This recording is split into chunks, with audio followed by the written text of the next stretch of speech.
easy and low key. Gonna have a Christmas movie watch party. Oh my god! Tour. Right when I start stream, studio, a virtual tour. Son of a bitch! We'll watch you Christmas fucking Story. ass! You'll shoot your eye out, kid. You can watch that with me and some of the gang, and then we'll have a little Q&A. We test these watch parties with our Annabelles over on Scared to Death, and they are a lot of fun. You'll go to Scener.com, SCENER, Scener.com/A Christmas Story. Then click follow, and then you'll enter your name, email address, age. Click next. Enter, a username, password of your liking, and then go back to that follow button, click it again, make sure it says following. And then that way, when we go live with our 2021 virtual gathering, the watch party, you'll be notified and can easily link in. And again, this is Sunday night, December 19th, 6 p.m. Pacific time. Log in. I'll give you a tour of the Bad Magic Production Studios.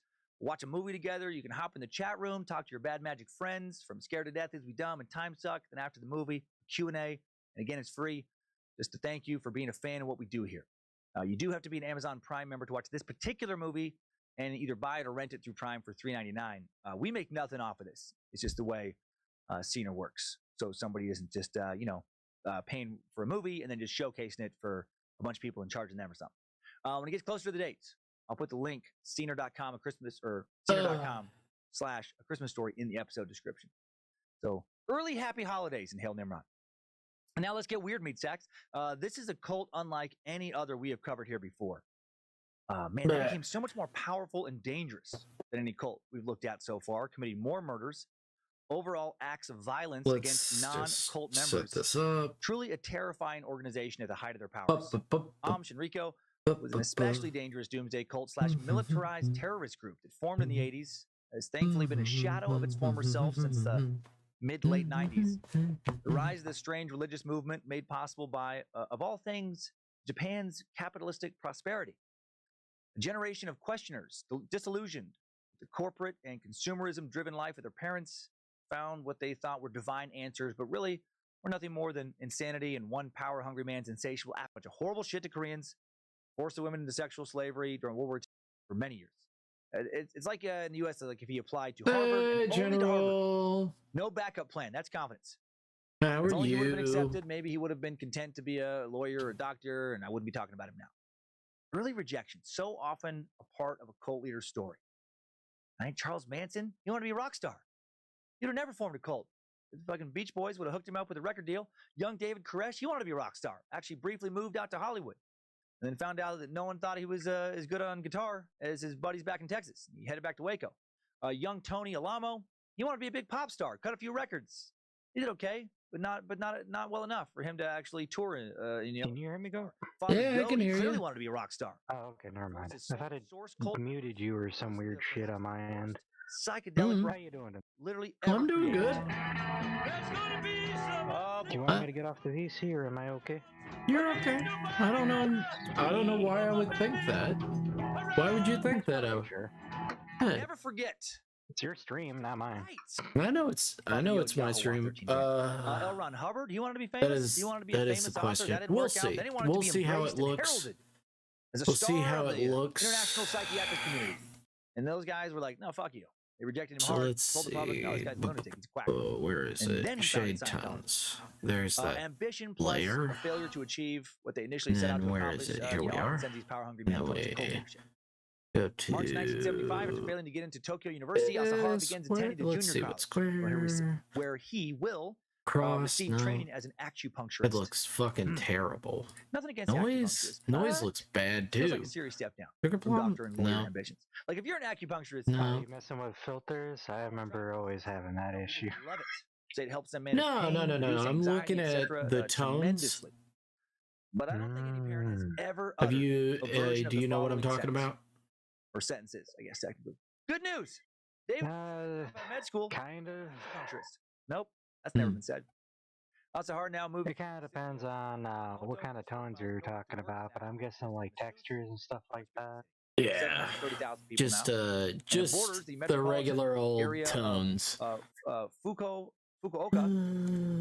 Kita Kyosho, where an Just the additional roughly 4 regular million people old live. And obviously, I'm doing my best with the Japanese tones. pronunciation. What are they A lot of called? words I not encountered Fuck, before I'm this, so stupid. A lot of pronunciation guides. Gradient, they've got stamps. Kind of depends on what you're looking at as far as how it stacks. Traditional medicine, i.e., folk medicine, and he eventually opened his own pharmacy in Chiba, where he sold. Just give me a second. Just give me a second, and I'll remember what it is.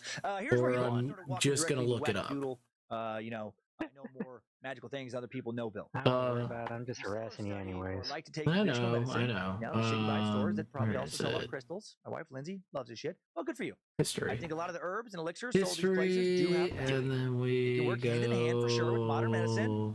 But I've also Screen met tones. and/or That's what researched a they're fair amount of called. people who study in this area Called get real screen cocky and tones. arrogant and start to think that the folk medicine they're selling Probably what whose the name is efficacy for your based almost always application. on I know nothing but anecdotal Fireworks evidence. has a name I for know it. this works Photoshop 'cause a guy actually, I oddly enough, know has a separate told me name about a for friend some of his of it. uncle's who rubbed this potion on his foot. And By the way, hey Just like that kind General, of how are evidence. you? And they start to think, or at least claim to think, Hope that you're this folk doing medicine well. is magical. You know, drink this elixir full of black rhino horn dust and monoatomic gold particles. You can astral project, or your fucking arm will grow back. Let's Oh, we see. got a runery as I well. think it's superior to Got a medicine, and rune? efficacy has been proven. It's been a while since I've seen a rune. Longitudinal clinical trials. That's what kills me about people really anti-science right now. It's like everybody I've ever seen who's strongly anti-science. That is good to hear, General. I'm doing all right. How about you? Like, you don't know the difference between clinical trials and just my friend Bob told me it works.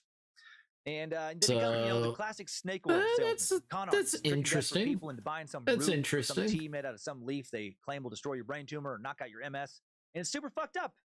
You know, they pass on misinformation that leads people to avoid treatment that often has a real chance of saving their lives. They kill people with their bad and reckless advice. And I am I think what I'm kind of seeing, because like my was one of these dickheads. whenever I watch you stream, it has like a couple of frames and then it pauses for a long duration, and then I can like hear you usually throughout that. Bodily injury. So what it looks like to me right now is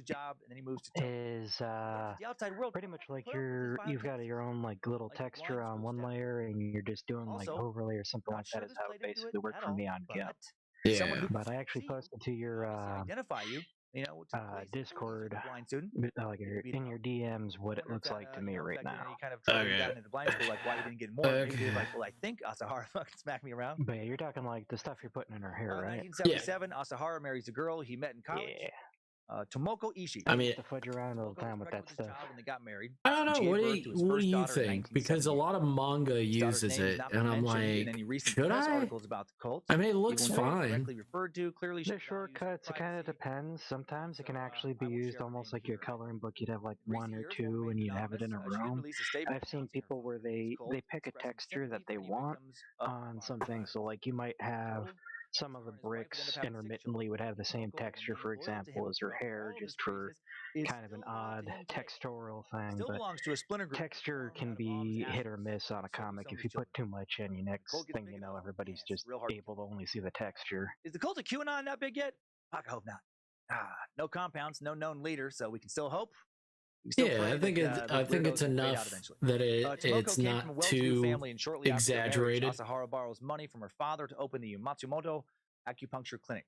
Not only administer acupuncture, and then just the biggest thing is that around this time, Asahara also became. I don't know about, because I don't want to do this overly exaggerated shading throughout the whole damn comic. Because that's gonna be so time consuming. It's so the thing is that I'm trying to speed myself up, and that hopefully this will speed it up and all that. That's what I hope. And I realize it's a great form of exercise. It's a hope. I could use it. I know you can rotate some of the textures and things like that when you're doing it. So if you wanted a bit more of a windswept or something like that, you could obviously use your highlight tool, make a mask, and then do the direction one way, and then rotate it for another direction on the next bit. I remember some rock textures were actually really decent for hair just because of the nice straight lines and the thickness variance. Mm-hmm. Just gonna turn on some quiet background music. Quiet background music. Good morning, Raven. Hope you're doing well. I'm not exactly sure how I'm sounding on stream. I'm kind of leaving that to your jurisdiction. I'm not sure if I'm too quiet or what, but it's like General's commenting on quiet streamers. Am I a quiet streamer, or am I just not talking? There's a difference between me being quiet and me being just quiet. There are times where you get really loud and squeaky, actually.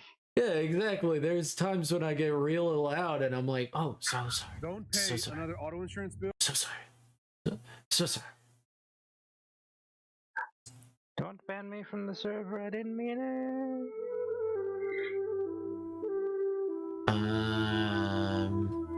So I was eating peanuts before this. I love some good nuts. Yes. I don't want to get DMCA strike. That's also another thing that I fucking hate. DMCA free music. I hate the music industry so fucking much. So fucking much. It's set up like every single thing you could ever possibly do as far as a song has to be unique, can be unique, and will never possibly run out. And we have an entire company that's already copyrighted every single note combination. Yeah. Because there's always somebody that's a fuck. I mean, they didn't even do it to be a fuck. They actually did it as a demonstration that that's the capability of AI. I might pass out back. Oh no. Oh no. Get lots of rest if you need it. And if you need to go to bed, you're fine. Don't stay up on our account. Also, Kazu, you right.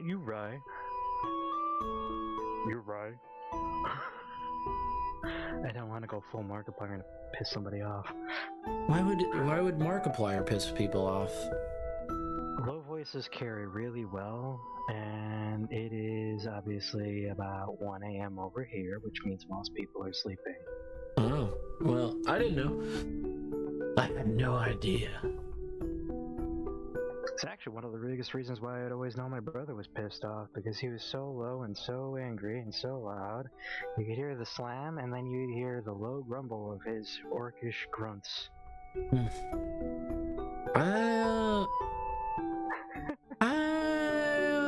I've never really had that, growing up or anything like that. Mostly, people didn't. When people were mad at each other, they just wouldn't talk to each other, which is very different. I more get that mood, yeah. Let's go gradient. Let's try that gradient. See what I think. Understandable, Raven. I'm hoping you'll have some fun making those arts and crafts. Those things look cool. Yeah, they do look cool. I love good usage of feathers. They're such an interesting textural thing. Speaking of overlays and textures.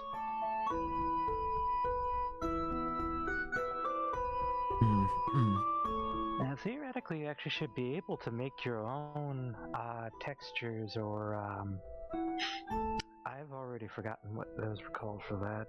You actually be able to take a feather probably and pass it through and make a hair texture out of that. I wonder if I can do that from where I'm...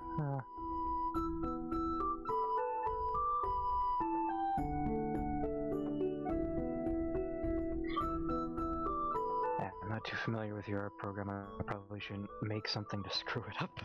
No, you're good. You're alright, man. No, you're just trying to help out just as much as everybody else is.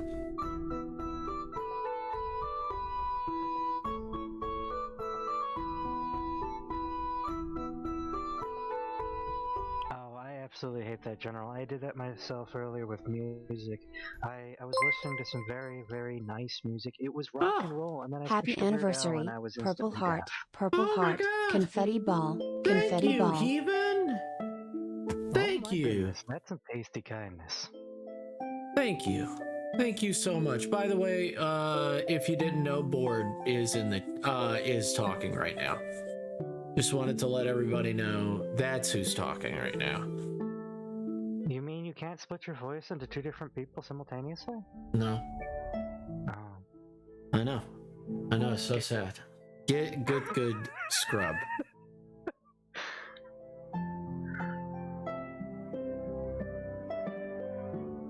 I mean, it sounds like it's good catharsis, Raven. Hopefully, Bird of Day will do you some good.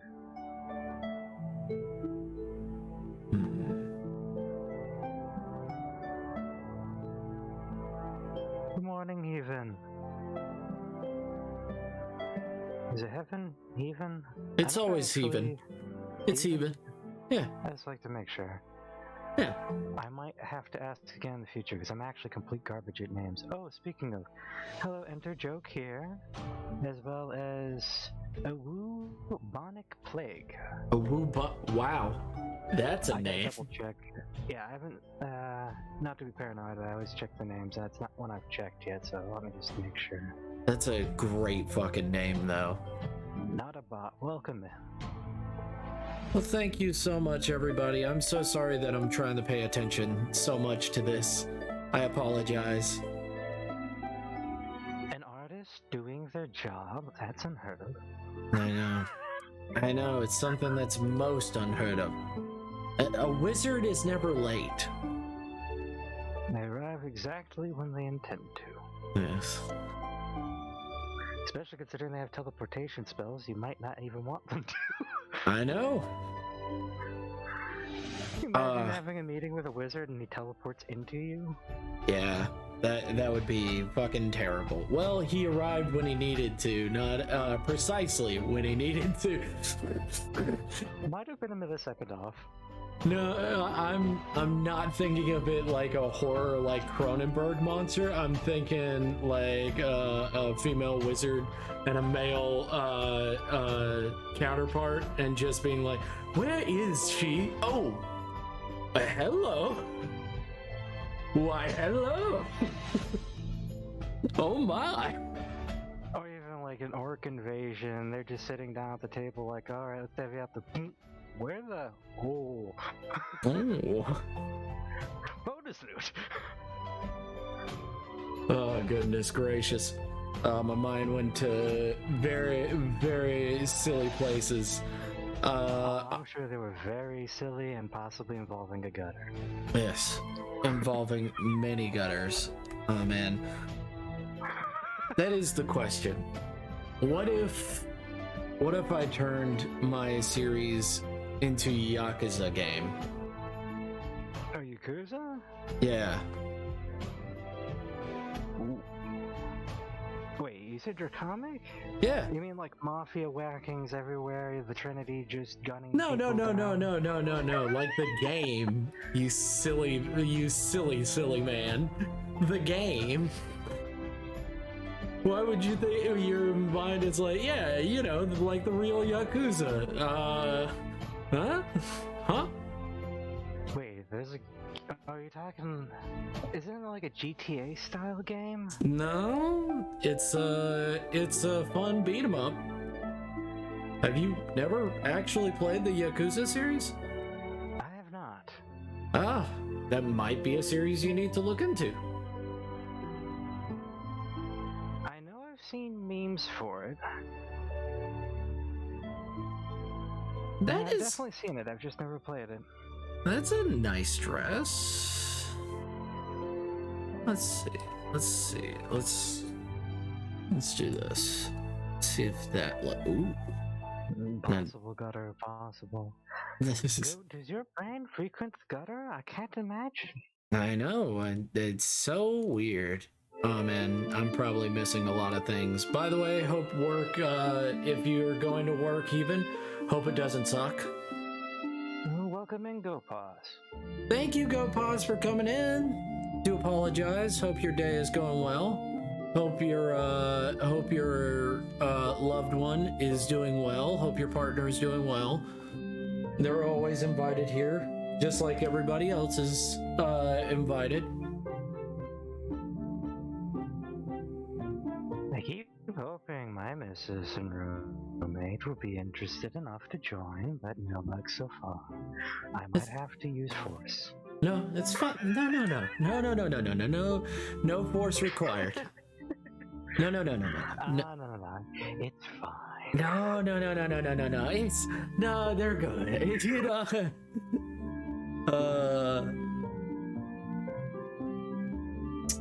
Oh man. But the Yakuza games, they're not like GTA, because in GTA there's a lot of things that you could see and you're like, that's not really funny. That's kind of sad.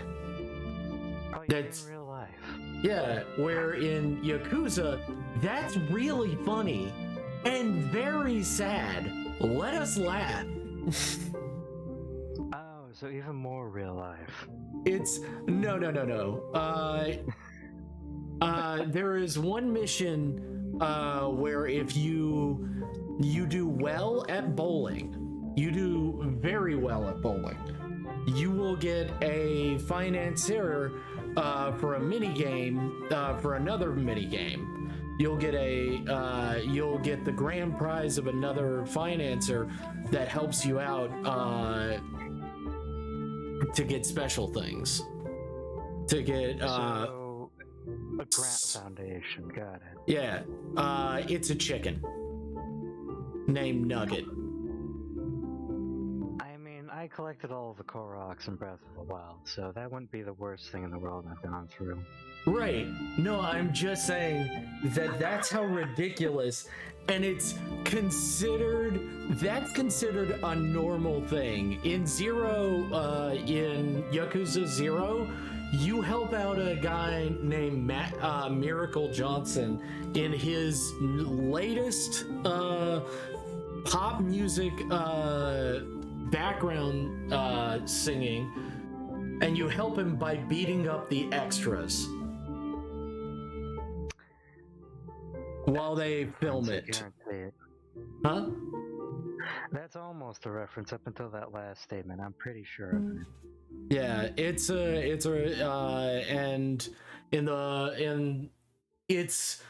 filmed by Steven Spielberg. Why is it? Oh, that's got to be from just everyone growing up, and it's just everything Steven Spielberg for a while. No, it was actually a real thing. Michael Jackson went to Japan and filmed the music video. That's why it sounds familiar. Why is life so weird? So you actually are in that music video, beating up his extras, because it's Yakuza, so you have to beat him up. That almost sounds like it'd be a perfect Jackie Chan scene. It does, but only Jackie Chan only did all of his stuff in Japan, not Japan, China. I'm pretty sure he only did it in China. I might be wrong. I thought he avoided. No, hold on. I might as well look this up because I don't want to be. Yeah, we don't want to be insensitive. It's not being sensitive. More like misinformation.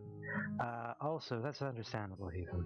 2.1 sound system, got a little pin heating up and making it start evaporate some smoke, and then gotten to soldering. Oh, okay, you do some soldering. Yeah, you told me some stuff like you did. Okay. Alright. Well, hope work, it doesn't suck. I want a chicken named Nugget. Yeah. You can get one. Same. Oh man, Go Pause is so awesome.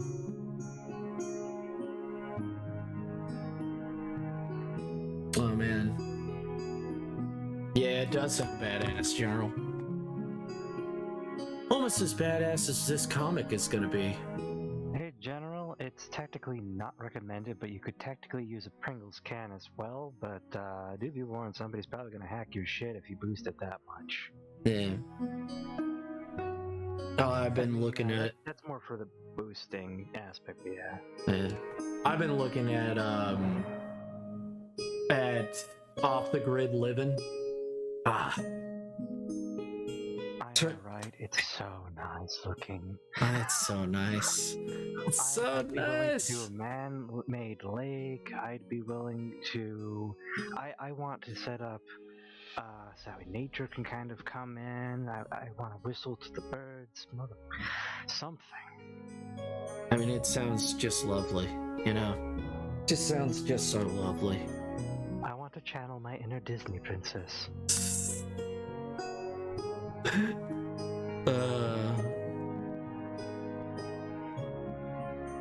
I already have plans on how I would section off the mint garden if I managed to actually have something.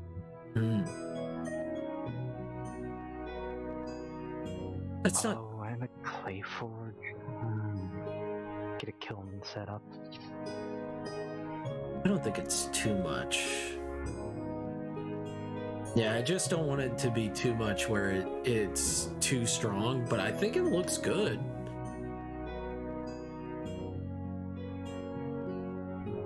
Replace the interrupter, and then what's called, it's going like brand new once again, and please do not overrate something that isn't badass in large scale amount.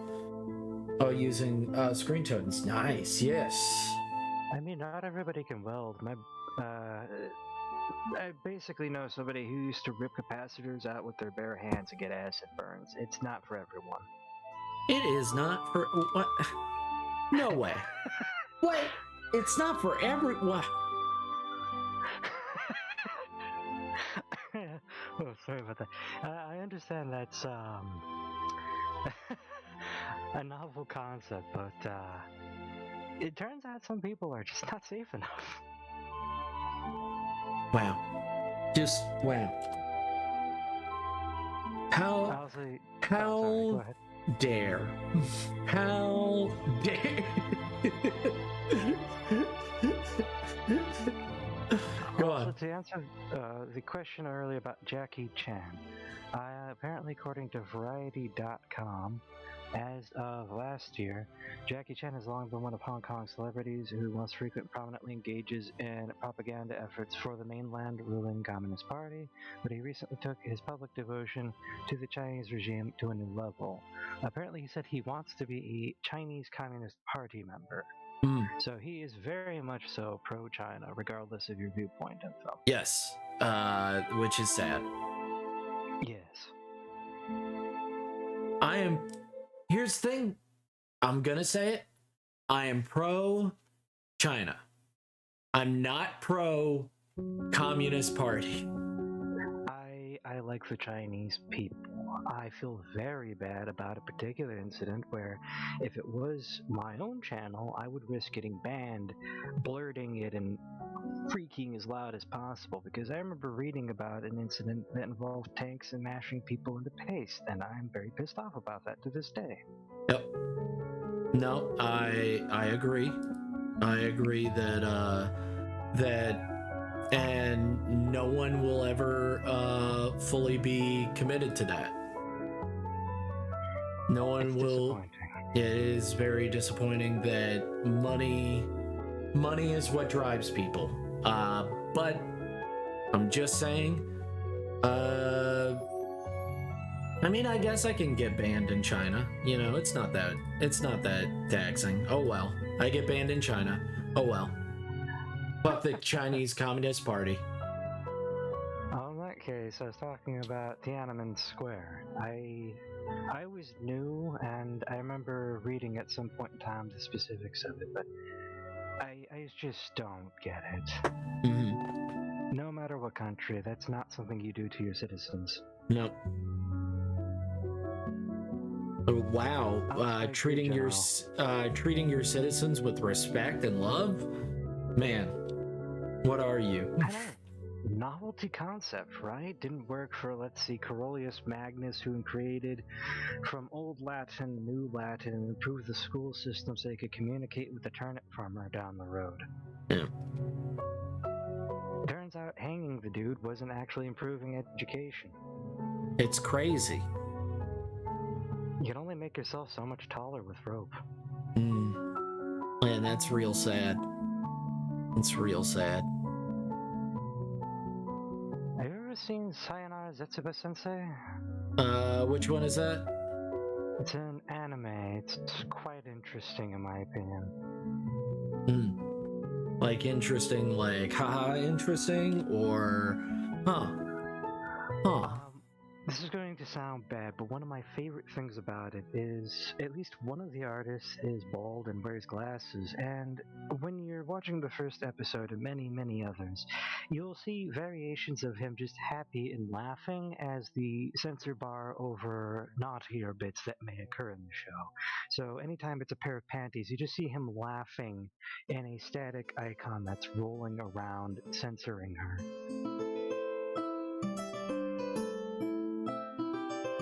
It's got such an obscurity to it. The comment I said about making yourself taller with rope, it's literally one of the first jokes in the show. Because he attempts to hang himself off of, was it Peach or Pink General? I think it was Pink General. He tried to hang himself off of. You have to watch the show. It makes so much more sense, and yet it doesn't at the same time.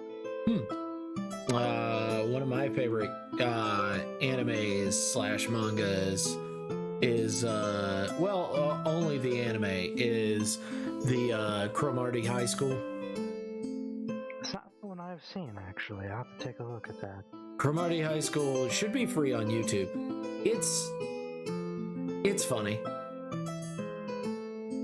I got one of my jokes from it, which was eating pencils. Sounds like you're trying to make a marine joke. No. It's you gotta watch the anime. You gotta watch the anime. I don't want to explain the joke. Oh, no. I've had many friends influenced by this one. I looked it up and I immediately recognized over half the cast. Mm-hmm. I understand now. Yes. It funny to me. It's been a hot minute since I've seen that one. I don't remember anything about it, but now I've seen the picture, now you've mentioned it, it's very familiar. Alright. I think I remember reading that I saw a little bit of it around the time of Fruits Basket. Yeah, Fruits Basket. My sister tried to get me into Fruits Basket, and I immediately was like, I'm sorry, Tria, this is bad. And she's like, no, it isn't. No, it isn't. And I was like, this is very bad. This is boring. She's like, it's not boring. It is. And that's okay. It's not made for me. It's made for you. It's boring. I proofread it because I wanted to make sure I wasn't just giving my niece something that would rot her brain too badly or expose her to too unsavory an element. Mm-hmm. And there were definitely points where I was like, this is just straight cringe. This is just cringe. I mean, at least you didn't try to give her Winx Club.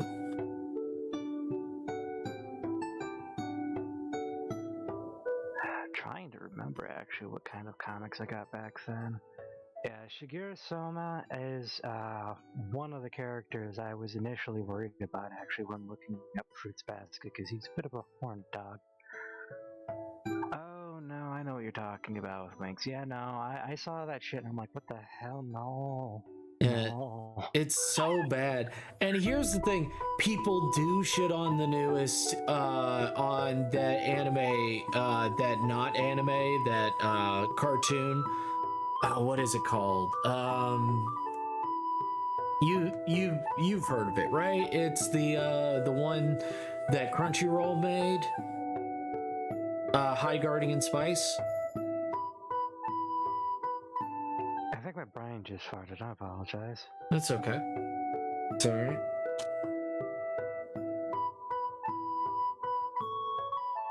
I grew relatively anime as Odd Taxi. Okay, I'll look. Just put that in neat stuff I found, and I'll watch that later. But Cromartie High School, not Cromartie. Fuck.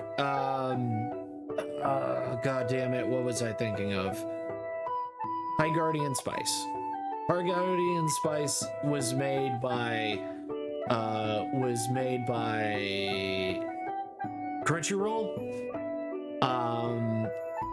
The showrunner, they didn't make an anime, which is what people thought they would make.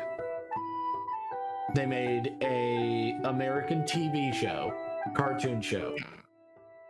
Yeah, that's what it looks like. Put it in neat stuff I found in the Discord. I really never got the hatred between Eastern and Western manga and anime. Every time I hear the argument, my brain just loses a few cells. It's just a preference on style. It really is just a preference on style. Here's the thing, is that I get it in the way that I really am like, hey, you feel like there's more work put into one style than there is another. I understand it. I totally get where you're coming from, but a lot of the people that are making the argument are not artists and don't know what they're talking about. They're consumers. There's plenty of art forms where they look really simple, but you'll be stone stupid if you try to actually go about it as if it is easy. Yeah. You don't know what you're talking about, and that's okay. You know, that's why the internet exists. Sometimes people don't understand how much goes into any style. Yeah, no, I totally understand. And I get where people are mad, though, because they're like, their whole thing is that Crunchyroll, what they thought their money, because they don't know how anything works, is that they thought that their money is going directly to the anime creators, the animators, and the voice actors and stuff like that. It's not. It just isn't. So how are those people getting paid then? With the ad revenue afterwards? So the anime and all that, they are paying the copyright to play it on their website. So it's all just a form of copyright. That's... Well, I have a headache. Yeah. Man. I lost 3 brain cells on this stream. I feel like I lost 3 brain cells. I feel like I've lost something important. Where am I? I can't quite put my finger on it. Where am I? Where should I go now? Where are they now? Hell. 7th guest was such a fucking trip. I don't watch enough anime, so I don't know. Which is pretty funny because my art style would suggest other. Honestly, I've seen plenty of people come up with another style just on their own. Yeah. There we go. It's kind of the question of like, is the term Napoleon Dynamite truly coined by Abbott Costello? What the hell, my brain? Hold on, I'm losing all my brain cells. It's okay. If you need to go to bed, that's totally fine. You've been working hard today.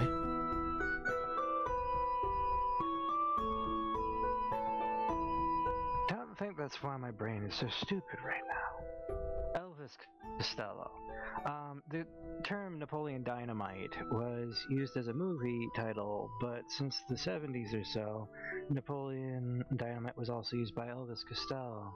So when the movie came out, he basically came under the impression and kind of outwardly said, like, hey, I'm the one that coined that. That's mine. I invented it. Yeah. Whereas I've always called Napoleon blown apart.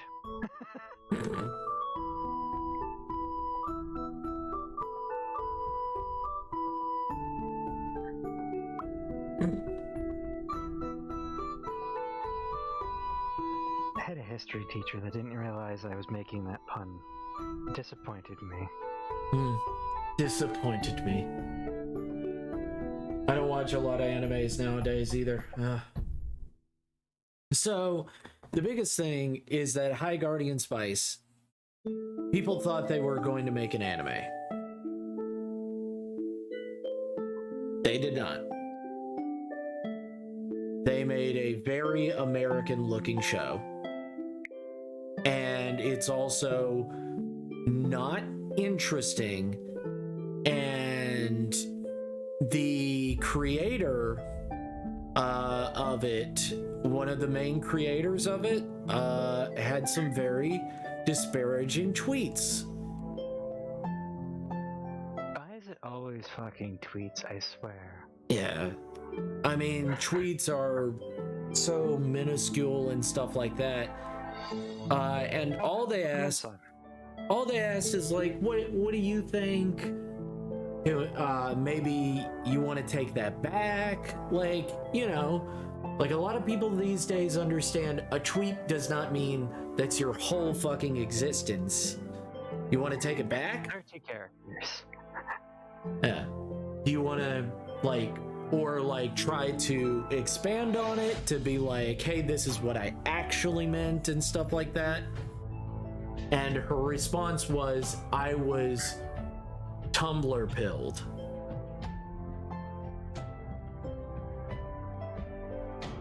Tumblr pilled? That is what she said. I'm not putting words in her mouth. That is what she said. That's, what does that even mean? She was Tumblr pilled. Does it mean taking pills just randomly, drinking too much, so shit shoved up your ass? You know about red and blue pill, right? In the context of Matrix. Yes, take one, you continue going through your existence, take the other one, and you wake up in a new fresh hellhole and have to actually account for everything going on. Yeah.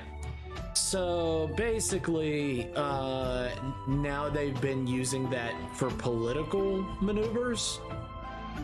And they've been saying that for like, oh, you've been red pilled, so you're more Republican, or you're blue pilled, you're more Democrat now, and the reality has changed for you and stuff like that. And it's like, it's all bullshit. So now people what I'm are. hearing is money. What's up? What I'm hearing is money. Yeah. No, it's all a load of shit. But what they say is that you're either red or blue pilled. So her response was, I was Tumblr pilled. Basically, I'm trying to figure out what she meant by that, because even political people have no fucking idea what that means. Even people who are into like heavy politics and stuff like that have on both sides of the aisle, have no idea what she's talking about. I got a big board of cash and don't need to give two shits about you, and I feel like gaslighting people so that way they make enough drama that I can slip out the back door with these sacks of money. Yeah, that's how it feels. That's pretty much how that reads. Yeah, where don't look at it. And I also agree with everybody, with a lot of people. Watch it and see what you think of it. And I gotta say, after watching it, it deserves all the fucking hate it got. It's not good. It deserves, but it should be because it sucks. Not because she said a bunch of shit. Not because when they were literally touting the series, they were saying, we have a group of diverse, wonderful people. I mean, so does McDonald's, but that doesn't mean you're getting quality. Yeah. Also, they're fucking lying. So, like, one, I believe diversity is diversity of opinions, because that is far more stronger than diversity of, skin tone. That's not my thing. But yeah, it turns out it's just melanin. Yeah, you use it to go to sleep. Changes nothing. Because I think your skin is, as far as I've seen, whatever. But they are touting diversity, which is about that. Understandable, a lot of people do believe in that, and that is that's their thing. Not trying to shit on them. But when they're literally creating a video to explain their animation and explain all of it, they're like, we're diverse. 40 white women. I'm gonna guess they didn't really have any diversity of opinion either. No. Wow. No. You might have to brush up even on this, by the way. And also, goat paws. I actually do believe in separating the art from the artist, but only to the extent that it makes sense, like the tangibility of it. I don't believe Michael Jackson was a great person, for example, on the full fundamental aspect. I believe he came from a terrible place. Banger music. Banging fucking music. What's up, even? My internet crashed and now I have no clue what you're talking about. Well, neither does anybody else, so, Where am I? Where am I? Who am I? I think case by case is the best way of handling things personally. Yes, exactly. I think that you should look at what the product they gave us. It's trash. It has nothing to do with that they basically took people's money that didn't want them to make a cartoon, and they did whatever the fuck they wanted with it. Take away that, take away all of the aspects of it, it's bad. And that's what I don't want to do with my comic. I want to make sure I make a good product. Go on. It reminds me of Mighty Number 9. I remember I'm one of the people that backed the damn thing. I was very interested because I remember reading some of the names. I looked over the level design. I personally reviewed each person for like 20 staff members that were listed, if I remember correctly, like 10 or 20 people. I looked through their careers. I remember enjoying the games and being like, all right, it is very clear. What they were missing most was a very strong leadership position that actually had a full grasp on what people wanted, because halfway through the project, I feel like they got Tumblr pilled is what it basically got down to, is they didn't fundamentally handle their assets correctly. The palette change, the design changes. I hate the dodge system. It's ass. Yeah. I actually tried playing the game and I got nothing but pissed off on the first level. It's the first level. It gets worse. It always does. That's sad. I've played games where I get pissed off on the first level. I'm like, all right, I'm gonna give the game more of a try. I'm really gonna give it a try. And I get to the last level. I've almost 100% the game, and I'm actually thinking about smacking my head through the cart. Wow. I ain't doing that shit no more. True. Very true. Don't hurt yourself trying to play a video game. If it doesn't want to be played, it doesn't want to be played. I got to that point with Isaac very recently. The binding of. Yeah, To explain, we got to the end of the Beast run. We made by the skin of our teeth. We weren't fully broken. In fact, we weren't really broken at all. So we were basically just enduring every single boss fight. The roommate had won. The whole thing was starting to turn white, and without any input that would have done this, she got slammed 3 times into the beast, instantly killing her. It was just either the switch or the game itself saying, "Screw you, you're done." Yeah. That stuff kept happening. I couldn't take it anymore. That sounds all utterly sad. It gets to the point where I don't like being invalidated, and it feels like so many games are made to just invalidate. Like, there's difficulty, there's a challenge, and then it just feels like you can never be good enough for the game. Come back when you're better. Fuck you, game. I mean, I've been told that these are all great accomplishments. I don't really care in the scope of this because I can be good at something at one time and terrible at another.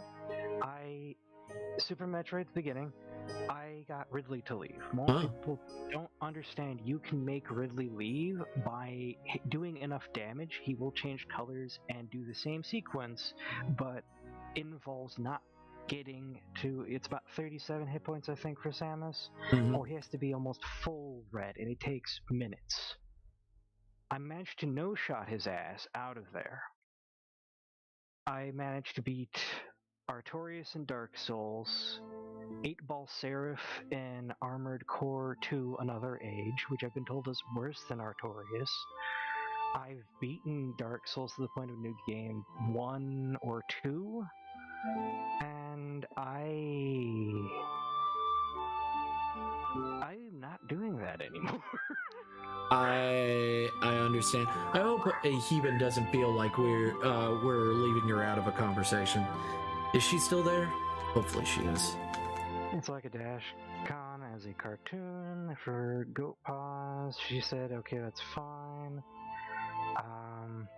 Hope she's still there. I don't want her to feel like we're leaving her out of a conversation, but the conversation is, this is a horrible fucking anime, and I don't like feeling invalidated as a consumer. Yeah. Yeah, exactly. That's exactly what I'm saying too. It feels like a lot of these businesses just don't want you to feel validated. I was looking up because I have been just into the Pathfinder game, because I remember I used to fucking love Pathfinder to the point of I helped make a adventure module. Nice. Yeah, I helped make I don't think it's good. It's probably garbage now, but like, but I did do a lot of the art for it, and I even based some of the system of adding a summoner, because summoner is such a great class in that game, in Pathfinder, that I wanted to add it into 5th edition. They kind of have it in 5th edition with fighter, what I was dreaming of for a fighter, which is the Shadow Fighter, which you can summon a Shadow Fighter into existence to fight with you. It has no hit points, and it basically just saves your ass. It's a free action, and basically you summon it, and then it just kind of saves your ass. I mean, that's a good thing to have. Yeah. My ass is important. Especially as a fighter, sometimes you do, that is the point. Not having a lot of stuff for fighter is kind of the worst feeling. Is where you're just like, man, versatility of a 5e fighter. Stab, defensive block. Stab. Defensive block. Oh, they've changed damage type. Let me get out my bow. There we go. It just feels like you're not really doing a lot. Even though you are the major damage dealer, it feels like you're not doing a lot. So that's the point of the Tellums in my comic, is adding that summoner abilities to the to a 5e like game, which I don't even think that this is a 5e like game like world anymore. But 5e is really just about obscuring availability of magic on a large scale, I feel. Yeah. I mean, I don't hate 5e. I like 5e. I just I did a whole campaign on it. Didn't finish the campaign because, you know, people got bored. And the biggest thing is that I would go back with it and change a lot of things, make the Tellums a lot weaker, because I made them way too powerful. That's easy to do, honestly, with some things. Or make the villains much stronger.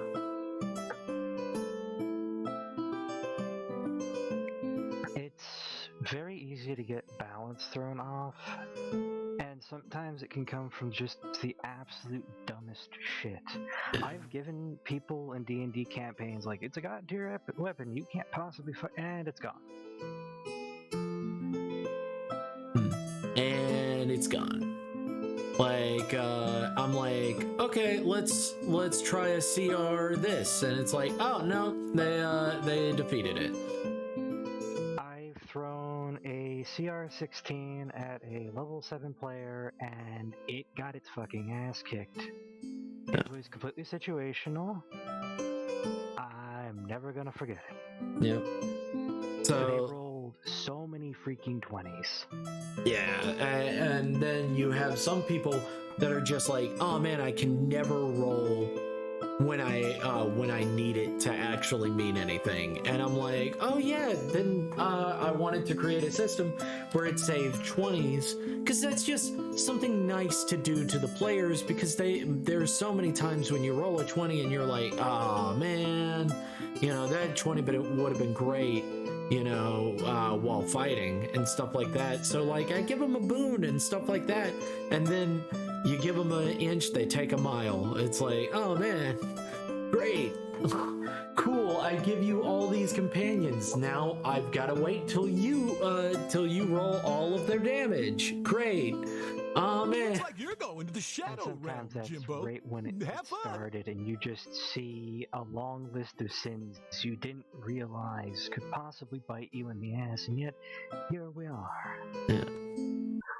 That's exactly how it feels. It's just, it bites you in the ass in the end, and it's just like, oh wow, that's fun. That's so much fun. I've got to make 50 NPCs now, just because you took something completely mundane and you turned it into an entire reason why this village just got dick-rolled and replaced. Yeah. Great. No, you're right. You're right. I'm wrong. No, you're good. No. It was my fault. I trusted you too much. That's what happened. I trusted you, and that was the problem. Oh no. Why'd you ka-chow me? Why'd you ka-chow me, General? Why would you ka-chow me? I gave a player a dead body of an enemy general, and they've decided that what they wanted to do with it was reanimate it and take its arms and make that its nipples, and just completely turn it into this undead golem that's so offensive to the enemy they have to attack. And I'm sitting here like, I have to make so many rolls for every area you enter with that thing. Yeah, it's honestly like, when we were doing our little fun thing, like, there's so many times when I'm just like, oh wow, that's real fun. That's real entertaining. That's great. Yeah, that's real exciting. That's just fun. That's fun for the whole time, for the whole family. I had a bad time with that spider in some level because, like, I figured the statue might be fucky. I was like, okay, you're mentioning it a couple of times. It is a big centerpiece of the room. I played Krondor. I've walked past the dragon statue 15 times. Oh, by the way, that's a deity. Oh, okay. So, anyways, you wind up scanning this thing and you're like, oh, by the way, it's a monster. Okay, I'll tell the party. And they're gone. That's how it felt like the entire thing was going to span out as. No. I'm sitting here in hindsight with you as a DM, like, I just fudged your entire shit. Yeah. It's fine. It's fine. I mean, we can still play. I would still love to play. Probably should at some point. I remember I went with him based on the dice roll, Harbormeister specifically, and both sides were essentially worried about having to confront their family because, end quote, something about him going off and saying, I'm going to kill this thing or die trying, and he failed on both accounts.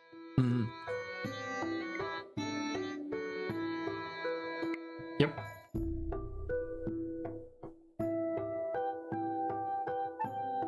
I do suppose they're not back yet. I was planning on going to bed soon. Well, then go to bed soon. Then don't stop on my account. You're fine. I'm trying to debate if I should with that, considering I don't want to like start and end something and also have you juggling chat, D&D, and my dumbass. I mean, we can just hang out and just chill out. It doesn't have to be anything more than that. I'm always down for company.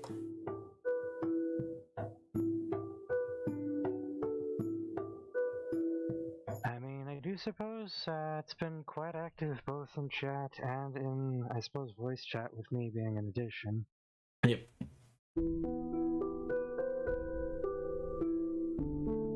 It's been very active. Wow. There's a lot of lines that don't connect. Fucking Christ. Ugh, god damn it. Oh well. You good? No, it's just whenever I'm like, I'll just use the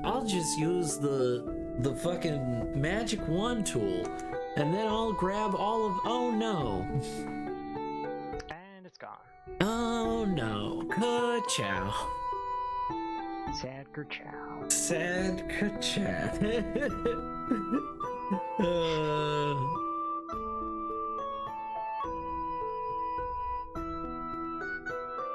But there is a lot of it that I need to, I don't know if I even like the shading that much. Just because it looks like a like it's been made on the computer. Really? I mean, of course it's been made on the computer. That's no. What it looks like. Thanks. Thank you. Oh man. Oh man. Oof. Oof. Big oof.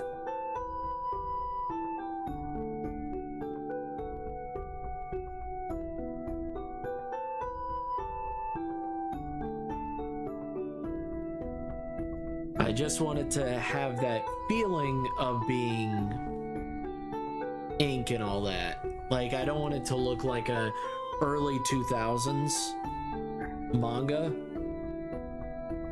Or not manga, a merime is what they call it.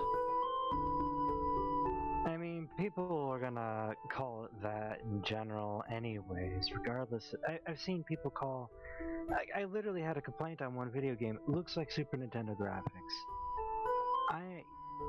No, and also thank you, and that's a 1 out of 5? It's confusing. People call it whatever they want. It doesn't need to make sense. Right.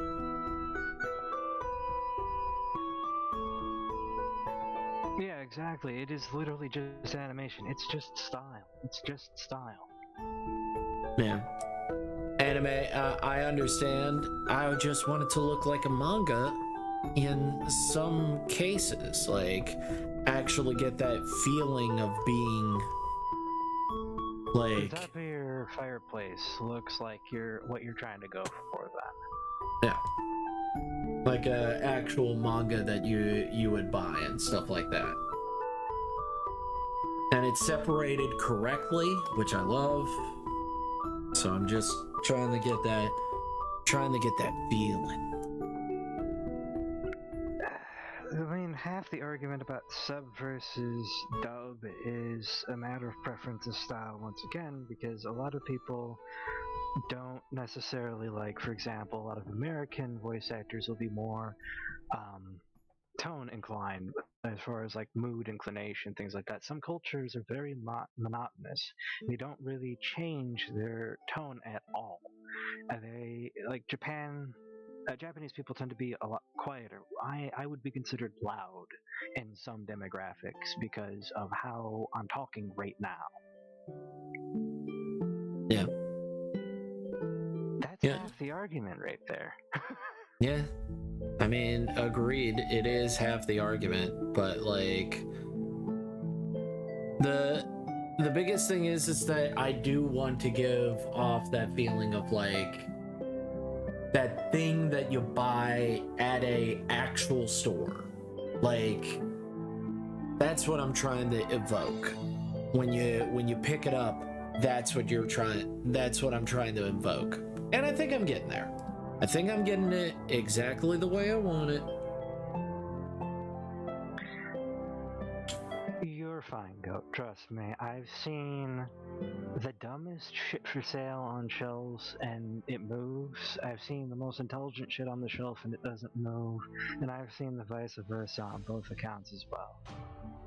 You're absolutely fine as far as style is concerned. You don't have to worry that much about that.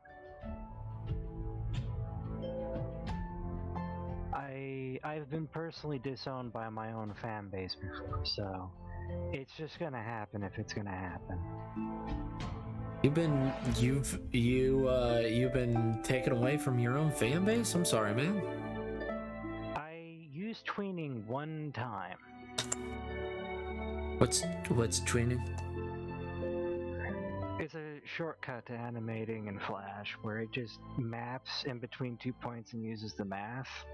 I previously had hand set things in pixel to pixel, taking the sprite and pixel art aspect down to the animation level, and apparently spoiled them too damn much, and as a result everyone just crawled right up my ass.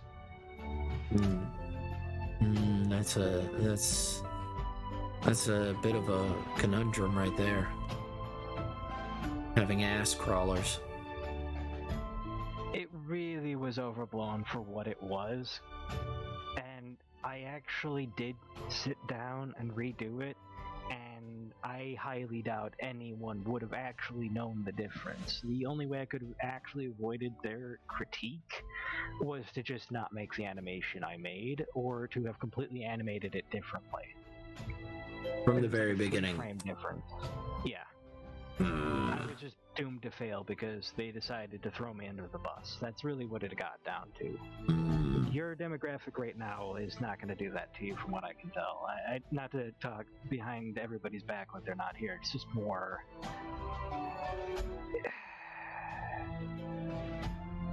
You can't be afraid of people just ditching you, because it's going to happen eventually, and it's better to just try and be mindful rather than worry about it.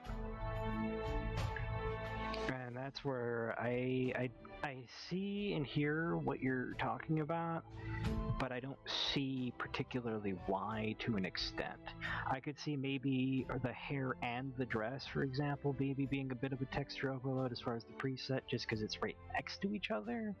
But like, these are the little things where it's like, you'd be surprised how much that doesn't mean anything.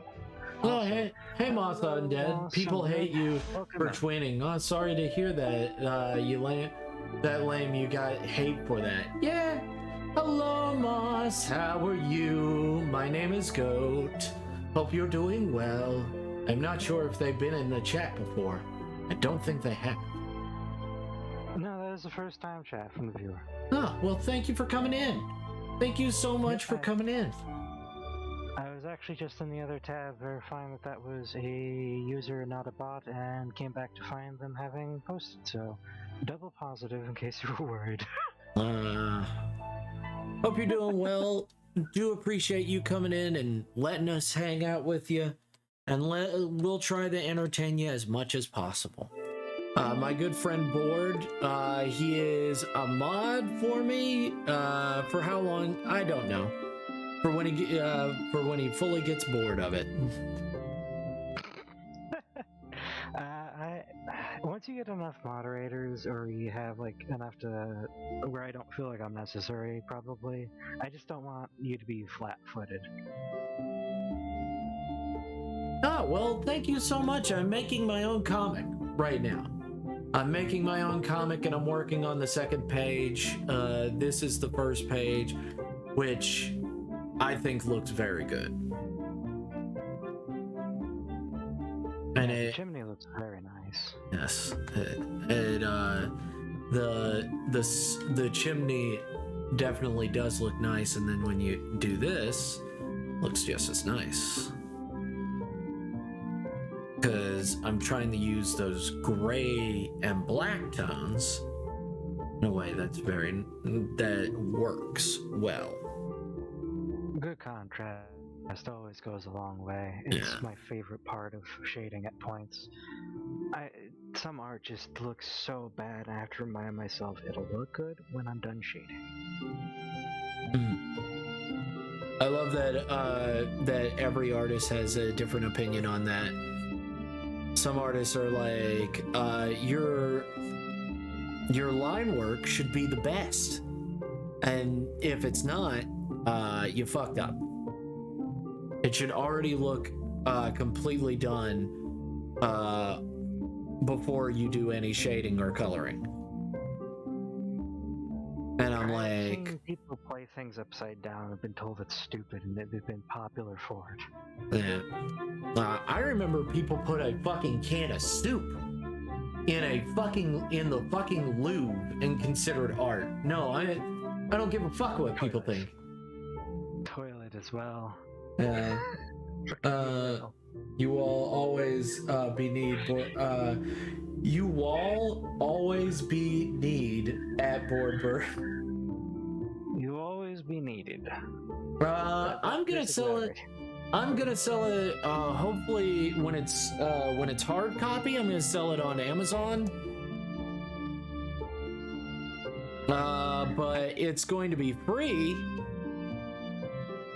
through my actual Twitch. It'll be free through my actual Twitch, and then on Patreon it'll be free after part 1 will be free, or at least 4 of those chapters, which I don't know. It's 85 pages. What do you think?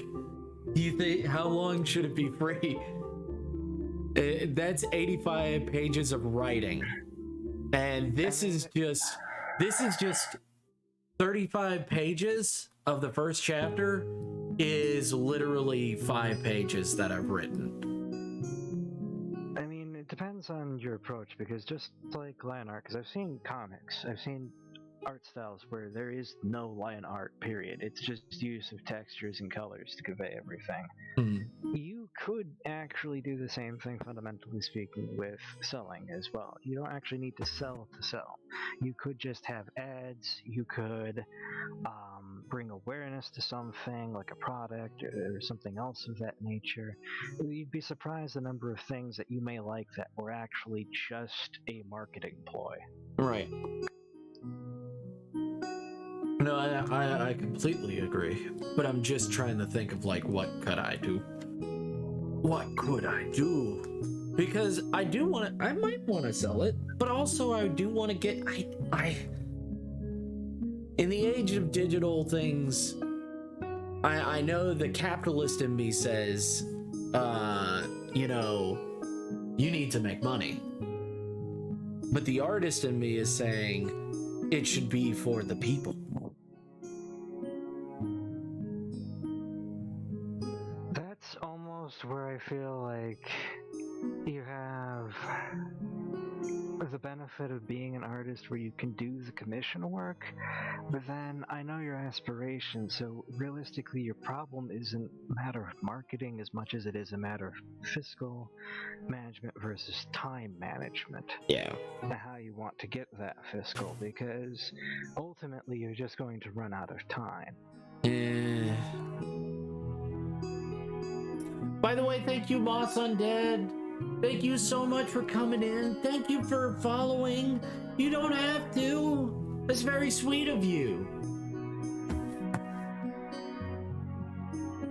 It's very sweet of you. You didn't have to, but thank you. I really do appreciate it. It helps. Every little bit helps. If you, do you do art? Do you do things like that? We're always interested in artists. I don't know if Board's interested in artists, but I'm interested in artists. I love encouraging art. I feel like even stick figures are better than literally nothing. I wish more people would just take the time and embrace a new skill and not worry about being good at it. I wish they would just get the miles however they can get them. But I want to be the best at it. I mean, you gotta start somewhere. But I want to be You're the not gonna learn how to swim. best. I'm gonna learn to swim unless you get in the water. Yeah, I do the dark arts. But yeah, I'm an artist. Do you show you what kind of art do you do? Do you do art on your Twitch? Let's see. Let's view your info. Let's look it up. That's understandable, Go Pause. You have my condolences. I hope you get to see them sooner rather than later in healthy condition. You do art on. You do the art on the Twitch. Even. That's very nice of you. Oh my God! Heaven gifted a tier 1 sub to Moss Undead. They have given 17 gift subs in the channel. Oh man, I've tried to hang out with IRL artists. I'm gonna say this right now. I've tried to hang out with other IRL artists. Didn't enjoy it. Hated every second of it. I cannot have people looking at my monitor physically. I can screen share, but if somebody's sitting next to me, I just have such an anxiety. It's just like test anxiety. I can't do shit. I understand. I had to get done with that, and because I was like, it's never going to get done. It's never going to get done if I keep doing that. That's why I have it like this, because I like drawing with other people around, and that's the biggest thing, is that I draw better when other people are around, not looking at it, but just around. And you just got to get used to people looking at it. I could work across from you, like Abraham Lincoln. I could not work next to you. I would be too anxious and probably staring more at your screen than mine, and we'd both be stupid. We'd probably wind up making each other laugh or irritated before anything else. Yeah, true. Yeah, gifty sub. Yes, go pause. Yes, Moss Undead. Thank you, Moss. But we're watching you. Yes. I'm looking at. No, I used to be this way. I used to be this way, and now I'm very much like, I don't care. Whatever.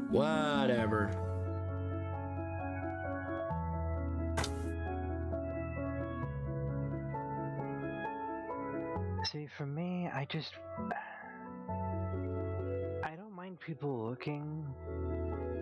When it comes to like screen share, the one big pet peeve I have is when you can't do a single pixel without side quests. I don't mind customizing, but I've had times where it's like, oh, well, I don't like that exactly, but I don't see how it could be better. Could you try just moving that around in this range of pixels? And it's like, alright, so I have to make a 14 variation, so 144 things later. I understand. I understand your pain. I mean, you saw what I did for Christmas. $10 too. I wanted to be like, you're selling yourself short, man. Dude, people love a deal. People love a deal. You're right. I swear a lot when I draw lol, but my tablet is really janky. Yeah, my tablet, I used to have a regular old fuckwad tablet. What is it called? What was those? You know, the cheap ones? The cheap, shitty $30 tablets?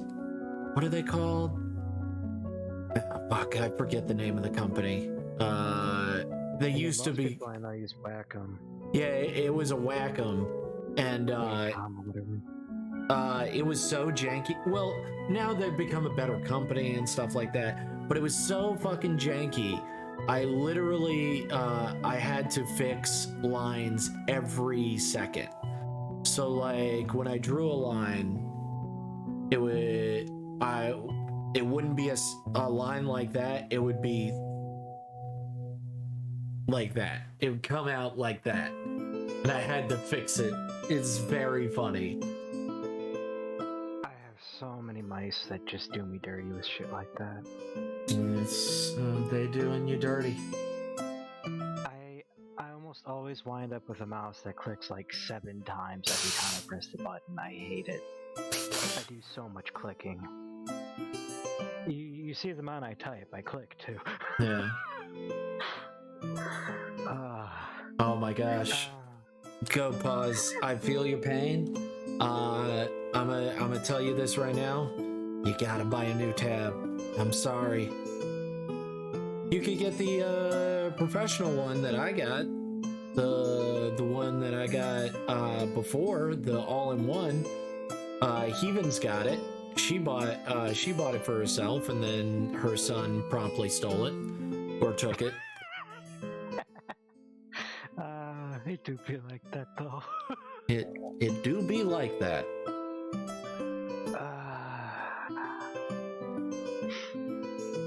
I was gonna say before, I've seen loads of people charge around anywhere from 70 to I think 210, might have been 215. It's somewhere in the 200 range. For basically a full body of what you were doing over December, and I've seen $30 to $70 for robust your quality. So just as a general comparative from my time on DeviantArt about a decade ago and stuff like that, you definitely can do those kind of price ranges from what I can tell. Yeah. Like just offshoot guesstimate. I know. Actually, today's economy, probably about 400, 450. I mean, I know that people, but the biggest thing is that people don't know who I am, and that's the problem. Is that people don't know who I am, and because of that, they don't know. They're like, oh, what's your art like, and stuff like that, and it's like, that's not exactly what I'm looking for. Could you draw it in this style? And I'm like, no, I'm not really that kind of artist. It's like, oh, okay. I could see you being backlogged well before 40 to 60 people, to be honest, at probably around a $30 to $60 price range. With it's just more a probability from what I've seen. If I had to rough guess an audience, I cannot see you getting to 240 people still taking very active commissions and not having a backlog. And to be honest, that's probably about 1 to 2 years of streaming. Just guessing. Mm-hmm. I mean, that also depends on the person, though, and it also depends on other factors. But again, that's marketing, and that's a entire beast in and of itself. I'm not sure if you'd want to talk about that right now. I mean, marketing is something that eventually I'll have to get into and stuff like that, because I was also thinking about marketing my comic when it actually gets more than 2 pages. Is actually marketing it on Fur Affinity, So Furry, and a few other furry websites, but probably fantasy websites as well. You'll actually want to take a look around. There's websites you actually want to be the one to post some stuff. Danburu would be one, or it's not technically the correct way to say it. It's like Danburu, Donmai USA, some shit like that. There's websites. It's kind of like 4chan image board shit. You pop your shit on there. That's where a lot of Rule 34 stuff goes. Lots of websites like that. You want to be there in a sense because you also need to request that they remove your stuff. Right. And it can be very hard. There's thousands of those communities. Oh man, that's fucking weird. That's fucking weird, that they asked you twice. I guess they have such a shitty fucking memory. Jesus. I'm sorry you had to go through that Go Pause. And yes, we know Heathen. He gets it when he's not at school. He gets to use your tablet. Pause. That's actually something you're gonna have to deal with. That is a marketing aspect. Some people like to think that they can, because this person most likely had the message right in front of them, you saying no. They probably were just hoping that by repeatedly bringing it up, you would change your mind. You'll also encounter people who will ask for a really outrageous thing and then request a slightly less outrageous thing that you wouldn't normally do. That is another bargaining tactic that a lot of customers may try to hit you with. Yeah, the big ask. It's if I ask you for $20,000 and then say, well, can I borrow your car? You may never see your car again, but that's not my personal character. That's more of an example of what this person may be trying to do. Yeah. Like, that is very much like what some of these scumbag jackasses do. They're like, are you sure? Are you sure? It's like, what was your answer on this? I don't remember. How do you... I hate semantic battles. There's no way you don't remember. There's no way you don't remember. Hope you don't have to deal with this, Moss. Hope you don't have to fucking deal with the shit people like this. Not saying that... Not saying Go Pause is shitty. I'm saying that we're talking about hypothetical people like this that are real. I mean, I'm citing examples from my life. I have not had to deal with that yet. I have not had to deal with it. Obama. Oh man, at least it's not as dumb as it could be. I just love that they were so specific, and I'm like, you do realize what that sounds like, right? Yeah, that was while he was president. Well, I mean, every president has done dumb shit.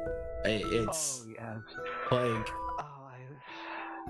but we can go with non-new presidents for dumb shit, but like, oh, Andrew Jackson is such a jackass.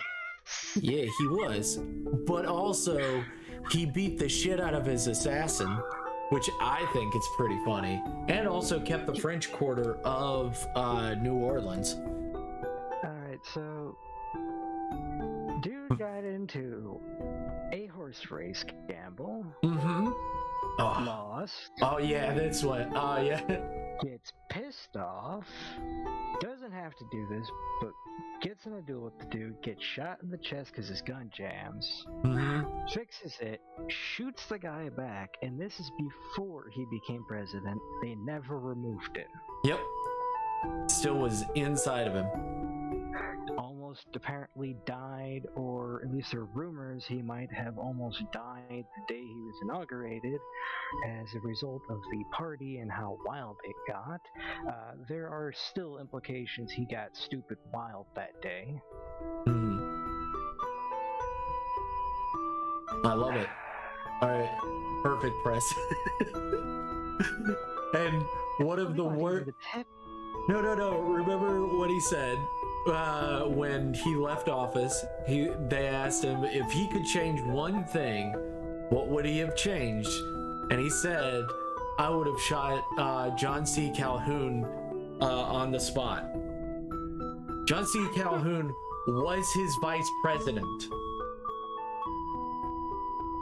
It's a very high-tension job, and he was already one of the hottest heads in the country. Yeah, it's pretty That's not funny. even a hot take. Oh, you keep to yourself? Oh, okay. Well, that's okay, my son, Dad. That's all right. If you want to come here, you can show us your art and stuff like that. We don't judge. Unless you need judgment. Which, I mean, if you need judgment, we can be the judges and the we can be your Judge Dredd. They're home. I must go. All right.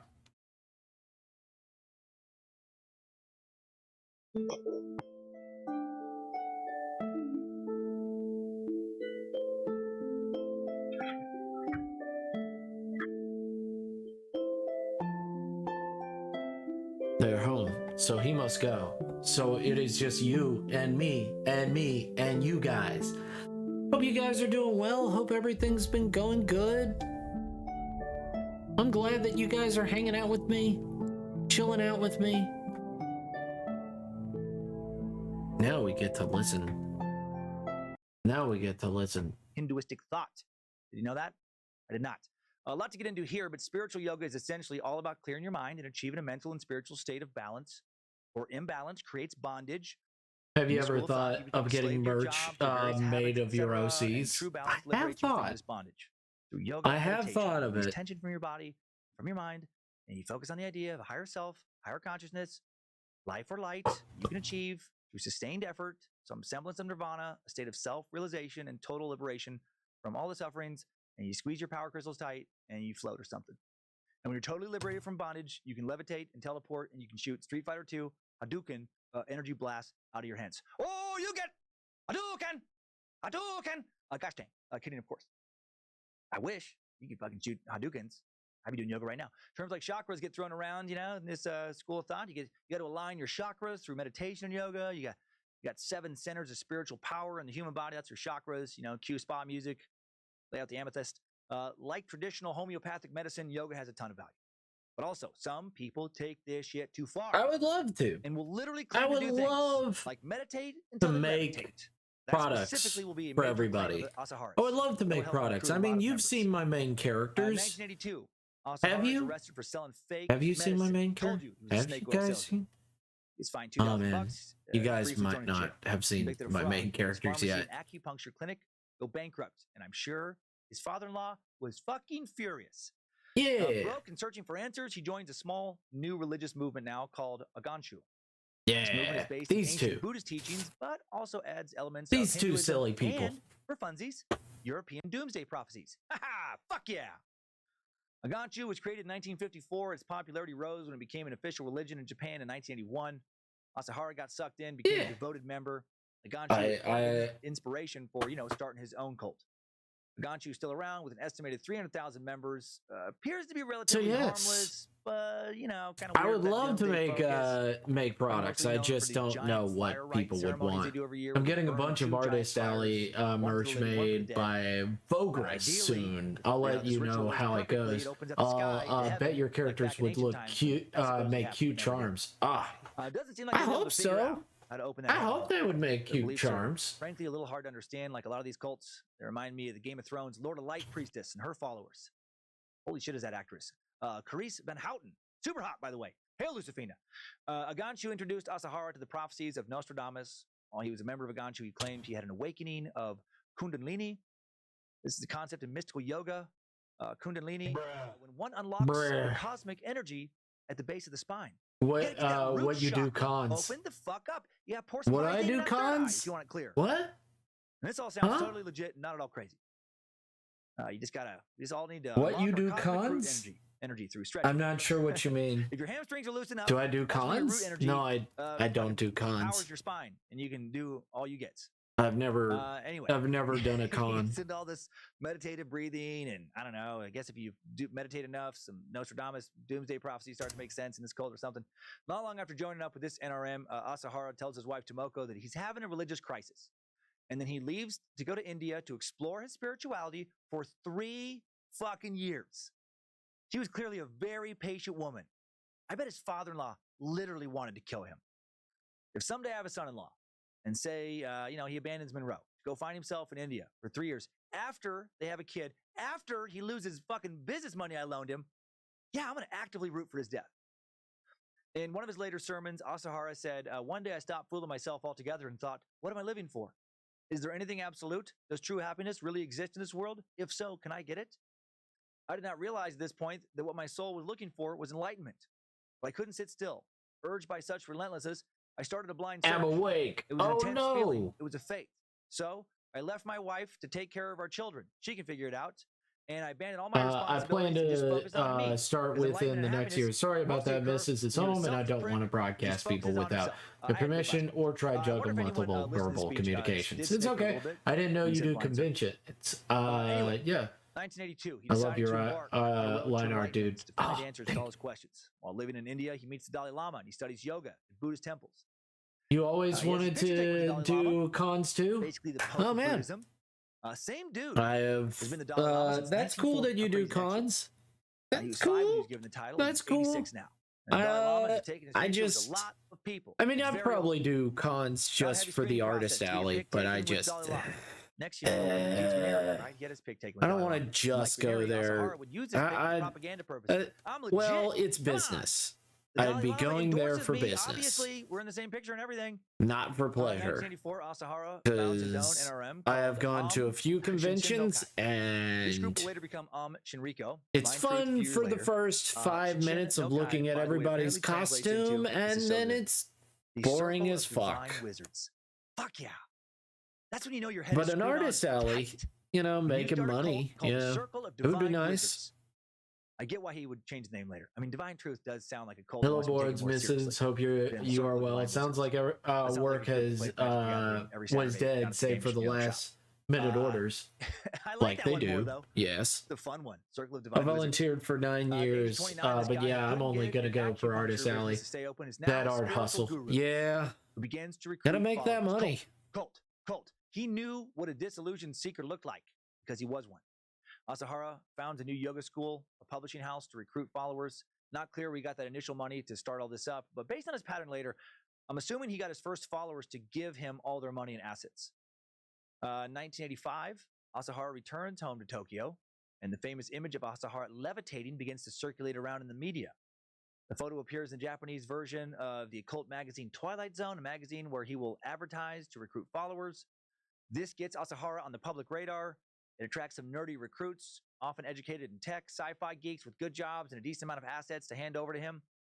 It's so frustrating. This photo is so fucking dumb. This is his primary recruitment tool, and it saddens me how he was able to trick people with it. He just figured out, I've seen people do this on Instagram, and so he figured out how to hop off the floor a little bit while sitting in that crisscross applesauce pose, right? Like good core and kind of hip strength, a little pop.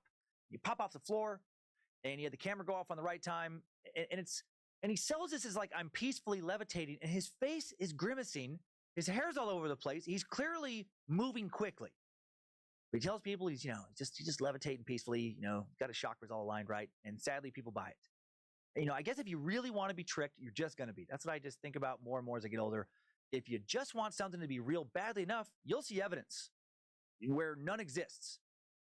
And I say this as someone who believes in weird shit. I would love to see undeniable video proof of either an alien or a ghost. That'd be so great. And I do believe both are real. I can't prove it, but I just believe it.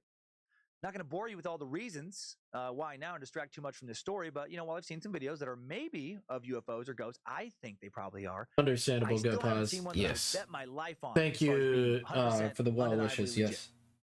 And I want to see that real bad, but I'm not going to force it. All right. I mean, if you want to get away from not safe for work art, it's very. Some people are. So I mean, I say it's easy. I don't know.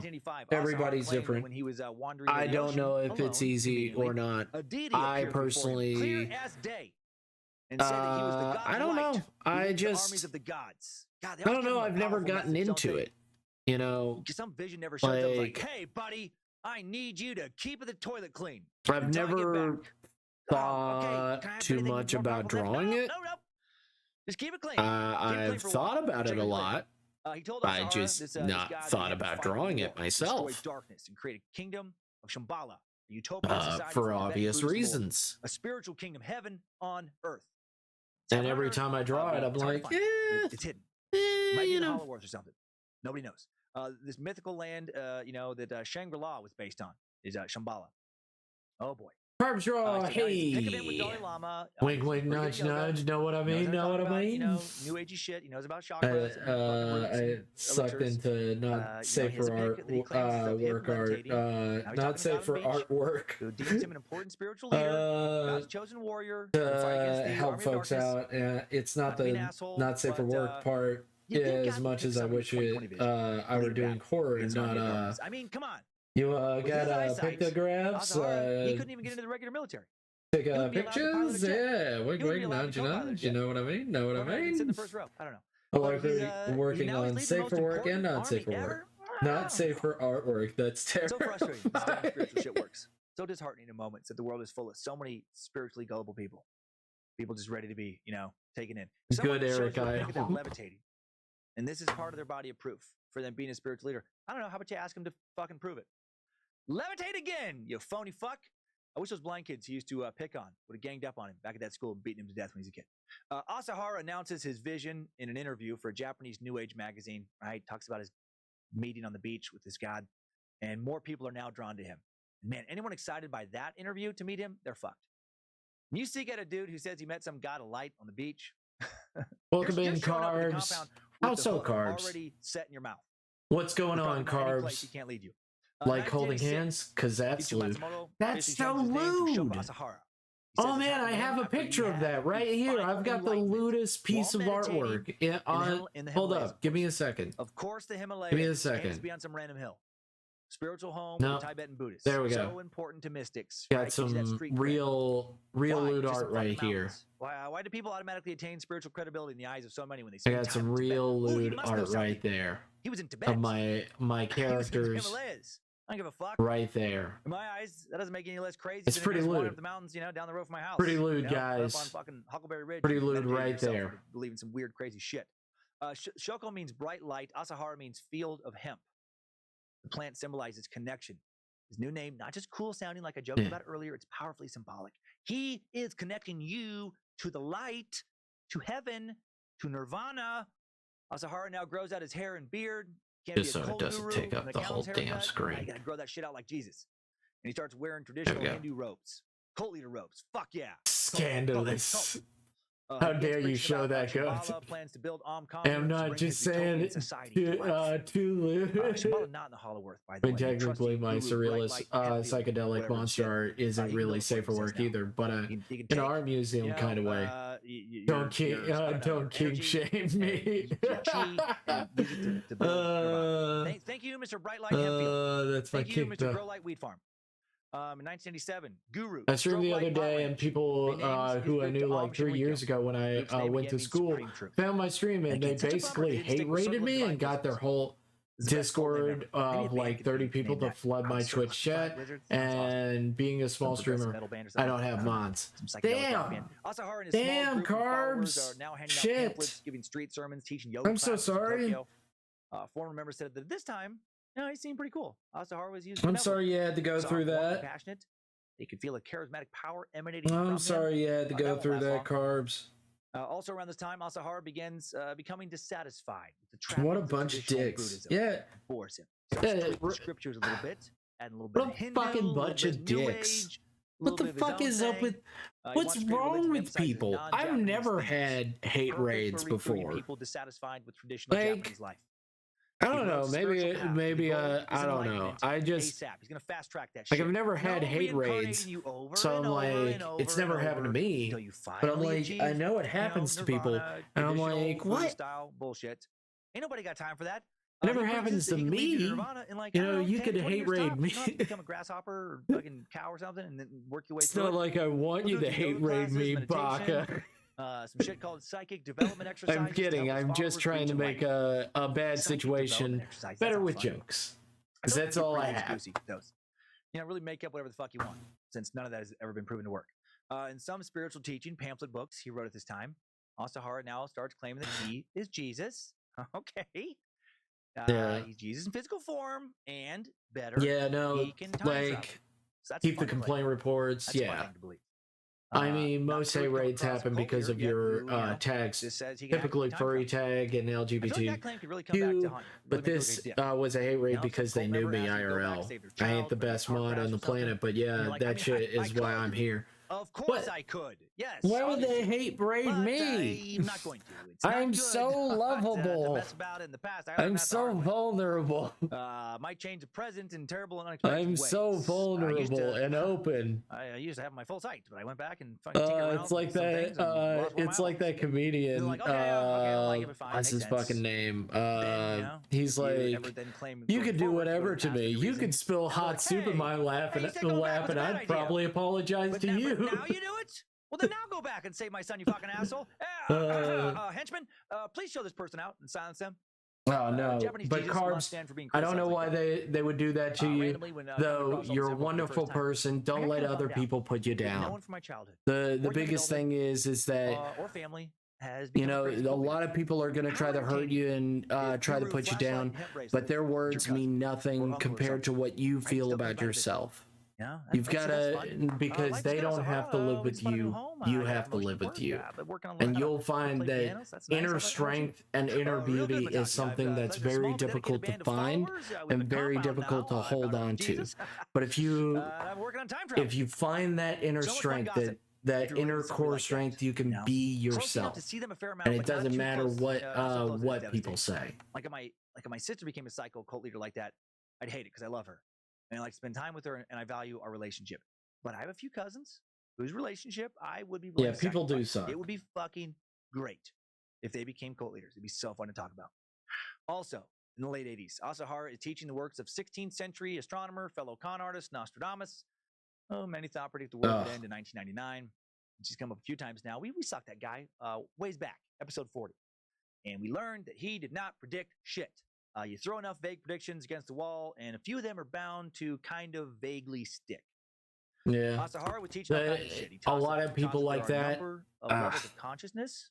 That's fucking shitty. Teachings of only him, Master Shoko Asahara. Now I'm just thinking that those fucking NFTs are fucking bullshit. Like, what the fuck? Don't leave the door cracked open to someone possibly stepping in and thinking they can become your equal.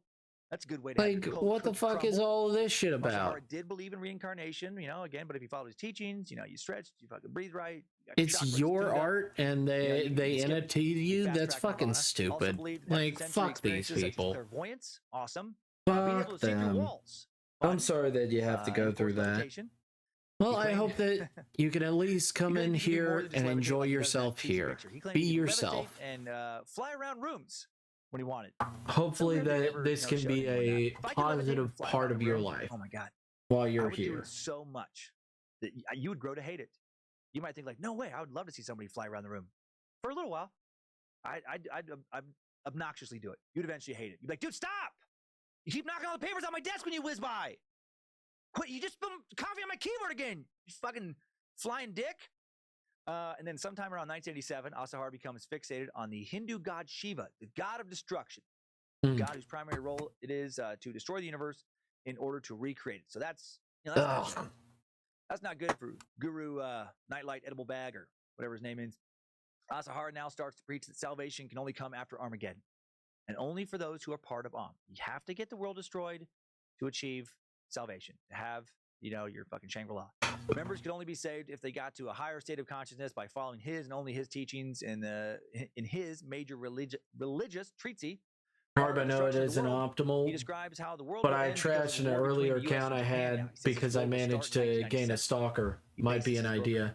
I say tradesman from a gender-neutral position to clarify. Scriptures, his own personal revelations. Oh, okay. Asahara's public image, still of a new guru spreading peace and happiness, but, it's a far cry from the truth now privately. His crazy cult's growing really fast. Thousands of members. He starts opening up numerous compounds around Japan, mostly around Tokyo at first. Coming up with a bunch of strange and constantly changing initiation rituals and cult practices. I do apologize. I'm sorry that you have to go through that. They would pay thousands of dollars for rituals involving stuff like strands of Asahara's hair or like drinking his dirty bathwater. One cult member paid over $8,000 for a blood initiation where he drank what he was told was some of Asahara's blood. Progress towards enlightenment and commitment to the cult was marked by 3 levels of initiation. You had to undergo ever-evolving rituals at each level. After the 3rd level, followers were admitted into the monastic community, and it was clear that total unwavering devotion to their guru was expected. As members at the 3rd level, people are expected to cut off all contact with their families, their only social interaction with other members. Cult, strong-ass cult move. Live only in my echo chamber. Works well for cults, works well for politicians and media conglomerates too, right? Listen only to our outlets that spin everything in ways favorable to us. Think about how many families are divided now because of people getting lost in media echo chambers, political chambers, only listening to one heavily slanted point of view. What lots of media outlets and a lot of politicians do to their viewing and voting bases is just a diluted form of what cult leaders do to their followers. And they all do it because tribalism and echo chambers, that shit works. Time and time again. There were several classifications for the members. Lay members were called Ziki. Everyone wanted to become Shuki, a priest or nun. The Shukisha, members living communal lives. I guess Shuki means to leave home. Asahara told new followers that if they wanted to reach salvation, they had to become Shukisha by leaving home and giving up all their property, and they had to give up their names and to take on a new Sanskrit name. That's a deep cult cut. Oof. Say goodbye to who you were before. That person's dead. You are now my vessel, my spiritual child. Only we are your family now. Only I am your father. Fucking insane what he's pulling off after just a few years of having a cult. Dude clearly had a lot of charisma. Growing up, intimidating, manipulating those poor blind students. Man, that's really paying off for him now. Smart playing off of a religious precedent here with that priest-nun stuff too, right? Making it not seem as crazy to leave home, join a commune, because that's what monks and priests and nuns have been doing for centuries. How weird is it? So many of us, historically haven't been bothered by someone leaving the family to become a nun or a priest or a monk. But many of the same people not bothered by that would be very bothered by someone leaving their family to join, like this guy's cult. Not the same, I know exactly, but pretty close when you stand back far enough to look at it all. Shuki has to go through complete, or Shuki, the priests and nuns, they have to go through complete celibacy at the level 3. No ejaculation allowed, as dictated by the guy who will have 6 kids. They had to agree to off and on fasting, long meditations, breathing in Australia, they are talking about basically allowing people to get personal information of people to sue them for things they said online. Sweet. Keeping them nice and disoriented. All the most successful cult leaders do that. You can't give your followers too much time to think and let them feel too good. They might finally get clear-headed and realize how fucked up you are. Guru Lava Lamp Water Bong preached all kinds of crazy shit to his compound members. He preached that supernatural power could be achieved through non-sexual means, through abstinence, right? Like I was just talking about. But before he started Asahara, I guess, frequently tried to obtain supernatural power through masturbation or sex. I love that detail in one of the sources. Supernatural power through masturbation. I don't know who the worst streamer is in Australia. Like after beating off a few times in a day, it hurts. The skin's so sensitive. You have to push through that pain to achieve some kind of supernatural jerk-off session, you have to beat it until you bleed. Is that even possible? I mean, can you get hard when you hurt that much? And what power do you unlock through intense masturbation? The power to not be controlled by the urge we to are be all trying to make it big as artists. Broken your dick? Is that nirvana? Beating your dick until you break it. Even though Asahara preached abstinence, it would be revealed later that he offered, of course, transfers of energy to select female followers, which were tantric sexual initiation rituals. I fucking knew it. Of course, Guru Street Lamp Vape Pen was fucking some of his followers. Of course, I was waiting for this. The guy went big with being a cult leader in every aspect of cult leading. He also had other non-sexual initiation rituals and exercises he developed to help his priests and nuns along their spiritual journey to nirvana and to keep them obedient and focused on his teachings and confused and never understanding what's going on. Some followers given massive amounts of LSD and led through visions to believe he was Christ in one ritual. Would love to get my hands on that LSD, minus the cult brainwashing. In another ritual, they were given massive amounts of narcotics, and then confessions of doubt would be extracted from them, or confessions of embarrassing acts they'd committed, so that could be, blackmailed, used against them later, and keeping them subservient. Sounds like they had great drugs. So much of this did not come out until after his arrest. There were rituals where followers would have to chant about their failures over and over while high. A lot of chanting rituals. Baby, what are you fucking doing? There's one cassette tape this person played in a video. What are you doing, Rabbit? Same two things over and over. Focus on the knowledge. Focus on the knowledge. Focus on the knowledge. Focus on the knowledge. Learn the breathing. It was just like dumb, vague stuff.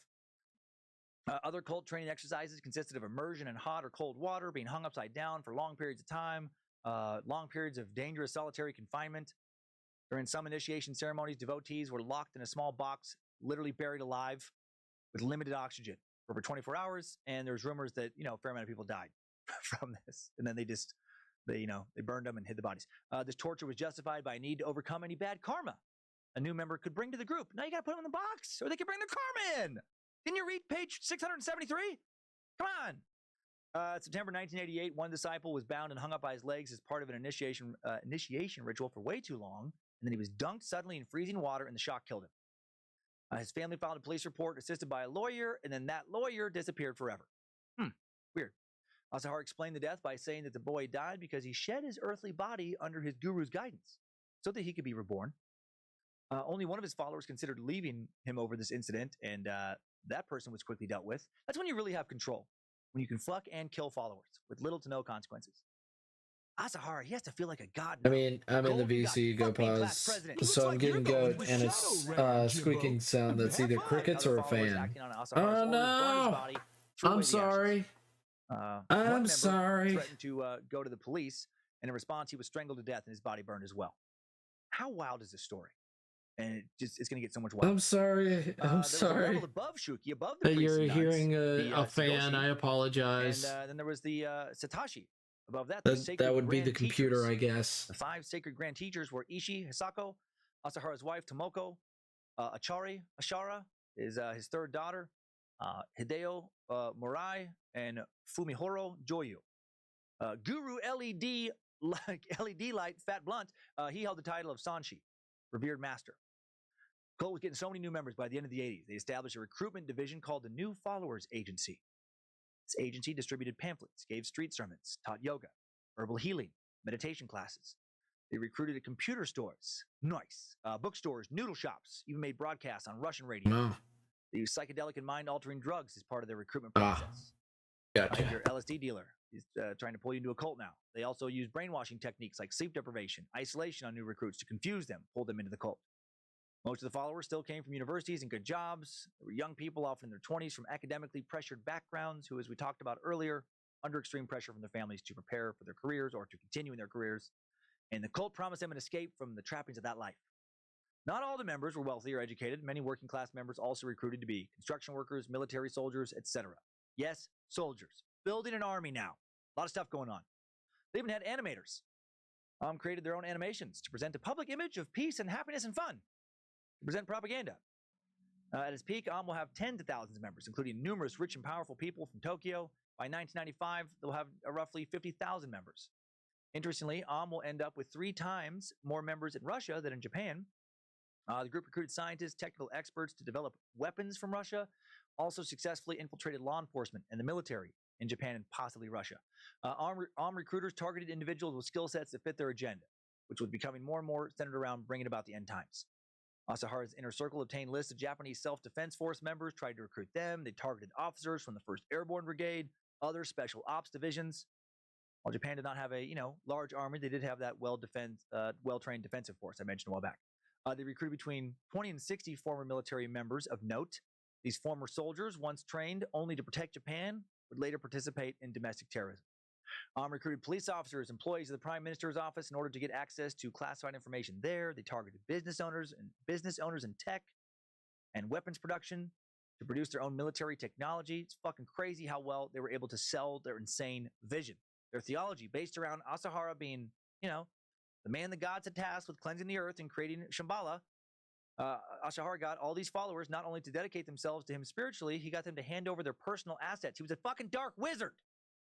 By 1995, he would have just over $1 billion in assets, equivalent to $1.8 billion now.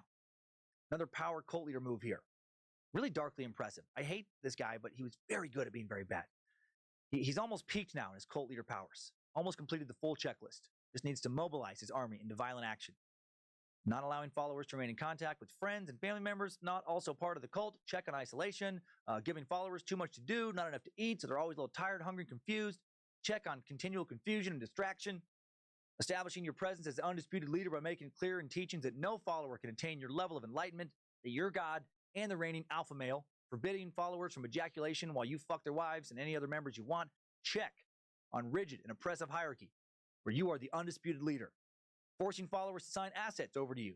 Let go of their previous jobs, so followers are now socially and financially 100% dependent on you, which places enormous pressure on them to remain in the cult. Check on no easy way out. Check on damn near 100% control. That's how you get away with murder. So much pressure on members to keep conforming. And he's already convinced followers that the only way they'll survive the apocalypse is by following his teachings, providing even more powerful incentive to stay inside the cult. Oh, okay. Check on doomsday How would acceptance and being a part of the inner circle. Hey Carbs, do you have your Twitch set to offline? No, I don't know how public view, but I know friends can see what channel you're in if you're online. How would that help? It could still notify them when I go live. Right? Oh, okay.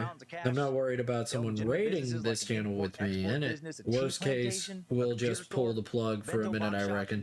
Do you want me to come over for about a half an hour to enact as a safety net for a split? It's offline now. Oh, okay. Cult members also manufacturing and selling stimulants like it's okay. Thank you for coming in, Carbs. They're not just buying good drugs, they're making them. And thank you everybody for coming in and chilling out with me. Really do appreciate it. Also sold bullshit. What does this really do? Religious training headgear. This is so ridiculous. It claims to synchronize the user's brainwaves with Asahara's brainwaves. I'm just here. This headgear supposedly costs, oh my God, $10,000 a month. I cannot fucking believe they sold this. It was called the Perfect Salvation Initiation Unit. Man, just because you have money doesn't mean you're smart.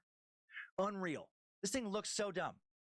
And it didn't do anything outside of giving you just mild electrical stimulation, right? It just kind of felt weird on your head.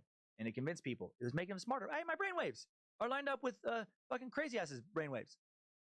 Another way made money was through extortion. They targeted church offices across Japan, threatened the residents of towns that they were going to establish themselves there permanently. Time to open shop. Remember, you are all awesome and amazing. We love you all. Bless even. Forces followers to practice extortion. Some members would kidnap families. Yeah, I'm usually going to bed when you stream. I'm glad I caught you. He's living it up thanks to all this money. He's fucking his favorite cult members. Well, 9% of them, they're living in cramped squalor. No problem. Weird spiritual assignments. I'm glad that you came in. Of course. We're down to clown over here. Right, they're gonna get that and chill out. Use, many of these properties to store their growing arsenals of chemical weapons. They're manufacturing weapons now. Builds a headquarters in Fujinomiya near Mount Fuji. Also built a large facility in a village called Kamikushi Shiki. There were 20 other facilities in Japan, mostly concentrated in and around Tokyo. Most of the lay members lived in 10 buildings in Kamikui Shiki. Sorry, that's a tough one for me. A satirical online game about the cult would later be released called Kamikui Shiki Village. A lot of people think online was created by the cult as an evil recruitment tool. It was not. It was created by people making fun of the cult, actually, so you don't have to worry about that game. At the real Kamikui Shiki, I'm going to have to say that slow every time. Kamikuishiki village. There were large buildings used as cult dorms where low-level members lived. These dorms were filthy and infested with bugs because it was against Asahara's teachings to kill any living creature. Members were taught to express disdain for middle-class values of cleanliness. In August of 1989, the Tokyo Metropolitan Government grants legal status as a religious organization. This really helps with their early 90s wealth building. Because of this recognition, gets privileges such as tax breaks, immunity from official oversight, and prosecution. Under the Japanese religious corporation law, when a group is recognized as a religious organization, authorities not allowed to investigate the religious activities or doctrines. That's fine. This allows the group to have perfect cover, or a perfect cover for their criminal activities. Not good for anyone. Just what these assholes needed, the ability to plan horrible shit covertly.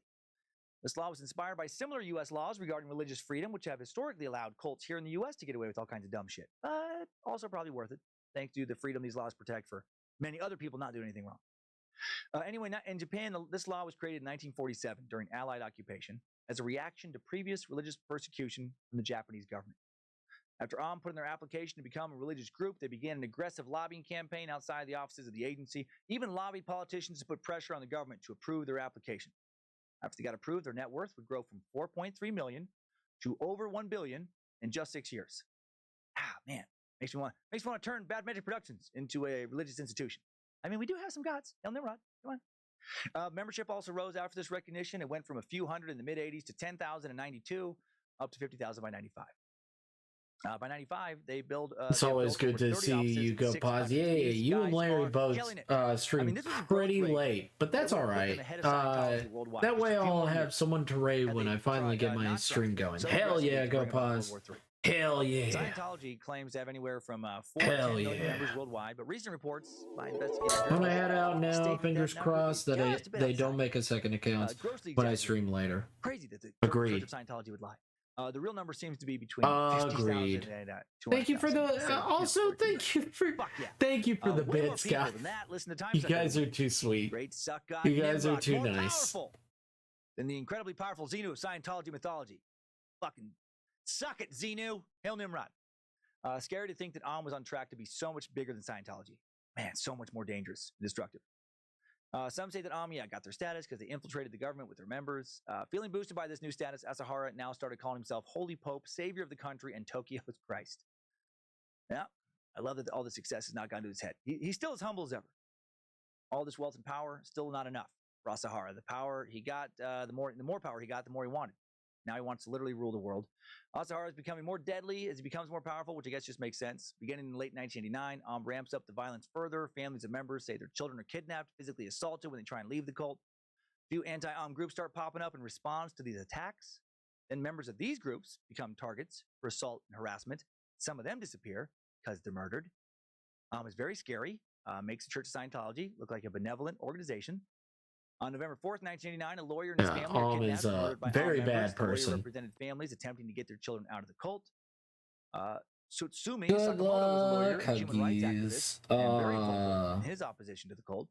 He was preparing a civil suit against them when he, his wife, and their 1-year-old son disappear forever. Thank you for being awesome. Well, I guess not. Man, you know what? They don't thank you everybody for being so awesome. You know, missing until 1995. Thank you everybody for staying awesome. I know for a lot of you, it's so easy. Apartment in 89, it looked like the family just left quickly, abandoned everything. There were still, plates left out on the table. The police knew threatened Sakamoto, but they couldn't prove that had abducted them based on initial evidence. Their bodies will be buried separately in 3 different prefectures. Their killers even smashed their teeth to keep them from being identified. In February of 1990, Asahara orders 25 candidates to run for Japanese parliament. He thinks that if they can win their seats, then he can become prime minister, just like he wanted as a kid. Asahara and his followers start their own party called the Shinrito. He's very confident they'll win. Of course he is. He's probably interpreted some old stupid Nostradamus prediction, assuring him of victory, right? They laid out the tea leaves correctly or something. But then all his candidates lose by a lot, literally all of them. It was his class president failure all over again. He's still the bully most people can't stand. He's embarrassed, he looks weak to his followers, and he's fucking pissed now. This 1990 election failure marks a dark turning point for Asahara and his cult. This failure causes the group's theology to darken, becomes much more doomsday. Moss Undead. Yeah, love. That's all that matters. If they wouldn't let him win, now the whole fucking world you guys are nothing but amazing. Starts preaching mostly about death and final judgments now. He predicts a series of disasters. You guys are nothing but amazing. Orders all members now to start collecting firearms, developing biological and chemical weapons, learning to make sarin gas and other horrible weapons of mass destruction. He even wants to acquire nuclear weapons and attack Japan with them. He literally wanted to nuke these fuckers because he didn't win his elections. The world rejected him. Japanese Jesus of all people. And therefore, the world deserved to be punished. Time for Guru Spotlight Pop Brownie to go full Shiva. Asahara wants to literally kick off World War III more than ever, which will end civilization, bring on Armageddon, and thus his cult's salvation, obviously. All his plans for violence, initially kept from low-ranking members. Only the inner circle knew his full plans. Right? They had to, because they had to help him bring about Armageddon. Asahara becomes obsessed with doomsday prophecies, starts studying the Christian book of Revelations harder than ever. Right? Of course. He gives his inner circle titles of minister of this and that. Now he starts to really expect that Am is going to replace the Japanese government after World War III. And he structures his cult to mirror the Japanese government. He makes his inner circle, heads of certain departments. For example, Hideo Murai, now the Minister of Science and Tech. Fumihiro Joyu, Public Relations Minister.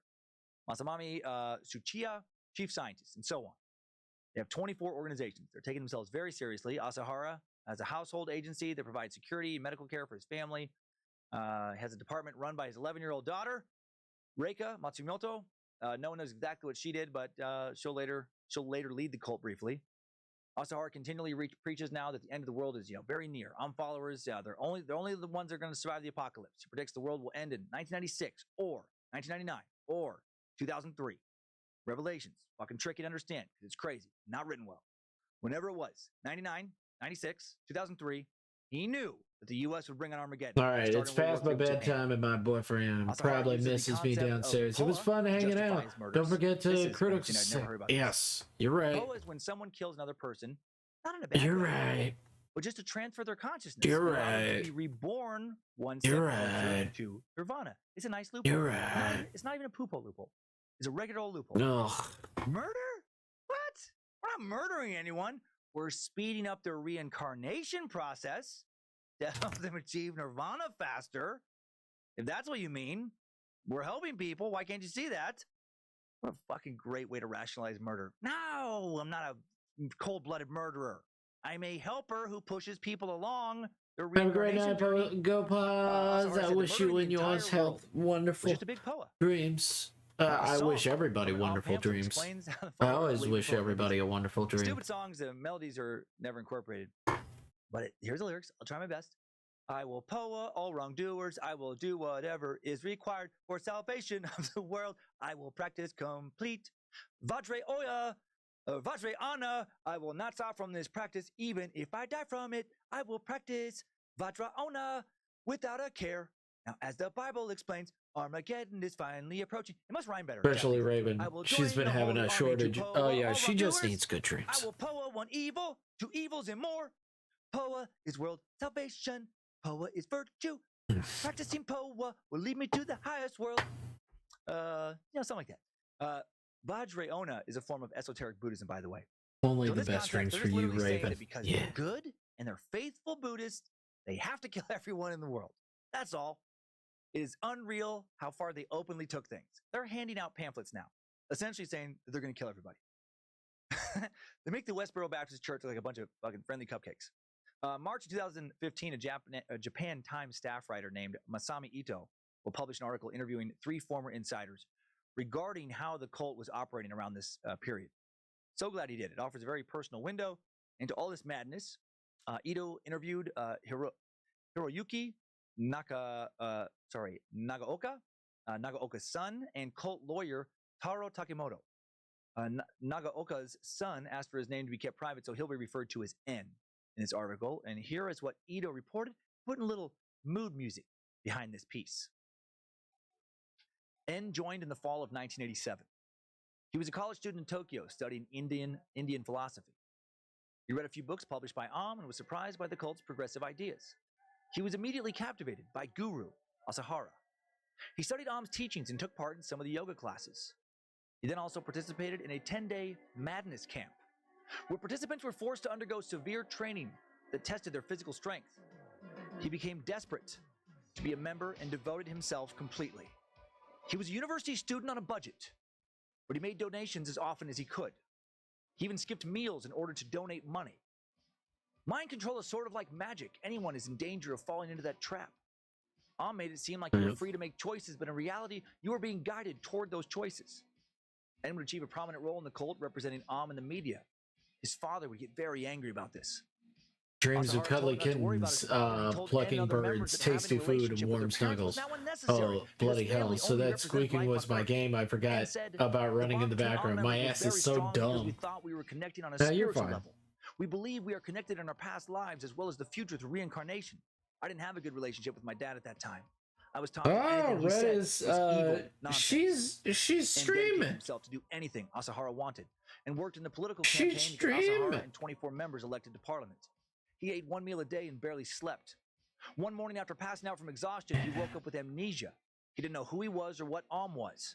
A few days later, he recovered his memories from before he joined, including his father's phone number, and then he did some research. She's getting ready to stream. The cult and realized everything was a lie.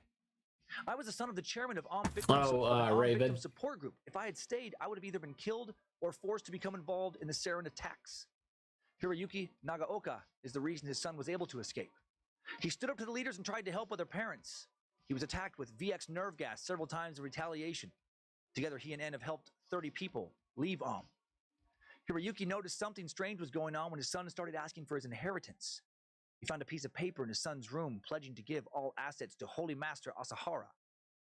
Turned our children into mindless people without a sense of their own free will. They became unable to determine good and bad, and that is why members don't think twice about murder. They became Asahara's puppets. Asahara was after his property, 500 square meters in Tokyo's expensive Aoyama district. A journalist introduced him to lawyer Tatsumi Sakamoto. Sakamoto helped him launch a parent support group in October 1989. His support group was called Shinrikyo Family Group. Hiroyuki hired a PI to look into Asahara. The PI visited Chinese medicine stores and analyzed herbal remedies Asahara was selling. He learned it was all a scam. Well, thanks, Bertie, for the follow. Yeah, quit his job because began harassing him in his office. He confronted Asahara and other leaders. I called him out on his lies and told him to his face that he's a liar and has no right to preach. Poor baby. Taro Takamoto was a lawyer who knew Tatsumi Sakamoto. Sakamoto asked him to help with the case against the cult. He was reluctant to get involved because cults are difficult to deal with. After Sakamoto went missing, Takamoto stepped in to help parents get their kids back and even negotiated with senior cult members. People are vulnerable and everyone is in danger of falling under their influence. Most of these children were honest, hardworking people who grew up not knowing the kind of evil that exists in the world. In July 1993, Takamoto and N started offering counseling services to members who wanted out. Cult members no longer know the difference between right and wrong. It's the same with Islamic State militants. They think they're doing the right thing by beheading people. Members could equally commit murder because of their strong religious beliefs. That is what makes them extremely dangerous. First, he started by making the members question small things like buying Asahara's books. Then he got them to question the famous levitation photo. Takemoto demonstrated how it's possible to fake levitation with photography and angles. Asahara felt disrespected by all this. The photo was one of his main tools to get converts. Because of this, Takemoto was put on his cult's hit list. They tried to kill him 4 times, but Takemoto never backed down. Instead, he sent his family to live separately and took out a 280 million yen life insurance policy. I love this dude. True hero, brave meat sack. Takemoto finally got the trust of a few former members, told him about illegal drug use, death of one member on cult property, reported to the police. They sadly didn't take him seriously. Also told the police about the attacks on Hiroyuki. They didn't care. Tried to say that Hiroyuki attempted suicide. Takemoto thinks that if the police would have listened, the March 20th, 1995 attack could have been prevented. And then Takemoto will later establish Kaniria no Kai, the Canary Group, to support over 100 former cult members. So, hail Taro Takemoto, glorious meat sack. Back to the timeline now. April 1990, there was a confirmed attack. Sprays what they think is, this seems to be the first of their chemical warfare attacks. Sprays what they think is botulinum. A botulinum toxin. Unlike most other cults, it's a toxin made by a bacteria that attacks the body's nerves, he actually almost killed people. And possibly death. Yeah, I think he killed people. Yeah, he killed lots of people. Parliament the Imperial He's Palace, very and even bad the headquarters of a person. rival cult. I reckon Fucking my cult following ain't versus much, cult but gang it's war shit. honest, unlike the jerks They attacked picking in on you. Tokyo, I mean, even if Yokohama, you Yokosuka, only ever and catch Narita. one stream None of their of attempts mine, worked it this still day because helps, they didn't isolate Clostridium botulinum, the active and deadly strain of the toxin. Had it worked, thousands would have gotten ill and hundreds likely would have died. This attack may have been in retaliation to losing the parliament campaign. December 26, 1991, the USSR collapses. begins infiltrating operating former Soviet states. Thousands of their followers will eventually come from the former Soviet Union. October 22nd, 1992, Shoko Asahara leads over 40 followers to Zaire, Africa, to treat Ebola patients, is what they said. Believed that they went there with the intent to collect samples of Ebola to try and use it as a biological weapon. Only good thing that came from one average viewers to 6. 1993, yeah. Asahara publishes another book called Shivering Predictions. Sounds like that could be a soft porn title. Shivering Prediction. In it, Guru Glowlight Reefer Madness publicly states his predictions about Armageddon. He writes, from now until the year 2000, a series of violent phenomena filled with fear that are too difficult to describe, because they don't make any sense, will occur. Japan will turn into a wasteland as a result of a nuclear weapons attack. This will occur from 1996 to January 1998. An alliance centering on the United States will attack Japan. In large cities in Japan, only 1/10 of the population will be able to survive. 9 out of 10 people will die. Oh no, you can hug. You just gotta give. You just gotta give it a second. Investigated. And it's crazy. If you say I'm going to kill 9 out of 10 citizens with weapons of mass destruction, you're going to be brought in for questioning. You're going to likely end up incarcerated for a long time. If you say God is going to kill 9 out of 10 citizens with weapons of mass destruction, I can't wait to watch it go down. No, you're just written off as a nut. On June 9th, 1993, launches another attack. High-ranking members spray the vaccine strain of anthrax from their roof of their Tokyo headquarters. What the fuck? They used a custom spraying device fitted with a fan, and they targeted civilians near the compound, the Imperial Palace, and government buildings. This attack ultimately fails because they had not acquired a usable strain of anthrax. Making weapons of mass destruction, thank God, is a little harder than they anticipated. If they would have acquired the correct strand, they would have likely killed thousands. Untreated anthrax inhalation kills almost everybody. Treated, it still kills about half the people who inhale a deadly strain. Had that attack worked, these fucking idiots would have also killed a lot of their own members, since they launched the attack from the roof of their own headquarters. Asahara, more insane than ever. July 1993, Asahara publishes yet another stupid book called Second Set of Predictions. This one, he changes some of the end times dates. Pretty funny title. Feels like the subtitle should be corrections to doomsday nonsense in the first book. Gosh dang, it's hard to be a cult leader. He now wrote, I am certain that in 1997, Armageddon will break out. By break out, I mean that war will erupt, and it will not end soon. Violent battles will continue for a couple of years. During that time, the world population will shrink markedly. A third world war will break out. I stake my religious future on this prediction. I am sure it will occur. And unlike most doomsday predictors, our recent episode on the Jehovah's Witnesses comes to mind, he clearly was not just crossing his fingers and hoping for this to happen. He was actively planning terrorist attacks, carried out in the hope that a large death toll will be blamed successfully on the U.S. and Japan, and that will lead directly to World War III. Oh, man. June to August 1993, members attempt 2 more anthrax attacks. Shoko Asahara, other members attacked the legislature, the Imperial Palace, the Tokyo Tower. They now use 3 vehicles with custom spraying devices, but both attacks fail because even though they had the right anthrax strain now, the spray nozzles are clogged. Seriously. I bet whoever was supposed to make sure those nozzles worked got a beat down. These assholes came so close to committing massive atrocities now several times, but they just keep fucking up one important thing. Starting to remind me of Wile E. Coyote trying to kill the Roadrunner. Right? He orders the right bombs and weapons from Acme, from their catalog, but always fucks up one important step, and the Roadrunner just keeps getting away. From late 1993 to early 1994, makes some assassination attempts now on Daisaku Ikeda, head of the Soka Gakkai Buddhist organization. Note to self, always add watermarks to art. Always. I mean, it's hard to steal art when you don't post it. The world doesn't have to end mentality. Oh man, it's hard to get an NFT from art that they can't get. It's going to be their favorite weapon. They're going to use it frequently. Man, this really interesting picture right here. Highly toxic gas. Kind of hard to get an NFT. Oh boy. Sarin's 500 times more deadly than cyanide. Much more lethal, actually, than the Zyklon B that Nazis used in the gas chambers. Hard to make pure sarin, but possible with publicly available chemicals. According to the CDC, sarin is a human-made chemical warfare agent classified as a nerve agent. Nerve agents are the most toxic and rapidly acting of the known chemical warfare agents. Well, I had happened to post one piece in terms of how they work and what kind of harmful effects they cause. People can get exposed to sarin from skin, eye, and air contact. I'm sorry. It can get into water or food supplies. And I forgot to watermark it. Clothing transfer.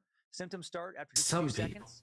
Just a small drop on the skin in like a liquid form can cause sweating and muscle twitching. Exposure to a large dose can cause a loss of consciousness, convulsions, paralysis, respiratory failure.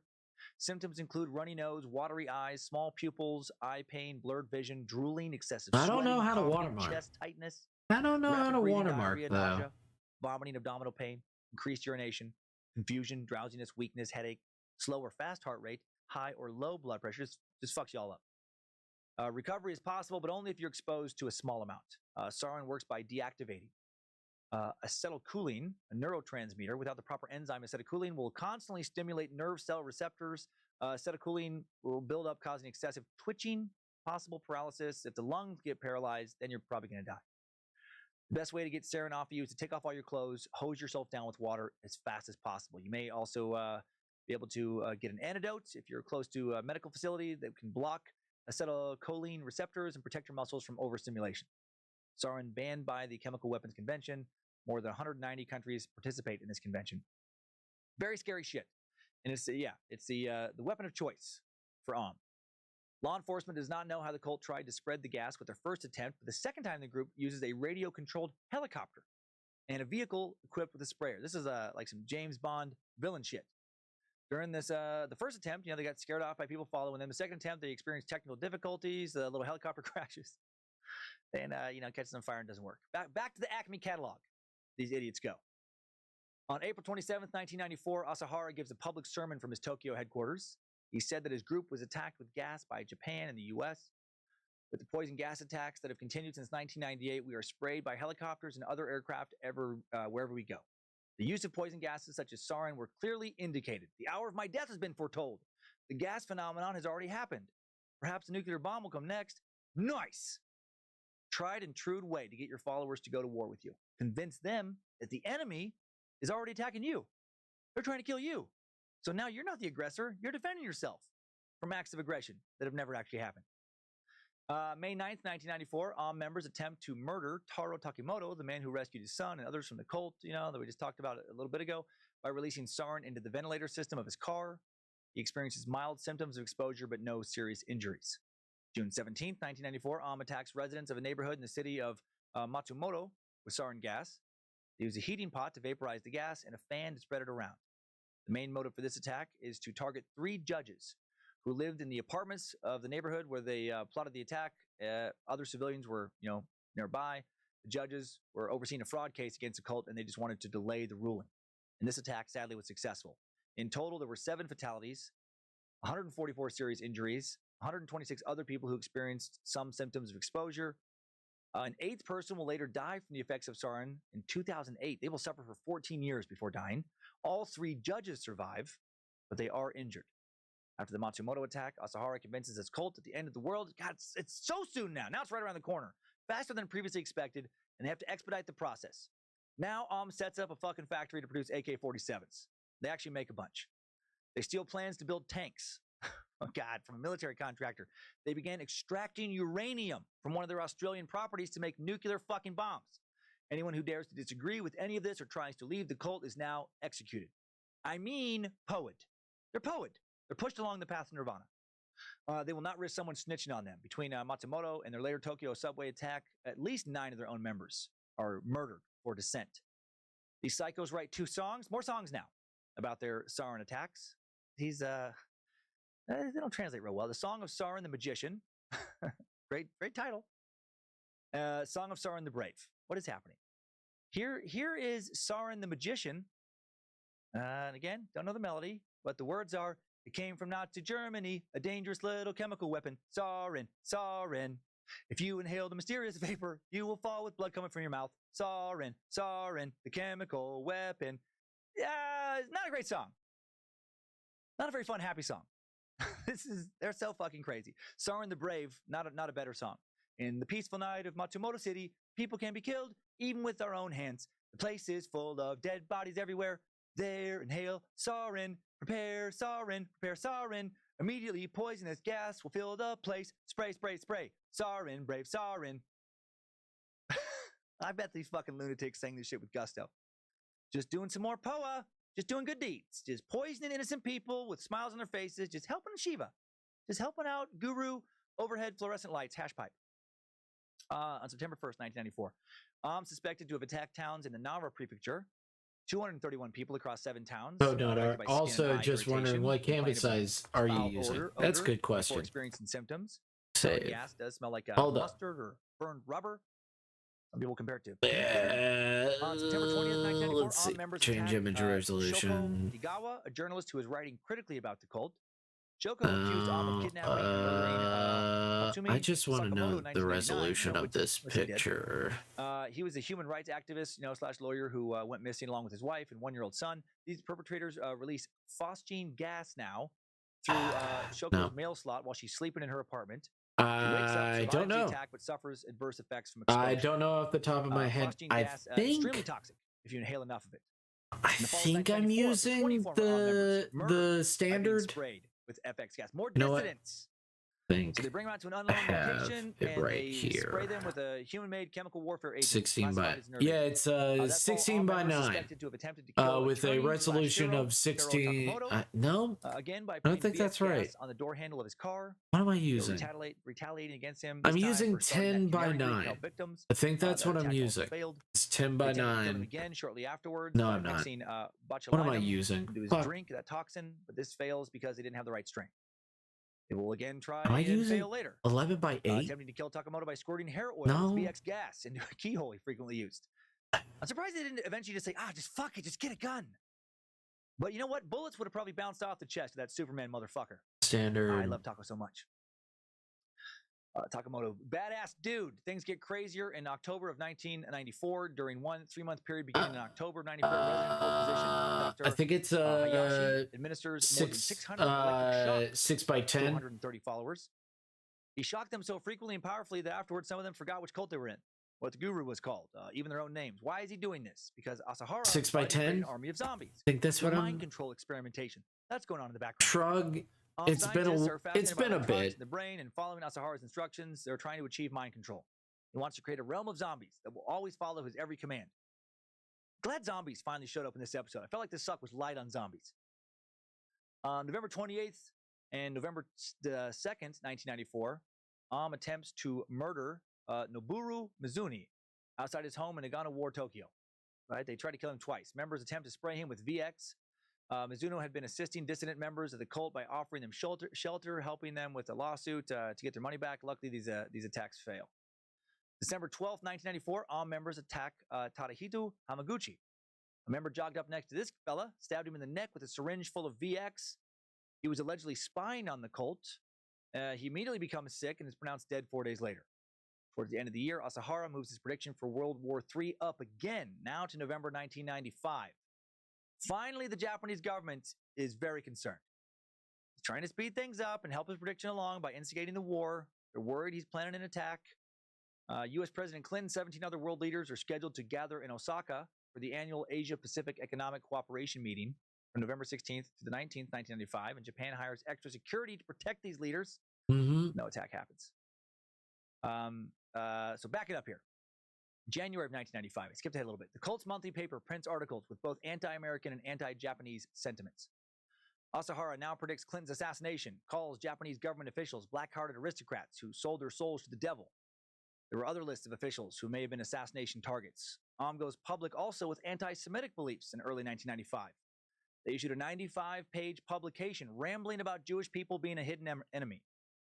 The publication is titled Manual of Fear, and it declares war on the Jewish people. Why not? Why not fucking throw them into the mix? On behalf of the Earth's 5.5 billion people, Vajahanya Saka, the name of the paper, hereby formally declares war on the world shadow government that murders untold numbers of people, and while hiding behind sonorous phrases and high-sounding principles, plans to brainwash and control the rest. Japanese awake. The enemy's plot. That's really funny because you're literally a cult leader. Something funny about a Japanese cult worried about Jewish people. Yeah. Poking around a bit. Wait, I'm concerned. I just remembered they mentioned my Sona's name, but my Twitch doesn't have this the name anywhere. Of anywhere from 300 to 1,400 people in a nation of around 126 million people. I don't know. Easy target to attack. I don't even know what the. I mean, ever met a single Jewish person even one time in his entire life. I don't know. Idaho probably has more Jewish people than Japan. There's supposedly over 2,000 people here who are Jewish. I think your mod ratted you. Cambodia and Bosnia, and the warfare in Rwanda, because why not blame him for everything? He claimed Jewish people were planning on other massacres, planning on reducing the world's population to 3 billion by the year 2000. This from the guy who wants to get rid of 90% of the world, basically immediately. He also spoke about Jewish Japanese, who were not actually Jewish, but they were Jewish-ish. Damn. They were cosmopolitan. I don't know what the fuck that means. Businessmen and politicians. He felt these people valued the opposite of Ahm's teachings. Oh, Moss Undead. Oh, Moss. On January 4th, 1995, Ahm members attempt to kill Ryuki Nagaoka, head of an Ahm's victims group, by spraying him with VX gas outside his home in Tokyo. I about him a little bit earlier. There you go. Suffers there you go, Moss Undead. Arrest and was in critical condition for 10 days. Yeah, promote yourself. Promote yourself, damn it. And he has to go to the hospital every month for treatment. February of 1995. All members attempt to murder. What's happening in the Kiwi Haggis? Okawa, leader of the Institute of Research into Human Happiness, another rival religious organization. He's always going after these rivals. They put VX into this dude's air conditioning system. Okawa is hurt but survives the attack. I let you into the Discord. Were brazen, running a cult like it was a South American or Mexican drug cartel, going directly after anyone who opposes them, just straight up trying to murder them. Oh, okay.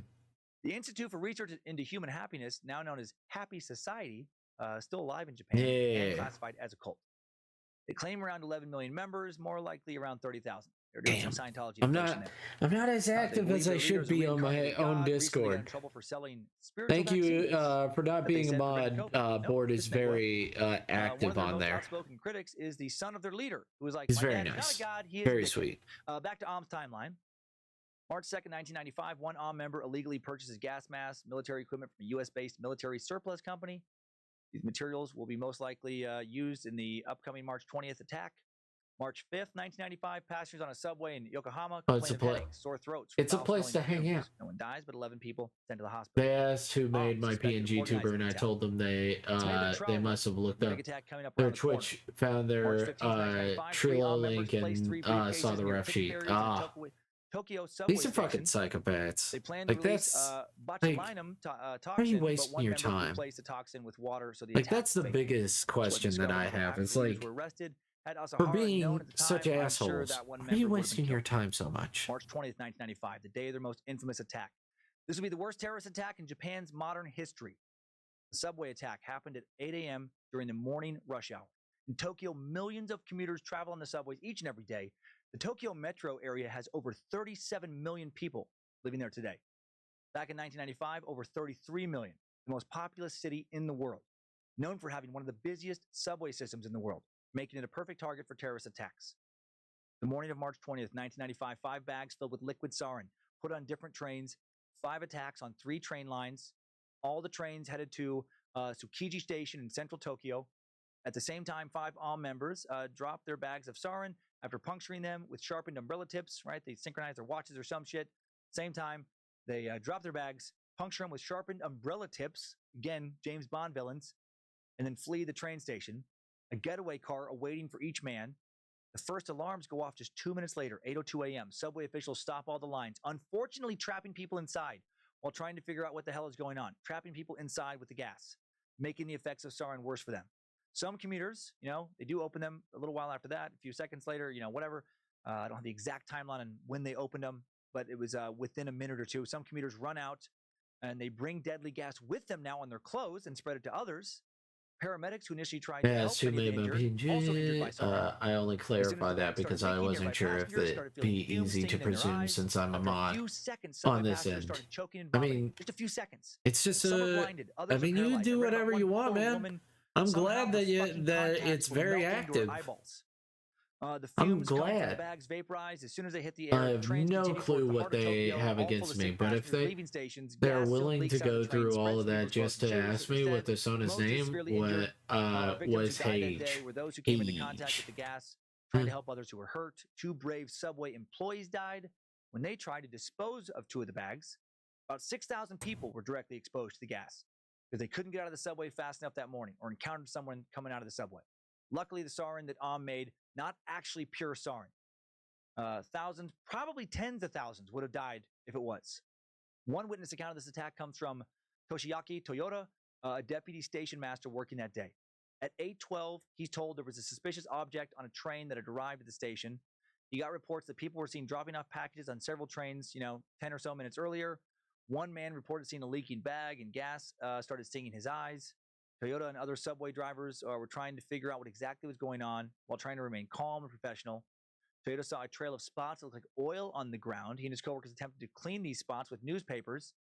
They took a bag of used newspapers to his office. Shortly after that, he sees one of his coworkers collapse.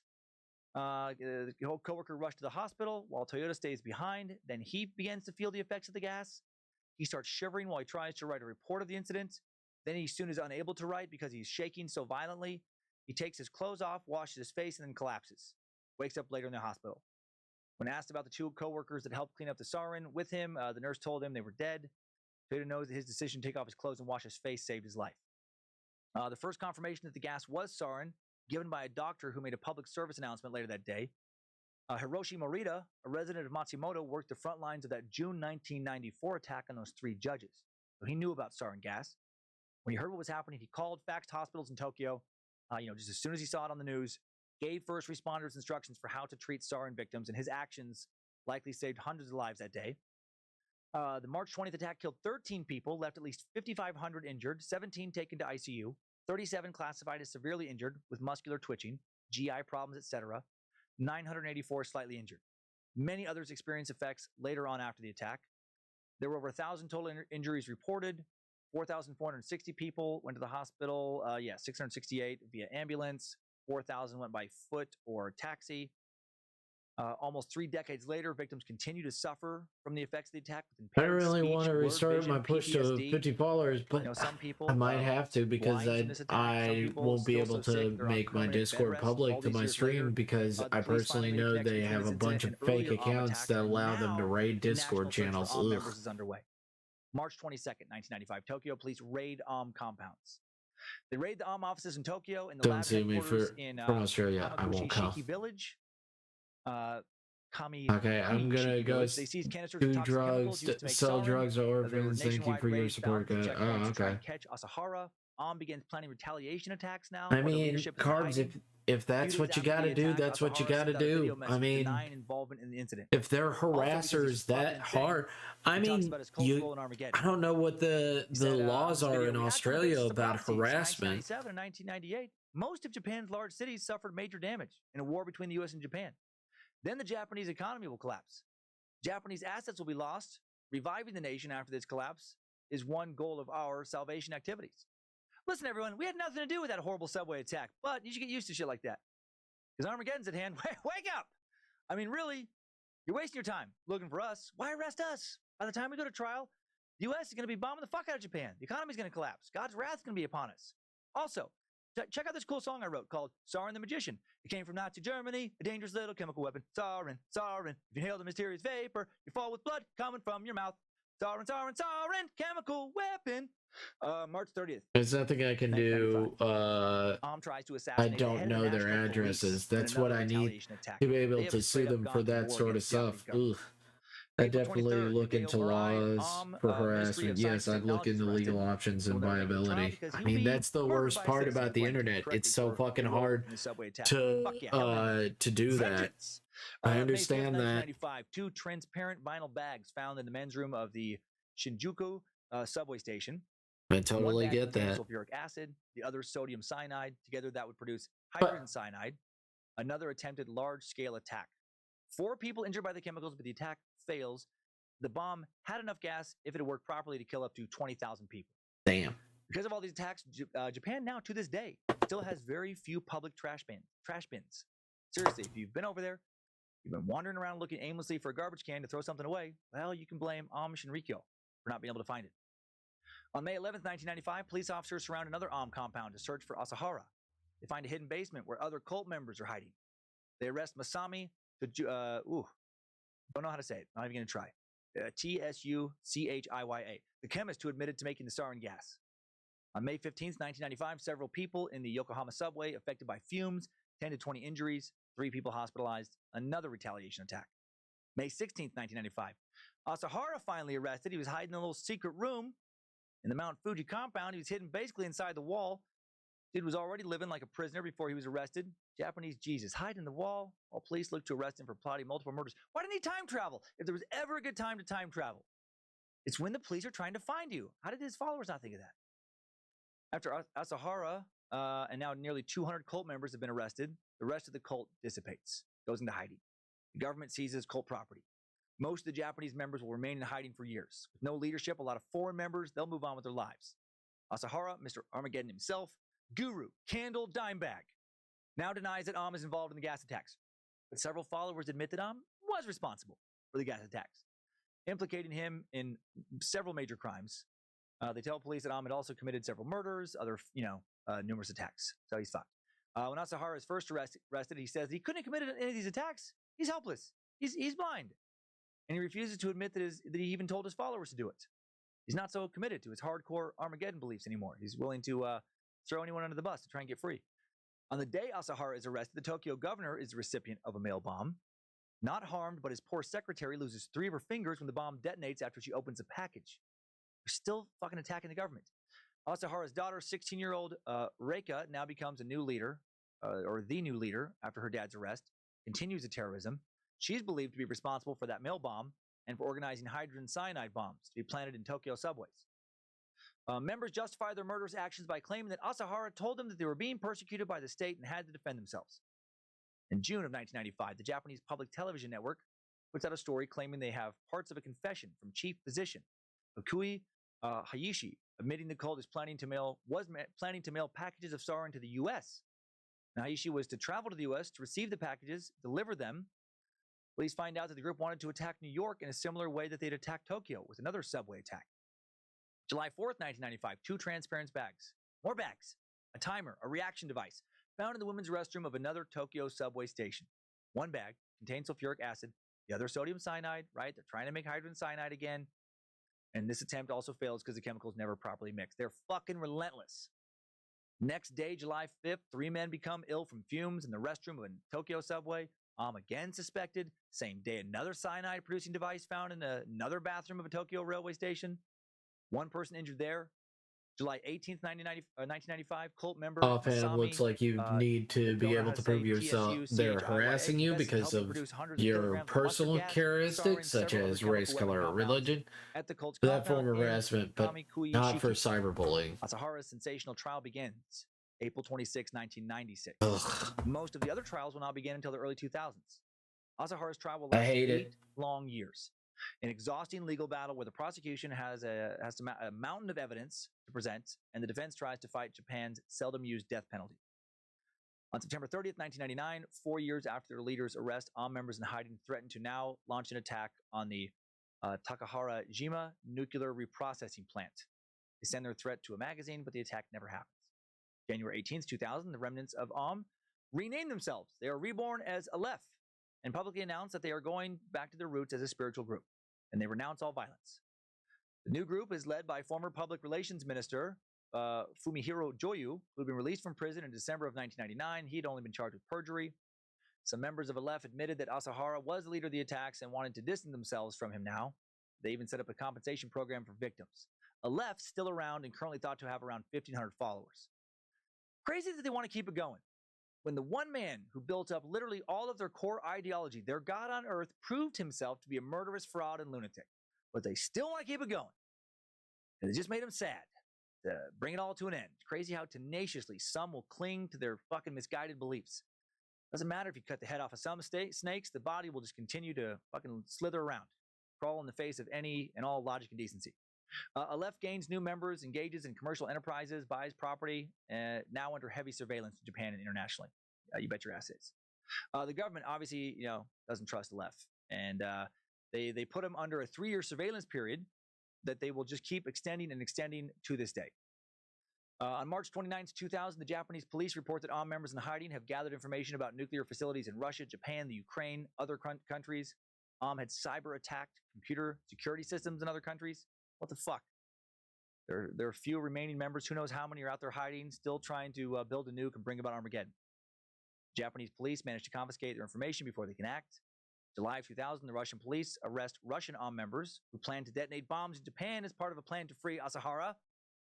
February 27, 2004, Asahara's trial finally ends. He's found guilty of orchestrating numerous attacks, resulting in numerous fatalities and a sentence to death. Over the years, 189 armed members will go to trial, and almost all of them will be found guilty. On September 15, 2006, Asahara's final appeal is rejected. His defense argued that he was mentally ill and asked for the case to be suspended. During the hearing, Asahara mumbled incoherently and made unexplained gestures. I think he's faking it. His death sentence is upheld. Japan's still very divided when it comes to the question of whether or not Asahara is legally insane.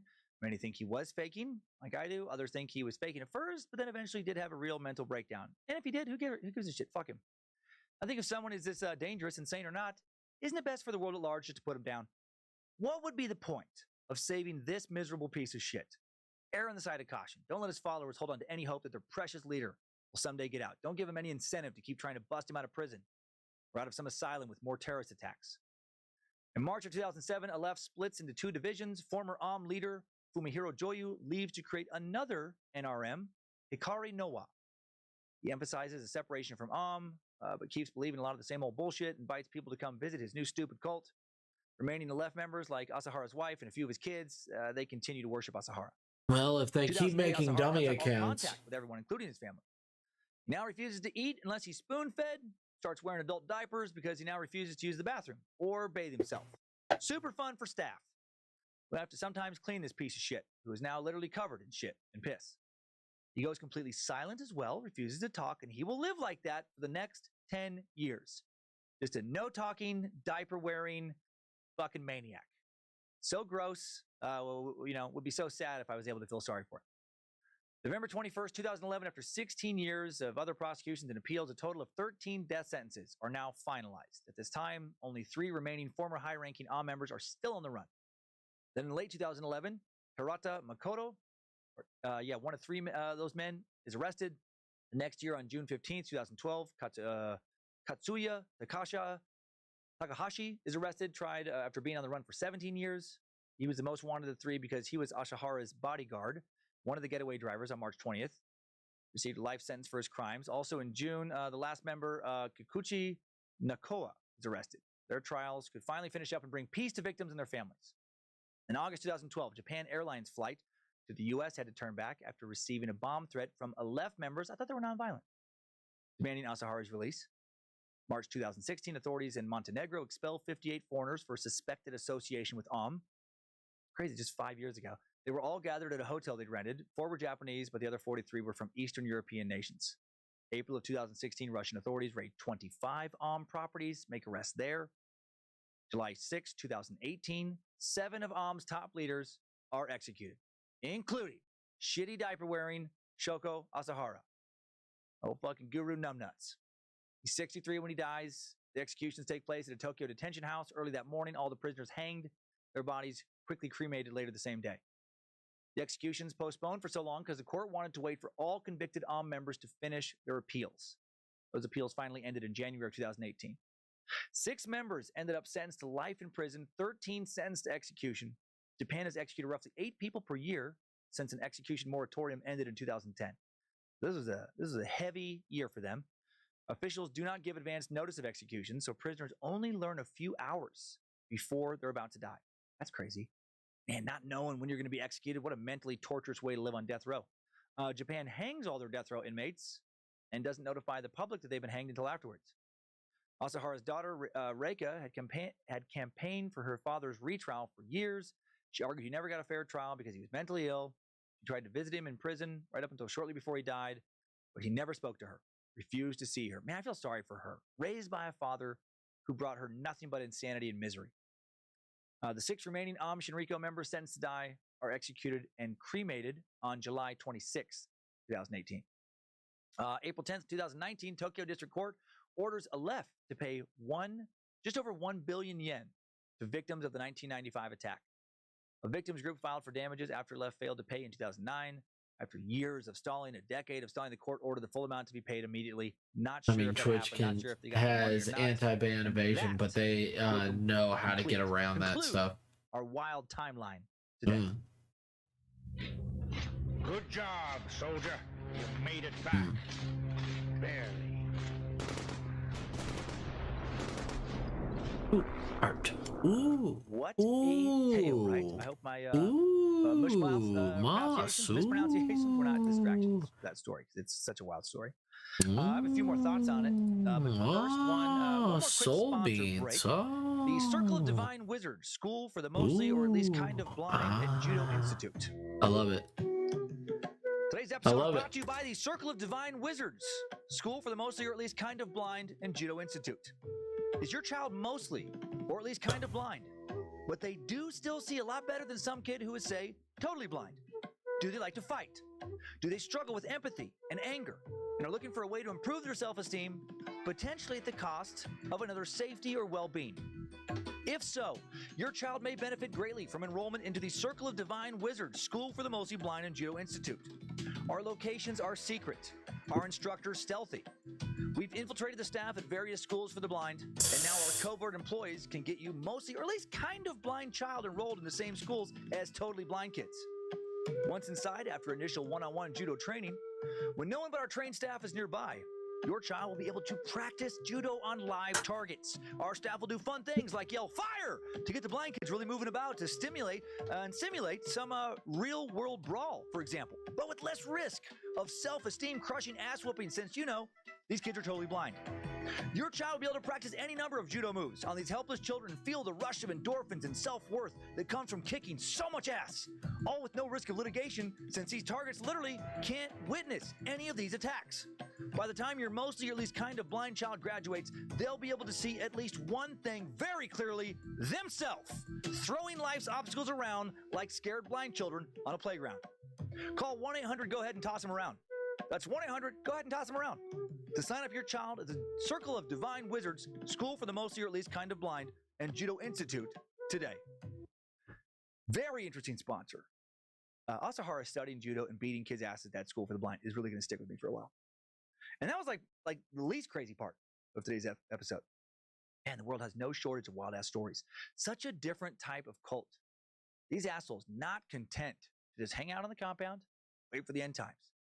Their leader, Shoko Asahara, not comfortable with just fucking a bunch of followers, being super duper rich, being worshipped by tens of thousands of people as a god on earth, Shiva's right-hand man, Japanese Jesus. Not enough for Guru Oil Lantern CBD cream. Poor bully from the blind school always wanted more, more, and more. Right? Vaulting ambition, like the protagonist of a Shakespearean tragedy, but without any likable qualities. No amount of power is ever enough. No amount of vengeance ever enough. The more targets who died, the more he wanted to kill. Dude literally wanted to burn down the world and rule what remained in the ashes. So shocking to me how many terroristic the only thing that they could do, how they make their own powerful chemical weapons. They remind me more of ISIS or Al-Qaeda than they do most of the other cults we've covered. Asahara, convinced his followers that the world was about to enter World War III, and members, only them would survive it, and they needed to kick it off. He convinced them it would be better for everyone if they just killed off the majority of the world. Now he just pushed a bunch of folks along towards nirvana. His followers kidnapped, injured, murdered whoever he told them to, eventually using chemical and biological warfare to kill anyone, who might come into contact with it. On March 20th, 1995, planted sarin gas in the Tokyo subway, killing 13 people, injuring thousands. The worst terrorist attack on Japan since the bombings of World War II. Or excuse me, the worst attack of any kind on Japan since the bombings of World War II. And then in the months after March 1995, the group made several failed attempts to release hydrogen cyanide, other deadly chemicals, and other train stations in retaliation attacks, trying to get their leaders freed. Hundreds of members went to trial for their attacks, 13, including Asahara, executed. After the big subway attack, the group goes underground. They're not arrested. Those not arrested eventually split into two branches, Aleph and Hikari Nowa, both still around. The U.S., other countries have labeled Am a terrorist organization, still members hiding around the world. Aleph and Hikari no wa, legal in Japan, but labeled dangerous religions and under constant surveillance. Shinrikyo remains one of the strangest stories in modern Japanese history. It shows how even educated, successful people can fall victim to a cult's influence. So be careful. None of us are too smart to not get swindled by these smooth-talking motherfuckers who prey on us in our most desperate moments, right? When you're grieving, when you're down in your luck, you're disillusioned, maybe you're depressed, you're going through a divorce, spiritual crisis, crisis of what am I supposed to do with my life? What kind of job am I supposed to get? When the world just doesn't make sense anymore, et cetera, that's when they get you. That's when you got to keep your guard up. When you're doing a lot of searching, feeling unfulfilled, volunteer to charity. Take up a new hobby. Spend more time with your kids. Try and learn the guitar, a new language. Set some fitness goals. Try and write that book. Learn to fly fish. Take up skeet shooting or jujitsu. Something. Anything. To provide you with self-esteem and give your life meaning. Do anything other than go to meetings with some new spiritual group that claims to have answers no one can have. Right? Some group that wants you to cut off ties with your friends and family. If you need a cult, just stay in this one. Cult of the Curious. Right? We meet once a week at your convenience. Twice for inner circle members. And I'm never going to try and fuck you or claim to have all the answers in life. You can hang out with anybody you want to, even people who are toxic and annoying, like that one cousin you're unfortunately related to. If that's what you want, we're not going to try and stop you. Take care of yourself, meat sack. Enjoy as much of this weird-ass rock of ours that you can before the sun finally sets. What's the alternative? Being abused by weirdos? One of these cults we've talked about? Nah, fuck that. God is real, and I hope God is. I doubt God's a big fucking asshole that would sign off on any of this wackadoodle horseshit. I'm guessing he would pick better prophets than Shoko Asahara. Time for today's top 5 takeaways. Time's up. Top 5 takeaways. Number 1, Shoko Asahara was born Chisuo Matsumoto in the small village of Yatsuhiro. He had infantile glaucoma, making him fully blind in one eye, partially blind in his other, and that disability did not hold him back. Is his story weirdly inspiring in some way? Don't let your disability keep you from running a powerful doomsday cult. Number 2, Am Shinrikyo, the supreme truth, once known as the Circle of Divine Wizards. God, that's the best cult name ever. Number 3, at its peak, Am had over $1 billion in assets. Asahara forced his followers to sign over all their money and inheritances, even property to him. Also made money through various businesses, selling his blood, dirty bathwater, fucking LSD, some crazy salvation headset, claimed to synchronize a person's brainwaves to his. Used all this money to buy guns, manufacture guns, make chemical weapons, create elaborate facilities for poison gas and terrorist attacks. Why couldn't he just build some sweet compound, some big old giant sex dungeon, and fucked his followers like a normal cult leader? Number 4, after he lost those parliament elections in February 1990, Asahara shifted his cult's theology to a more doomsday-focused one. He encouraged his followers to launch chemical attacks on the citizens of Japan as a way to bring about their salvation. And towards that end, he planned the March 20th, 1995 Tokyo subway attack, Japan's largest domestic terrorist event. Am was then declared a terrorist organization by several countries. Members had access to biological and chemical weapons, and they were willing to kill if ordered to. Number 5, new info. Shizue Takahashi is the widow of sarin victim Kazumasa Takahashi, one of the subway employees who died trying to clean up the sarin. She fought for a victim's compensation to honor the memory of her husband, still tries to preserve the memory of all those who died. She recently gave an interview and said legislation was eventually brought in and the victims were compensated. When that happened, I was relieved, and I immediately felt like telling my husband the good news, and then I started crying. For all those years, I had been unable to face my husband's death. Experts believe that if her husband hadn't made the efforts to remove the sarin, hundreds more could have died that day. Because of his bravery, he was exposed to too much sarin for his body to survive. Another hero in today's story. At least it wasn't all villains and victims. Hail Kazumasa Takahashi.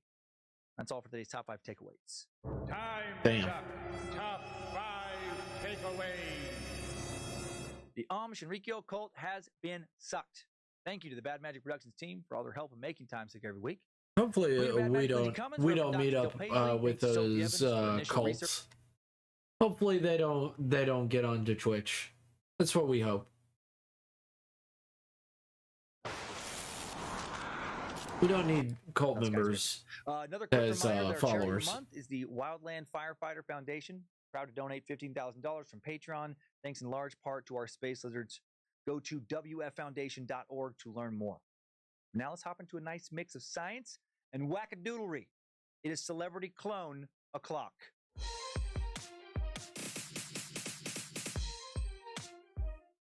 Wake up, sheeple. Allow me to read you some cloning truth, aka a few of the 5-star reviews for Empowerment by Virtue of Golden Truth, Human Cloning by Donald Marshall. Clone Believer Rich says, good red pill reading. Worth every penny. Spooky facts and story. Anonymous Kindle customer says, the most important disclosure of the enslavement of the human race. Read this book. You need to know what's been done and what's being done. And Mr. Review says, excellent book that deals not only with cloning, but with many other evil technologies that are in existence in this day and age. Lots more. Oh man, the book's author, Donald Marshall, believes that cloning is very real, meat sacks. Celebrities have been cloned. He has been cloned. Many believe he and others when it comes to wild claims of hidden Illuminati cloning centers. We'll spend a lot of time today going over the very interesting claims of Donnie in the back half of this episode. Oh boy. Cloning is definitely real, just maybe not in the way Donald thinks it is. We talked a bit about cloning here in the Suckverse way back in 2017, episode 33, the Designer Babies episode, when I gave a variety of listeners brain aneurysms, pronouncing genome as genome, roughly 1,000 times. Cloning has been an object of scientific interest to doctors, physicians, and researchers for a long time. Broadly speaking, cloning is a technique scientists use to make an exact genetic copy of a living organism. And a clone is, by definition, an organism or cell or group of organisms or cells produced asexually from one ancestor or stock, to which they are genetically identical. Genes, cells, tissues, even whole animals can all be cloned, have all been cloned. Some clones exist, naturally in nature. For example, single-celled organisms like bacteria make exact copies of themselves each time they asexually reproduce. Fucking Illuminati single-cell bacteria. That's where the Illuminati's hiding. We have to look smaller. The closest thing that humans have to clones without the intervention of science is identical twins, who aren't really clones, though. There's two very, very similar organisms. Humans aren't the only creatures that have identical twins, actually, too. Dogs, cattle, randomly armadillos, a few other creatures also can sometimes have identical twins. And the twins share almost the exact same genes. Identical twins are created when a fertilized egg splits in two. And a study of 381 pairs of identical twins and 2 sets of identical triplets, published earlier this year in 2021 in the scientific journal Nature Genetics, found that only 38 were genetically identical. Also, even when the twins began off as being genetically identical, they differ more and more as time goes on, thanks to DNA replication errors. DNA replication errors during cell division cause identical twins, aka, monozygotic twins to diverge from each other even during the earliest stages of development. And because of this, no identical twins are truly 100% identical. So in the realm of the human species, at least, nature isn't producing any actual clones. They're not exact, 100% exact copies. Human scientists, however, have been making clones in recent decades, just not human clones. They often clone genes in order to study, better understand them. Clone a gene. Researchers take DNA from a living creature, insert it into a carrier, like bacteria or yeast, and every time the carrier reproduces, a new copy of the gene is also made. And even here, due again to primarily errors in DNA replication, the copy is not always exactly the same as the original. For example, the first cat to be cloned, named CC, was a female calico cat that looked quite a bit different from her mother self. And she didn't look different just because of replication errors. For example, the color and pattern of the cat's coat is not attributed exclusively to genes. An interesting biological phenomenon involving inactivation of the X chromosome in every cell of the female cat, which has 2 X chromosomes, actually determines which coat color genes are switched off and which are switched on. The distribution of X inactivation, according to research so far, seems to occur randomly, and that determines the color of the coat. So maybe eventually we'll figure out how to genetically replicate an organism and also figure out how to control biological phenomena like chromosome inactivation as well. Not there yet. And there are more complications that would turn this episode into some kind of doctoral lecture given by a guy without a degree in science, which probably nobody needs to hear. The examples above clearly illustrate that real-life cloning is more complicated than sci-fi movies make it seem. So why have cats been cloned anyway? Is there some kind of cat shortage out there? No. No, actually, I'm pretty sure cats are about as far as welcome in, Steady Prism. As an update, Goat, Thrui is here. I can't remember hearing any PSAs begging people to stop spaying and neutering cats anymore. Hello, Steady Prism.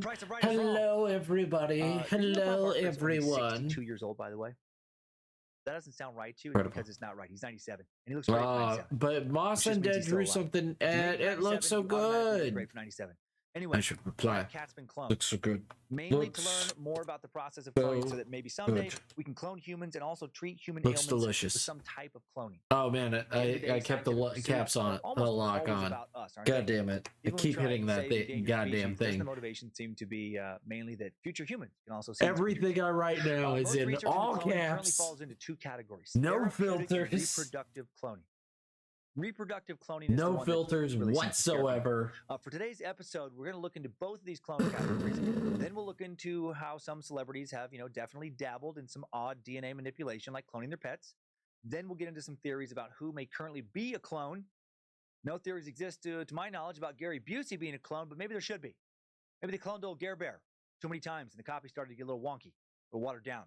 Just throwing that out there. Same for Corey Feldman. Right? They cloned him right on out of Hollywood, pretty much. Child actor, real Corey Put this Feldman, right here, Feldman, and I'm gonna go use the restroom. I'll be right back, guys. Fantastic. I'll be right back. A real original and I'll person. go get something to drink. Guy who just kept making music, absolutely no one wants to hear for the last 25 years. Clone. Chock fucking full of DNA replication errors. Clone of a clone of a clone of a clone. That's why his music keeps getting worse. Check out his most recent track.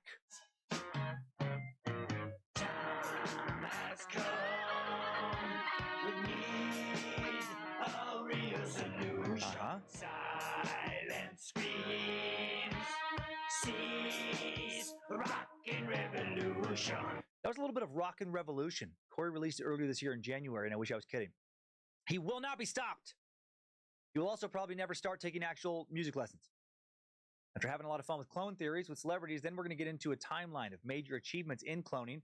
And along the way, we'll catch up with some celebrities and, of course, the Illuminati, as well as a bunch of wackadoodle whistleblowers who claim to have some very interesting stories about their time spent in cloning facilities. Well, basically one whistleblower. Donald Marshall. Holy shit. Now wait for you to meet Donnie. But first, let's learn about therapeutic cloning.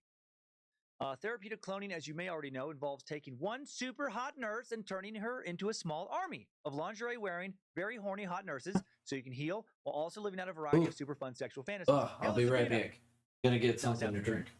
No, therapeutic cloning involves removing the nucleus of an egg cell, replacing it with the material from the nucleus of a somatic cell, such as a skin cell, and stimulating this cell to begin dividing. Important to note that this egg cell is never fertilized by sperm, which changes the ethical considerations quite a bit, I think. This is not some type of cloned human life on any level. This has nothing to do with an actual fetus, abortion, none of that. It's an egg cell, the kind flushed out in women's periods every month, manipulated without fertilization to produce stem cells, which can be extracted 5 to 6 days after the egg cell has been altered. These stem cells, or the specialized cells derived from them, will be a genetic match to the patient. Therefore, the promise of SCNT, somatic cell nuclear transfer, is that the patient's body would accept these cells after transplantation. SCNT has nothing to do with sexual reproduction. It's a research technique to create cells that can be used to treat diseases such as Parkinson's disease, diabetes, ALS, etc. The sole purpose of this technology is to address currently unmet medical needs. To date, there's no evidence that any actual human embryos Sorry about that, guys. For therapeutic cloning. Or so they would have I'm not back. I'm gonna get a blanket. Embryonic stem cells is tissue formed during the first 5 days after the egg is started to divide. At this stage of development, blastocyst, the embryo consists of a cluster of about 100 cells that can become any cell type. Stem cells are harvested from cloned embryos at this stage of development. I need to get him water. Resulting in destruction of the embryo while it is still in the test tube. Researchers hope to use embryonic stem cells, which have the unique ability to generate virtually all types of cells in an organism to grow healthy tissues in the laboratory that can be used to replace injured or diseased tissues. There is tremendous medical potential with therapeutic cloning. I mean, the possibilities are fucking wild. Stem cells have the capacity to Sorry about that, guys. Relatively mature cells of various types. Dairy stem cells can be used to grow you a new heart, a new set of lungs, new liver, etc. Embryonic stem cells can become any organ in the body. Doesn't look like stem cells can cure cancer, but stem cell transplants are already being used to replace, like, bone marrow cells that have been destroyed by cancer or destroyed by the chemo and/or radiation used to treat the cancer. Kind of chilly. I don't understand why I'm so chilly. To create tissue your body won't reject because it's been cloned to be your tissue. Very exciting, medically speaking. That is therapeutic cloning. And then there's the other, far more controversial, way more sci-fi movie kind. When people are talking about cloning celebrities, they're talking about reproductive cloning. Reproductive cloning is the process of making a full living copy of an organism. And it has been done. Cue evil scientist music. Reproductive cloning of animals transplants nuclei from body cells into eggs that have had their nucleus removed. That egg is then stimulated to divide using an electrical charge and is implanted into a uterus where it can gestate to full term and ideally actually being born a clone, or actually be born a clone. Reproductive cloning has been a very inefficient technique thus far, if you believe dirty, rotten, scheming scientists. For a long time, many cloned animal embryos simply just could not develop into healthy individuals. Researchers kept observing a variety of adverse effects in sheep and other mammals. That were reproductively cloned. These effects include an increase in birth size, a variety of defects in vital organs such as the liver, brain, and heart. Other consequences include premature aging and problems with the immune system. Then there was the problem of the relative age of the cloned cells' chromosomes. As cells go through their normal rounds of division, the tips of the chromosomes, called telomeres, they shrink. And over time, the telomeres can become so short that the cell can no longer divide, and consequently, the cell will die. I wonder, how are Corey Feldman's telomeres doing right now? Not good, I think. I think he's dealing with some serious, fucking telomere damage. Fucked up telomeres. I feel like they're on their last legs. Take the streets, lead, guitar shredding militia. Wow. He sounds like me singing here on Time Suck, except I'm self-aware enough to know that it's not good. Thank God I have, all my original telomeres. The telomere shrinkage is part of the natural aging process, seems to happen in all cell types. With clones created from a cell taken from an adult, there was a thought for a while that they might start off with chromosomes that are already shorter than normal, right? They start with some old-ass chromosomes, which means that the cloned cells would have much shorter lifespans. The copy would not be as crisp as the original. However, a new study actually says that cloning does not make for shorter lifespans, so maybe shrinkage not a problem. Yeah, that makes no sense. To detect subtle signs of aging in 13 sheep clones a few years ago, scientists conducted a battery test to check for symptoms of heart disease, type 2 diabetes, osteoarthritis, and they found that everything was in the realm of normal. Similar evidence disproving premature aging in cloned animals. What makes no sense? Podcast stuff. Some of the fears people it's have all podcast stuff. Legitimate. It's all podcast. It's all relative. It's all relative. So it's just a degradation of cells with telomeres. What the fuck is going on right here? We need a rockin' revolution. So why clone? And cloning and the destruction of telomeres and stuff like that, and how long a clone would actually last and stuff like that. And it's like, would they last longer or shorter? And the answer is they'd last just as long because they're a fucking clone. Cloned animals for drug testing is that since they are all genetically identical, or very close to identical, their responses to the drugs should be uniform, rather than very we haven't figured out the aging aspect of DNA and RNA, and we also don't know what the real powerhouse of the cell is. We think it's mitochondria. If there are not enough animals left to mate back into a thriving community, clones could potentially save a species. In 2001, but you never know. Researchers might not be mitochondria. A type of Asian ox known as a guar.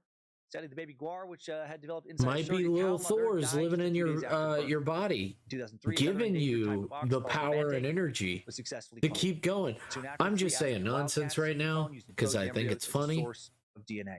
Although some experts think cloning can save many species that would otherwise disappear, others argue that. Thank you guys for hanging out with me while I'm making nonsense. That lack the genetic variability. I try my best to make people laugh, and I'm glad that I can hopefully make myself laugh. Now let's talk about celebrity cloning. There's a variety of celebrity cloning theories all over the web. A lot of different opinions that all have celebrities and cloning in common. Our aging and death is mostly the lifespan of our DNA because we copy and paste a ton. To the more mundane you do make me laugh, go. Costs. That is, a celebrity's untimely death or otherwise inability to keep performing is costing some powerful people a lot of money.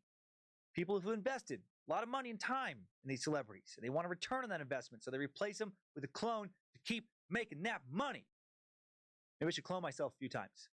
Maybe I can make one clone that works only on Scared to Death, another clone that works here on Time's Up, another clone that does Is We Dumb, tours with Stand Up, and then I, OG DC, get to hang out with the fam, read books in the hammock, get a lot of massages, work on crafting the perfect cocktail, spend a lot of time in the hot tub, have a ton of sex, maybe get really into fly fishing, probably play a shit ton of Call of Duty.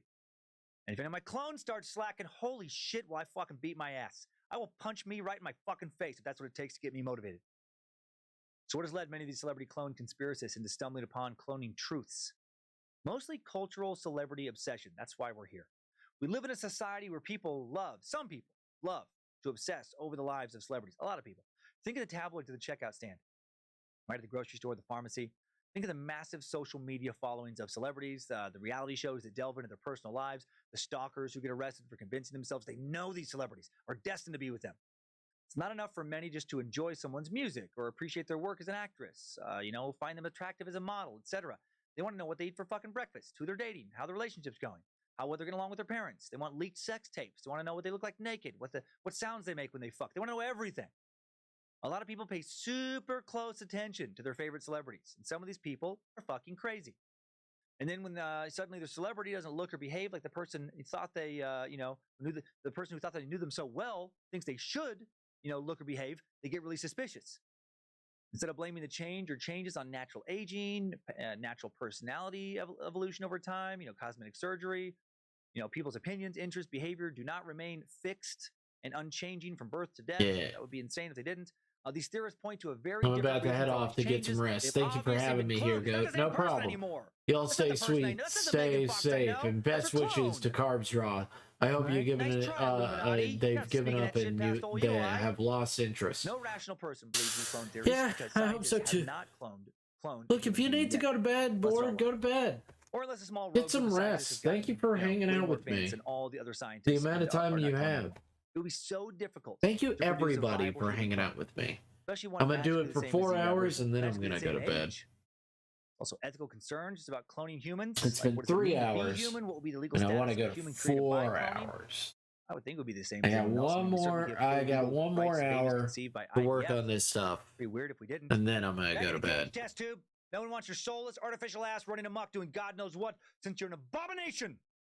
But some people who confuse real life with sci-fi movies like The Island think that clones would not be legally protected. They'd be some group of second-class citizens. The ruling elite would sexually abuse, torture, and organ harvest, all willy-nilly. And that's a pretty irrational concern. Some people think this is already happening. Again, can't wait for you to meet Donnie Marshall. Other people think that the ethical issues surrounded by cloning are overhyped and just nonsensical. A British evolutionary biologist, author, noted critic of religion, Richard Dawkins, has been quoted as saying, "Anybody who objects to cloning on principle has to answer to all the identical twins in the world who might be insulted by the thought that there is something offensive about their very existence. Clones are simply identical twins." In a sense, he is not wrong. However, at the same time, a clone is absolutely not an ordinary human. Unlike an embryo, a cloned organism is not the result of fertilization of an egg by sperm. It is a new type of biological entity never before seen in nature. Right? Identical twins have two parents. And that's a huge part of why the very concept of cloning just freaks a lot of people the fuck out. The nature of cloning humans conflicts with long-standing religious beliefs, particularly Abrahamic religious beliefs regarding human creation. If a new human is essentially made by man and not by God, what does that mean in regards to the concept of its soul? Did the creator God give humans the intellectual ability that God knew would lead humankind to creating clones? And thus the clone is in this way created by God and still has a soul? Or is the clone 40 minutes ago, creation of science, around 10 or 11 p.m. is when I start, currently 7:43. I get you. I get you. Hopefully you can get through it, Cards. Values placed on human life. And there are concerns about possibly infringing upon principles of individual freedom, identity, and autonomy. What if Keep us something went wrong posted. with the clone? What if the research needed to be disposed of? Is that ethical? Would terminating a faulty clone fetus pose the same ethical dilemma as an abortion? Would terminating an adult clone be the same as murder? Also, many who believe that human life begins at conception regard activated eggs as morally equivalent to fertilized human embryos. And they cannot ethically approve of therapeutic cloning research because to them, regardless of the lack of fertilization, regardless of the egg literally not having a heartbeat or brain at all, harvesting the egg for stem cells is murder. I don't see how they get there exactly, but that's what they believe.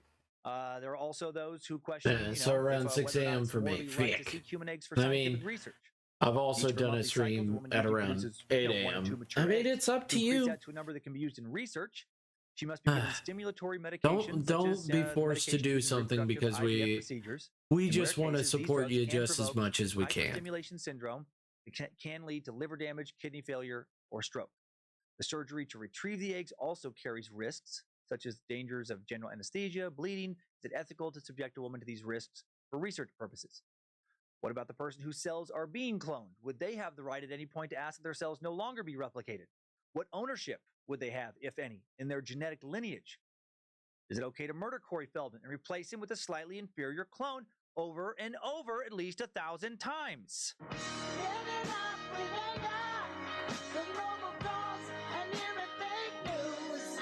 So many fucking questions. What is going on in that song? What's not a question, though, is that to date, again, that we know of, despite the wild theories and claims we'll cover soon, there have been no clones made of humans. From a technical perspective, while possible, truly cloning humans and other primates is a lot more difficult than in other mammals. And we'll talk later, a primate has been cloned. One reason is that two proteins essential to cell division, known as spindle proteins, are located very close to the chromosomes in primate eggs. It's a lot harder, because consequently, when attempting removal of the egg's nucleus to make room for the donor nucleus, very difficult to not also remove the spindle proteins, interfering with cell division. In other mammals like cats, rabbits, mice, the two spindle proteins are spread throughout the egg, so removal of the egg's nucleus does not result in a loss of spindle proteins. Fucking spindle proteins! If I've said it once, I've said it 1,000 times. Spindle proteins, too spindly. In addition, some dyes and ultraviolet light used to remove the egg's nucleus can damage the more sensitive primate cells and prevent them from growing. We're very complex, and in some ways very fragile mammals.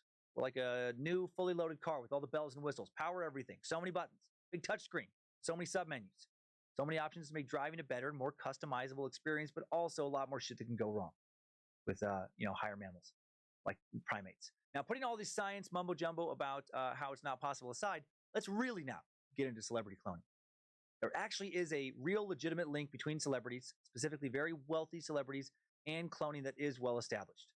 Some celebrities have for sure dabbled in cloning. They just haven't cloned themselves that we know of. Let's talk about Babs. Barbra Streisand made some headlines a few years ago when she dabbled in cloning. Do you know that Barbra Streisand is one of the highest selling female recording artists of all time? Roughly 150 million albums sold. She's had 11 albums hit #1 on the Billboard chart. 11! I always forget how truly successful she is. One of the most commercially successful recording artists in the history of recorded music. She's had albums go platinum in the US in 6 fucking decades. In the 60s, 70s, 80s, 90s, and the first 2 decades of this century. Not to mention platinum albums in so many other countries during that time frame. Babs truly is a boss bitch. She's also won a ton of awards and acclaim for her acting work in film, television, and theater. She made her major debut in the Broadway show I Can Get It For You Wholesale in 1962, won the New York Drama Critics Award, received a Tony nomination. She's won 2 Academy Awards, and, well, you get it. I could go on and on. Her resume of major achievements reads like a damn novel. And in 2018, Streisand raised a lot of eyebrows with the announcement that she had her beloved dog, Samantha, cloned, following the pooch's demise the previous year, and now is enjoying the company of 2 new clone puppies. And then she made headlines again and raised a lot more eyebrows when one of those puppies basically disintegrated in Central Park. Her dog walker was taking Miss Violet and Miss Scarlet, then 6 months old, for a walk when Miss Scarlet started to shake, then violently shake, then essentially, there's no video, I guess she kind of melted. I don't know how else to say it. Her muscles and bones separated at the cellular level, turned into some kind of sludge, and not to be a dick, basically turned into kind of like a puppy puddle. And then she slid into the sewer gate, and legend has it, reformed, bigger, faster, stronger than before, with the ability to talk like in English, walk upright. She joined a band of Teenage Mutant Ninja Turtles, trained by a talking rat. Now she fights crime, eats a bunch of pizza or something. I don't have all the details. No one's still on board with that nonsense, are they? Now the shaking and disintegrating didn't happen. Back to reality. Before her original, Coton de Tulliard died in 2017. That's a real dog breed. It sounds like something on a French menu to me. Cells were taken from the dog's mouth and stomach. Babs made the decision to do this after she was apparently very impressed with another friend's clone dog. And then the new dogs, the clone dogs, Miss Violet and Miss Scarlet, have different personalities, Mrs. Streisand told Variety, or Miss Streisand. I'm waiting for them to get older so I can see if they have her brown eyes and her seriousness. I don't know why this thing called her Ms. I thought it'd be Mrs. because she's married to James Brolin. At least I thought she was. The news, not surprisingly, drew the disapproval of animal rights group PETA in a statement to Page 6 on Tuesday. Fuck PETA. When this came out in 2017. Fuck PETA. PETA President Ingrid Newkirk said, I'm going to say this we all want again. our beloved dogs to live Fuck forever. PETA. And while it may sound like a good idea, cloning doesn't achieve that. Instead, it creates a new and different dog, who has only the physical characteristics of the original. Animal personalities, quirks, the very essence of them simply cannot be replicated.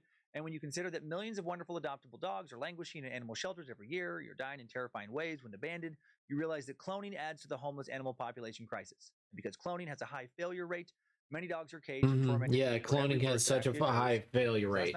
No, despite the best intentions, not a thing. We feel Barbara's grief at losing her beloved dog, but would also love to have talked to her out of cloning. Kind of a bummer that real clones are actually not carbon copies of the original, right? That is the sci-fi shit. Hiccups and continual DNA replication changes things. Also, the same genes can express themselves differently as demonstrated via the genotype-phenotype distinction. Yeah, exactly. Going back again to twins, identical twins share the same genotype since their genomes are identical. They fail all the time. No, they don't. No, they don't. But they never have the same phenotype. They just are different. They're not failures. They're just different because we don't fully understand phenotypes. This is why close relations can tell identical twins apart, even though others might not be able to see subtle differences. Identical twins also never have the same fingerprints, which I find interesting, ever. So they're not actually fully physically identical. You cannot, as far as we know currently at least, exactly replicate something. If you don't care what PETA thinks about cloning and you still want to clone your dog, I do have some good news. You don't have to be famous to get it done. You just have to have $50,000. It's a wee bit more than the going rate for getting a dog from a shelter or a breeder. Let's see how they arrive at this number. South Korean researchers announced that they had cloned a dog for the first time in 2005. After almost 3 years of work, more than 1,000 eggs, with help from a yellow Labrador retriever who served as the surrogate mother, a cloned male Afghan hound named Snuppy was born. Snuppy stood for Seoul National University Puppy. And to create Snuppy, it took more than 100 borrowed wombs and more than 1,000 embryos. So that's what PETA was talking about. Yikes. A lot of Snuppy puppy fuck-ups before they got Snuppy. A lot of mutants, miscarriages. Unsurprisingly, and this drew criticism from animal rights circles. Yeah, fuck PETA, though. Jessica Pierce said, surrogate cloned pet mothers are a little bit like the Handmaid's Tale. It's a canine version of reproductive machines. No. Yeah. Too late for my little ding-dong doodles to become little canine handmaids. Both in space.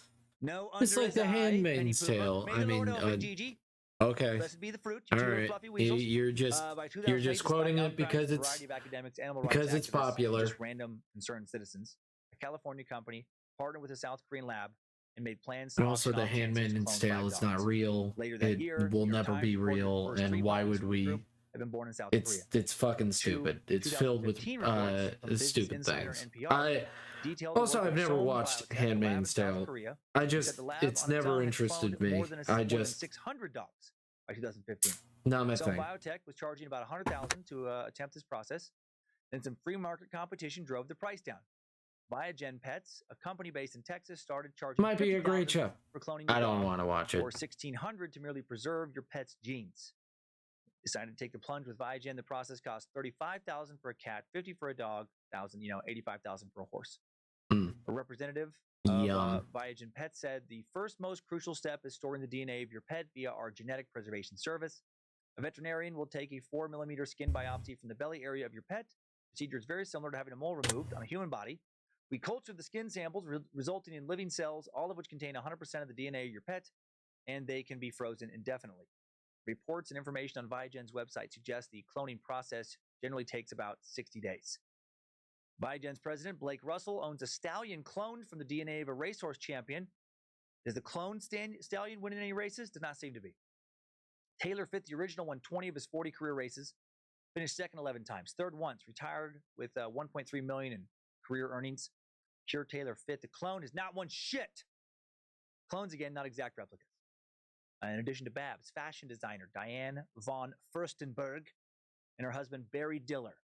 I like how different their names are. Diane von Furstenberg sounds very fancy. Barry Diller does not. They paid $100,000 to have their Jack Russell Terrier Shannon cloned in 2016. A Korean company cloned Shannon's DNA, and 2 new puppy clones were created: Dina and Avita, clone dogs. Simon Cowell, the British TV personality, right? Longtime host of American Idol, America's Got Talent. Dude who often comes across, in my opinion, like a world-class prick, maybe the next wealthy celebrity to clone their dog. He confirmed a few years ago that he's interested in cloning his Yorkshire Terriers, Squiddly Diddly and Freddy.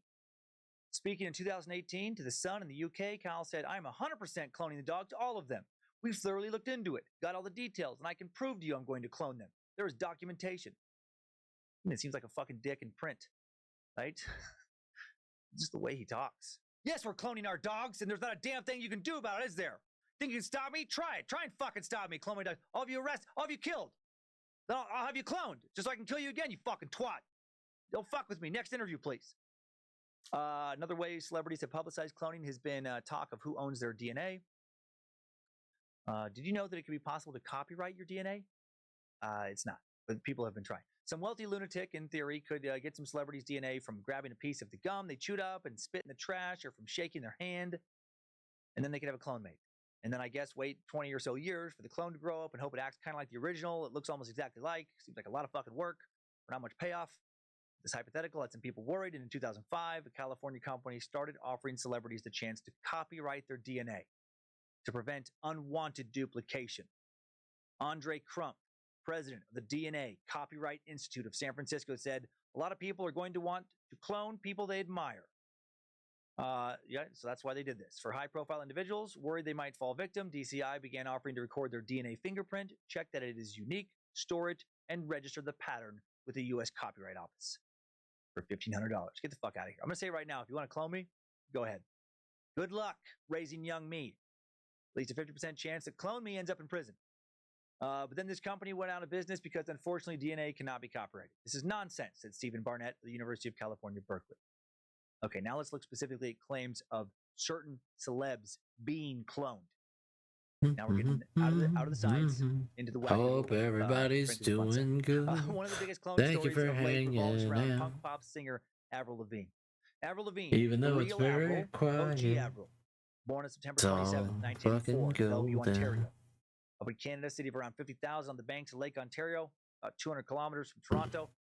She started singing while still in elementary school. By the age of 15, already had appeared on stage with Shania Twain. By 16, she'd signed a 2-album recording contract with Arista Records worth more than $2 million. She got real famous, real fast, and then she died young, according to conspiracies. Some people think that Avril was replaced by a body double. Others think she was replaced by a true clone. One theory claims that Lavigne, fed up with being a celebrity, hired a body double to represent her at public events, and no one noticed. Others say she died, and some Illuminati types to keep the money coming in quickly had a clone cooked up in the fucking clone laboratory, and the clone just took over her career seamlessly. Both theories believe the singer died at some point between the release of 2002's Let Go and 2004's Under My Skin. The double or clone is named Melissa, and she continues to pretend to be Avril Lavigne full-time to this day. How insulting to Avril to insinuate that her style is so easily duplicated that a double or a clone can just fucking casually slide in and just tour as her, sing her songs, and most fans will notice. If it's true, I got to hand it to the clone. Melissa's doing a great job.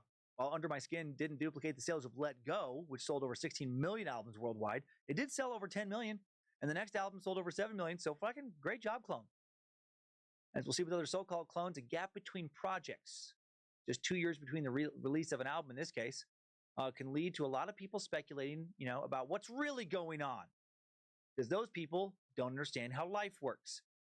2 years is nothing when it comes to the time between releasing albums. When it comes to major label releases, artists oftentimes actually end up recording way more songs than they need to for the album, for starters. Then the record company weighs in on what songs they think are going to be good enough for them to sink a lot of promotional money and expensive studio time into. Then once the songs are recorded, if the label likes enough of them, they're mixed and mastered, which can take a while because, you're not just having fucking Jerry Pro Tools down the street do it because he's available. You're using the best. The best are usually pretty damn busy, so you got to wait. Then the label has to put together a marketing strategy. They strategize over a release date to make sure the label isn't competing with itself, launching too many of its own projects at the same time. Back in the 2002, 2004-ish era, it was all about FM radio play, and there were only so many slots for any given genre at any given time, right? Don't want to release the lead single for Avril the same week the Red Hot Chili Peppers or Queens of the Stone Age or Atlantis Morissette, etc., also releasing singles. Also don't want to release your second album too close to the first album and cannibalize your own sales. Also, oftentimes, the label has more artists on their roster than they can properly service because they're cutting corners with employee costs. Shit gets delayed due to good old human and corporate mistakes. That's why it fucking takes a bit to release a new album. Not to mention writer's block or an artist just not feeling like kicking out more songs real fast because now they're hanging out on a yacht in the Mediterranean or something, enjoying being young and cool and filthy fucking rich. Or it's because the Illuminati needs time to build a clone in a clone lab, or that. Rumors of Avril dying and being cloned go back to 2005, are believed to have originated on a Brazilian fan website. And unfortunately for Levine, these rumors have never gone away. Avril herself, or clone Avril, Melissa, of course, denies this theory. Speaking to Entertainment Weekly several years ago, she said, "It's just a dumb internet rumor, and I'm flabbergasted that people bought into it. Isn't that so weird? It's so dumb, and I look the exact same. On one hand, everyone is like, oh my God, you look the same. And on the other hand, people are like, oh my God, she died." To her credit, she really does look the same. Like, it's impressive. She's 36 now, and she got famous as a teenager. And teenage her and now her look pretty damn close to identical. I look nothing like teen me. I feel like she is for sure taking better care of herself, eating more salads and drank less, fucking Whipple or something than I have, or alcohol. Now let's talk about Miley Cyrus and Roy motherfucking Disney, Walt's evil, murderous brother. He's probably been cloned. His monstrous, undead copy, his soulless copy, runs Disney now from the shadows. And he definitely had Miley Cyrus killed.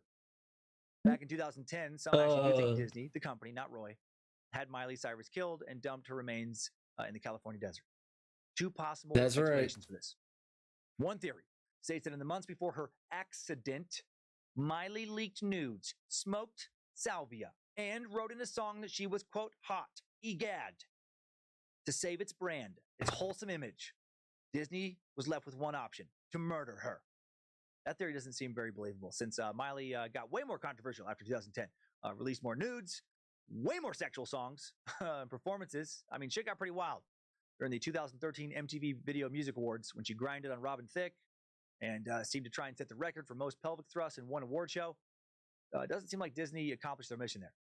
The other Miley clone theory alleges that Cyrus refused the sexual advances of various Disney execs, also refused the advances of her father, not sure why he's thrown in there. Yes, Billy Ray, in on it. She turned down Dad, gave him an achy breaky heart, so he had her killed and her body dumped in the desert and then cloned. We realized that Miley intended to remain steadfast in her decision not to partake in incestuous, satanic blood orgies. A Disney higher-up beat her, left her for dead, brought in a clone. When did these clone theories start? Many trace celebrity clone theories back to Paul McCartney. Some conspiracy-loving Beatles fans believe that McCartney died in 1966. And everything that's happened since then is a courtesy of a look-alike and sounded alike, either a body double or, of course, a clone. Paul apparently died, don't tell him this, on November 9th, 1966. He drove away from Abbey Road late the night before, a stupid bloody Tuesday, then blew his brains out in the car for reasons never actually made clear. He was officially pronounced dead, OPD, on Wednesday morning, 5 o'clock, which is why George points to that line on the Sgt. Pepper sleeve, where Paul wears an OPD patch, except he doesn't actually wear a patch. He wears an OPP patch, but whack jobs tend to ignore details and facts like this. And OPP stands for Ontario Provincial Police in this case. It comes from the real Sgt. Pepper, Sgt. Randall Pepper, who ran security detail for the band in Toronto in 1966, but fuck facts. In this theory, the other Beatles decided to hush up the news, so they kept Paul's death a secret, replaced him with a lookalike, then weirdly dropped hints about the cover-up scam in their music, just for funsies. They went through a lot of trouble to cover up his death, and then started immediately leaving breadcrumbs that would lead to discovering he died, which doesn't add up. This conspiracy was started by a Detroit DJ. It blew up on October 12, 1969, when Russ Gibb was hosting a show on WKNR. A mysterious caller told him to put on the Beatles' White Album, spin the number 9 intro from Revolution 9 backwards. When Gibb tried it on air, he heard the words, "Turn me on, dead man." And in this case, I gotta say, it does sound like that. Listen to this track forwards and then backwards here. Number 9, number 9, number 9, Neanderman, Neanderman, Neanderman, Neanderman, Neanderman. Okay. Why does it sound like that? Well, theories vary, but most likely, a coincidence. More clues keep coming. At the end of Strawberry Fields Forever, John maybe says, "I buried Paul." Let's hear this on loop.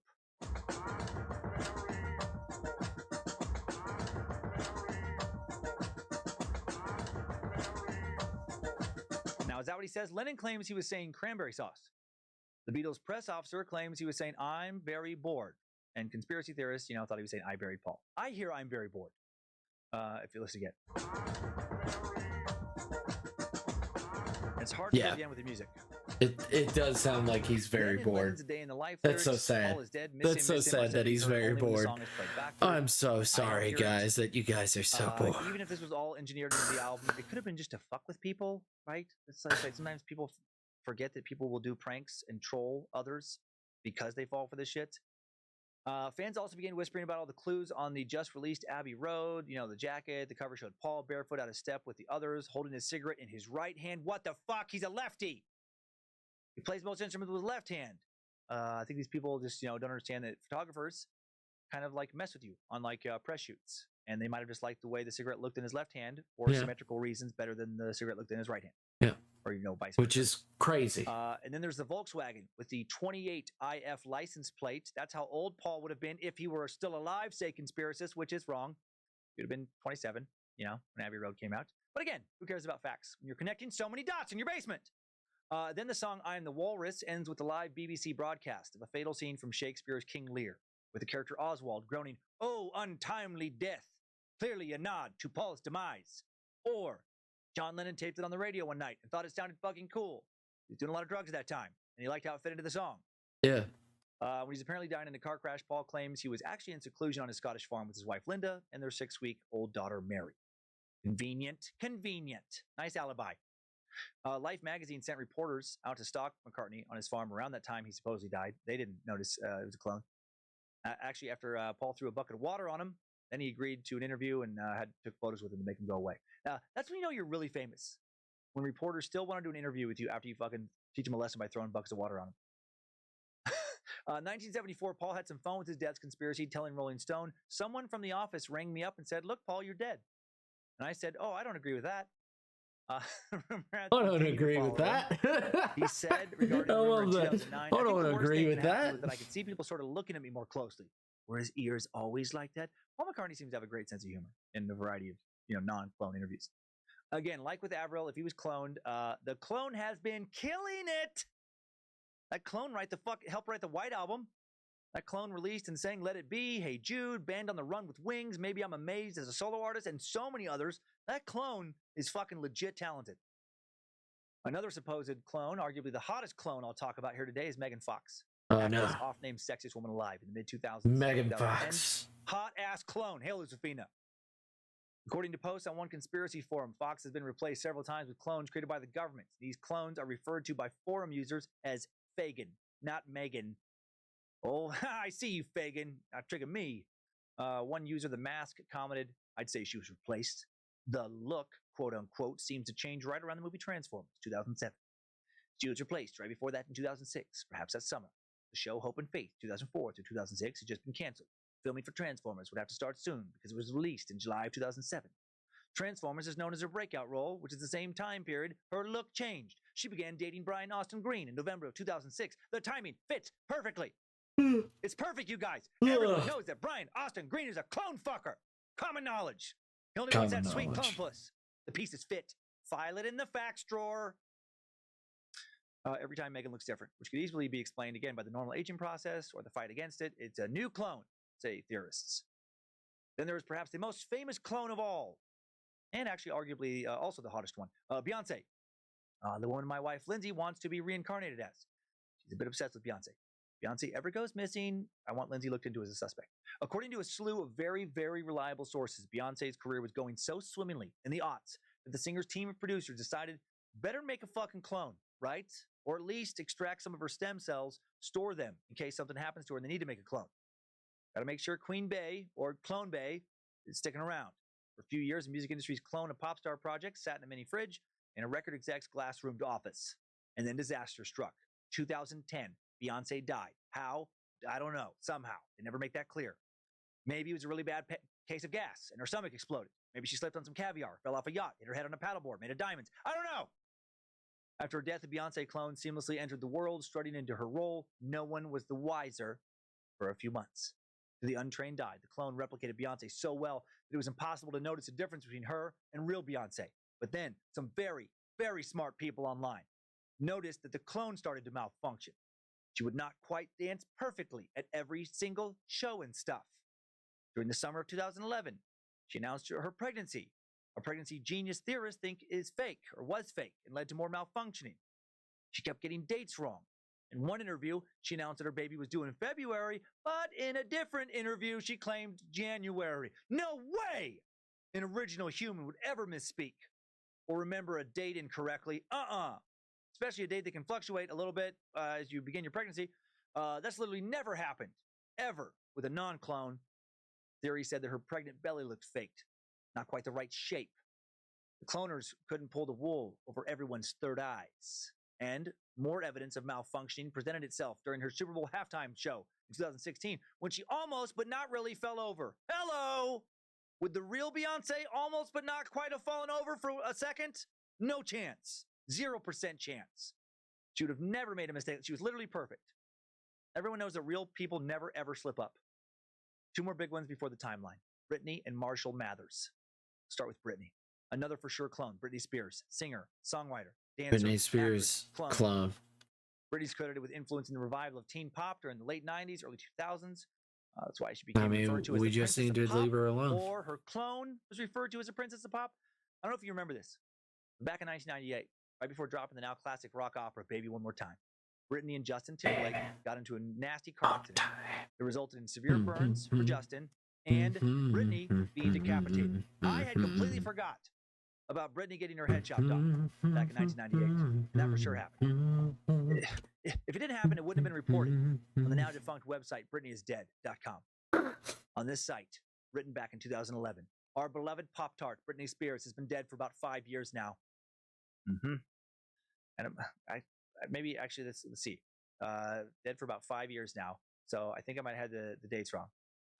It was we pulled it from an archive of 2011, but this must have been written in 2003. So weird that 5 years. Okay, sorry, picking up again. And a massive conspiracy on behalf of the music industry has kept this fact from her ever diminishing legion of fans for just as long. Throwing some shade at Britney there. Sure, her album sales, were dropping at that time, but she was also raising two kids who are now 5 and 6. She's been through 2 divorces. Easy, BritneyIsDead.com writer. She's dealing with a lot right now. The other continues, I've uncovered the truth. The one we've been calling Britney may be not a girl and not yet a woman. She is an imposter. And I have the evidence to prove it. Britney had just wrapped up her first album, Baby One More Time, and had recently completed filming the video for the title track. The record label knew they had a major hit on their hands. Britney had also just begun a relationship with NSYNC vocalist Justin Timberlake, and they promised to be the hottest couple on the music scene. But then only 2 days after the filming of Baby One More Time, Britney, only 16, not yet licensed to drive, borrowed her mother's car to go joyriding. With Justin in the passenger seat, Britney lost control of the car. Britney was decapitated in the accident. Justin was severely burned, received massive head injuries, and has since been in a coma, not expected to recover. What? Was Justin cloned too? I mean, his career was going great in 2011 when this was written. I'm sorry, 2003. And then, but he died, I guess, back in 1998 when he was just 17. Huh. If so, his clone, also fucking killing it. I mean, Jesus Christ, if he did die after that coma, he did very well in The Social Network, Bad Teacher with Cameron Diaz, a couple smash hits. Both those movies grossed over $200 million at the box office. He was in the often forgotten Friends with Benefits with Mila Kunis, $150 million box office haul, making all kind of funny, great songs with Lonely Island Crew, more hits. God, very talented clone. The Britney is Dead author continues, Britney's sudden death left her label with 2 options. 1, shelve the album and video. Problem. They'd already invested a lot of time and money in Britney's career, would take a huge loss if they didn't release the material. 2, release them as being the final work of a once promising but now dead teenage singer. Problem. It's a known fact that teenagers in the late 90s did not listen to dead people. Just look at how poorly Janis Joplin and Jim Croce did in the teenage market. I love this. Yes, Janis Joplin and Jim Croce did not do well in the teenage market in 2011. Of course not. Janis Joplin died over 40 years earlier in 1970. Jim Croce died 38 years earlier in 1973. And was not a sexy pop star incredibly popular with teens when he was alive. Not exactly a Britney Spears type artist. I've got a great story when everybody's here. I mean, people are here. People are here. They're just lurking. Sorry, which I am 100% fine with. I remember. That's not the right date. As I'm and this is again for the 5th time. This is back in the day. My mom was diagnosed with cancer. Or releasing it as the last so I was told that I would have to be, while I was, you know, growing up and I was going through daycare, immediately headed to the nearest shopping I was told quite a few girls who resembled Britney. That I would have to be staying with another family. But there were two problems. And my Britney Spears had a dad noticeably larger chest than Britney Spears. forgot their So the record label handled this names. by starting a rumor that Britney got a boob And job. Also, Britney Spears had noticeable because talent. my dad, But just so like far, no me, one's really noticed. is horrible with fucking names. So more shade there. Of course, another He prostitute turned Justin said, Timberlake. How does a comatose singer remain in a really hot band? you're It was going to easily have to solvable. Justin stay had been replaced with at various times the as members of Spears. Backstreet Boys, 98 Degrees, LFO, and O-Town. And one No of their noticed the kids' difference, name since they all look alike and sound alike. was In fact, most of the popular Spears. boy bands comprised of only about And 12 I different core was individuals. Brittany. And then And I was and then this is when like, the story about Britney came out. Britney is dead.com claims label's producer was I don't want to go with a pop star or anything like that. Over the years, plenty of Britney clones. Which a lot of people were like, "Oh man, yeah, you're going with the pop star, yeah, very funny, ha." Copies, not always happening. Come to find out, that is not their names at all. It comes off as a SP, but that's not their names at all. Blowing up an actual cloning center. And you are not hanging out with Britney Spears. Performance by alleged clone Britney It's like, Spears. Britney is wearing white, watching a young man from afar. Well, I didn't want to hang out with her anyway. Dance moves with him. I don't know if theorists, clearly a reference to Britney being in the afterlife, watching over her beau, Justin. Huh. And Lucky Britney plays two roles. The first is kind of a supernatural being, visible only to the viewer. The second, an unhappy pop star who the supernatural being watches over. Obviously, this is a reference to there being two Britneys, real Britney and clone Britney. At the bottom of BritneyIsDead.com, the writer actually says, please note this site is intended as a joke. To the best of my knowledge, Britney and Justin are alive and well. But then, the damage had been done. Clone Happy Wackadoodles just didn't care that at the end, the guy was like, no, I was kidding. They're like, nope, probably had to say that to be, you know, not murdered by Illuminati stooges. Obviously, the rest of it was true. One final Illuminati clone, Marshall Mathers. In 2011, Eminem revealed he'd had writer's block for 4 years, which is bullshit. Clone truthers say this is a cover for the gap between 2004's Encore, 2009's Relapse. Oh, yeah. They say that when Slim Shady reached worldwide phenom status in the late 90s, the Illuminati approached him, as they do with all up-and-coming superstars, to see how willing he would be to join their gang of ultra-powerful miscreants, and Shady foolishly declined. Not sure how that went down. No? Hey, Marshall, we're the Illuminati. Do you want to sacrifice kids to Satan and fuck clones in their poop hole loopholes and hunt poor people for sport? No? Well, I guess we'll have to kill you and clone you then. See you around. After saying, no, thank you, Illuminati, Marshall died in a not accidental fatal car crash in 2005. And then, that's when he went to rehab. Wink, wink, as in clone rehab. The new Eminem was very different, says a conspiracy post. And those who are and were his true fans likely didn't buy this switch at all. Many brainwashed people, not able to conceive of what reality is really like, believed the lie and followed after their hero in his new mentality. Yeah, you don't think Shady's a clone? Of course you don't. You're too stupid to see the truth. They continue. This brings up further questions, of course. Like, can they clone humans, and are they cloning people? This too doesn't take too much research to realize. Of course they can, and they do clone humans. They can clone them from birth. They can make synthetic clones in a matter of months. Months, you guys. Months. So hard for some people to accept how people change. Of course Eminem in 2009 is going to be different than Eminem in 2004. You fucking kidding me? 2004 was 5 years after his first breakthrough release. In 5 years, he'd gone from being broke and unknown to being incredibly famous, spectacularly wealthy. His second and third major albums had gone diamond just in the US, with combined worldwide sales of over 40 million. He made $1 an album, that's 40 million bucks, plus all the radio royalties. Then there was the money made from huge, very successful, sold-out worldwide international tours. The movie 8 Mile came out in 2002. That was a big success. Almost $250 million at the box office versus a $40 million budget. The soundtrack for the movie sold another 5 million copies. Then Encore, that takes a sales dip. Does great, but not diamond. So maybe takes a break. Just enjoys being super fucking rich. You know, easy time to have writer's block when you don't need to ever write anything again to be very wealthy for the rest of your life, to have your future generations also be wealthy. Get the fuck out of here. Okay, now we've met some of the celebrity clones, talked about in way too many Facebook groups, blogs, random message boards, and in the comment sections of too many YouTube videos. Now let's get into today's Time Suck timeline. Look at the true history of cloning, how far we've actually come, where we have yet to go, and also look into some more celebrity cloning conspiracies. Look into a supposed cloning center, that's very funny to me. And most importantly, meet the most important and prolific source of all clone conspiracy information, Donald Marshall. Oh, Donnie, so good. So much crazy to process. Strap on those boots, soldier. We're marching down a time-suck timeline.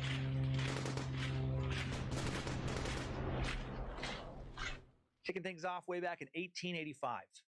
Smart people starting to theorize about cloning. August Weismann, professor of zoology and comparative anatomy at the University of Freiburg, located in Baden-Württemberg, Germany, theorizes that genetic information of a cell would diminish as the cell went through differentiation, making true perfect cloning impossible. His theory would be supported 3 years later in 1885 when fellow German and zoologist Wilhelm Roux, fucking around with frog embryos, tested germplasm theory for the first time. According to this theory, germplasm, which is independent from all other cells of the body, somatoplasm, is the essential element of germ cells, eggs and sperm, and is the hereditary material that is passed from generation to generation. Although the details of the germplasm theory have been modified in the years since, its premise of the continuity of hereditary material is the basis of the modern understanding of the process of physical inheritance. Now let's jump way up to 1938. Dr. Hans Spemann, another German doctor, Germans really doing all the heavy early lifting when it comes to the science that will lead to cloning, proposes an experiment to remove the nucleus from an unfertilized egg and replace it with the nucleus from a differentiated cell. The same year, the guy who had won the Nobel Peace Prize in 1935 publishes the results of years' worth of genetic experiments, some involving primitive nuclear transfer experiments involving salamander embryos in the book Embryonic Development and Induction. Spemann had been building towards this research for decades. Spemann argued that the next step for research should be the cloning of organisms by extracting the nucleus of a differentiated cell and putting it into an enucleated egg. 6 years later, not German, Oswald Avery, Canadian-American descendant of Brits this time, figures out that a cell's genetic information is carried inside its DNA. This is a big step. Without knowledge of DNA, cloning would not be possible. In 1952, Robert Briggs, Thomas J. King, two Americans, clone a frog by nuclear transfer of embryonic cells. They hatched 27 little tadpole clones of northern leopard frogs, thereby creating the first animal clones in history. Same technique they use here, using somatic cells, will later be used to create arguably the most famous clone of all, Dolly the sheep. 1962, a decade later, British biologist John Gurdon announces that he has cloned South African frogs using the nucleus of fully differentiated adult intestinal cells. He removed the nucleus of a fertilized egg cell from a frog, replaced it with the nucleus of a cell taken from a tadpole's intestine. This modified egg cell grew into a new frog, proving that mature cells still contained enough genetic information to form all other types of cells. This demonstrated that cells' genetic potential does not diminish as the cell becomes specialized. True clones are possible. Other scientists describing Gurdon's results start using the word clone for the first time in reference to animals. Decades of Gurdon's research and this breakthrough earned him the nickname the Godfather of cloning. And this is where concern starts to come in, that someone could just like take a strand of your hair, some of your sweat, flakes of your dry skin, etc., and use it to clone you.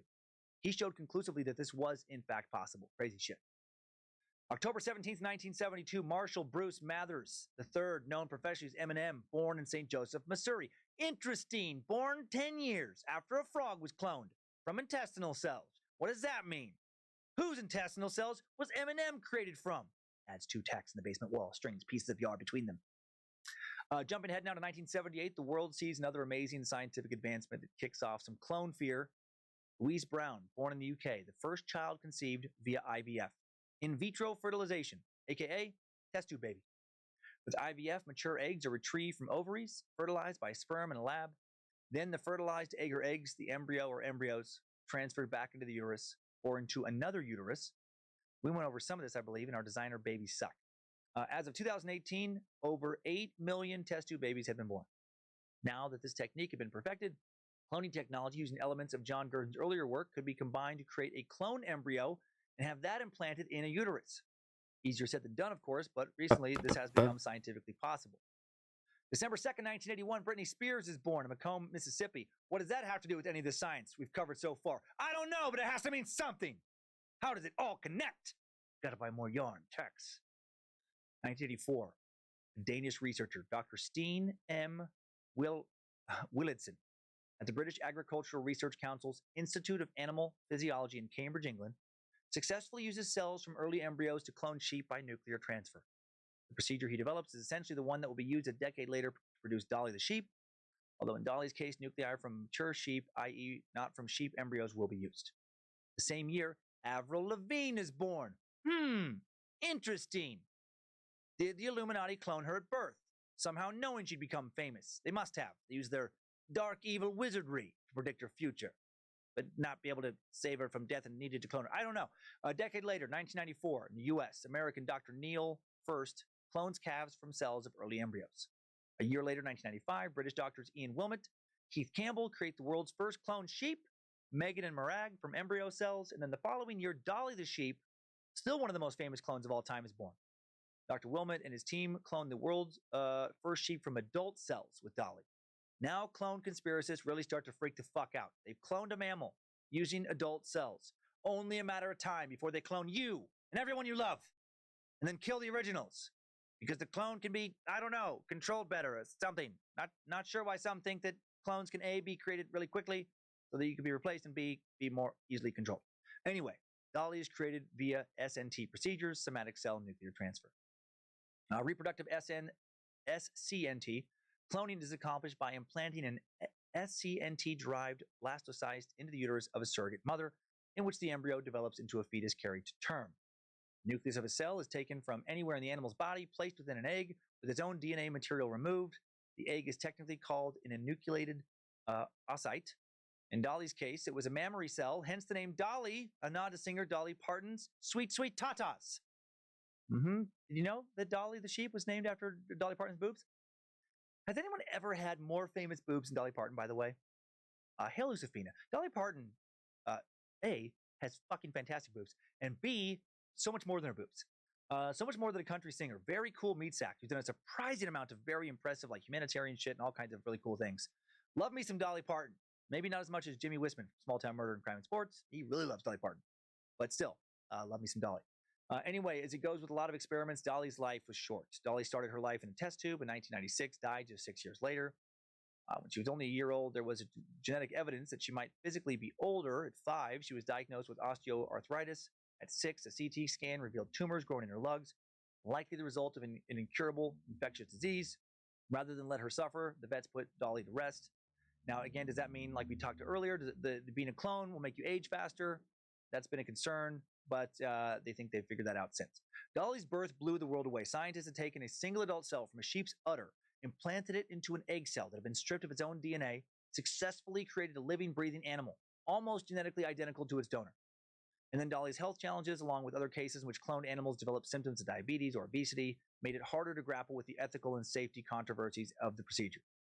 Not only did many countries, including Canada and Australia, now start to ban reproductive cloning in animals, but the United Nations would ban all kinds of cloning related to humans in 2005. Years later, 2016 study will determine that cloning does not lead to premature aging. But by 2016, too much fear over the ethical concerns regarding cloning had already set in for this study to attract a lot of attention. Back in 1997, U.S. scientists at the Oregon Regional Primate Research Center create the first primates, 2 rhesus monkeys named Nettie and Ditto, it's adorable monkey names, from DNA taken from cells of developing monkey embryos. Little Ditto the monkey, little Ditto the clone monkey. I like it. Primates, cloning moving to primates now. A lot of people wondering when human clone trials are going to kick off. The next year, 1998, scientists in South Korea claimed to successfully clone a human embryo, kind of. They said their experiment was interrupted very early when the clone was just a group of 4 cells. So they technically barely do it. Still freaks a lot of people out.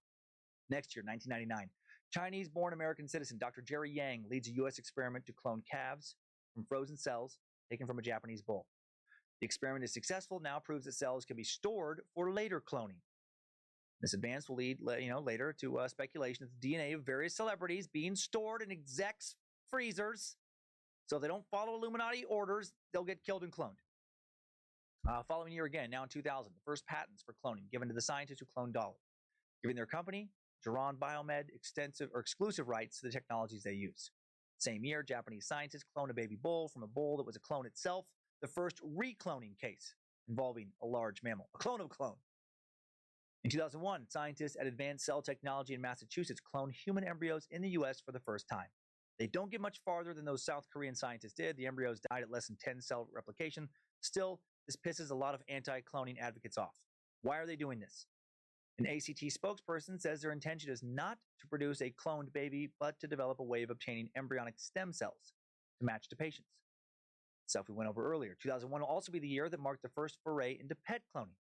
That cat, CC, carbon copy, cloned by a company that wants to go into business reproducing pets.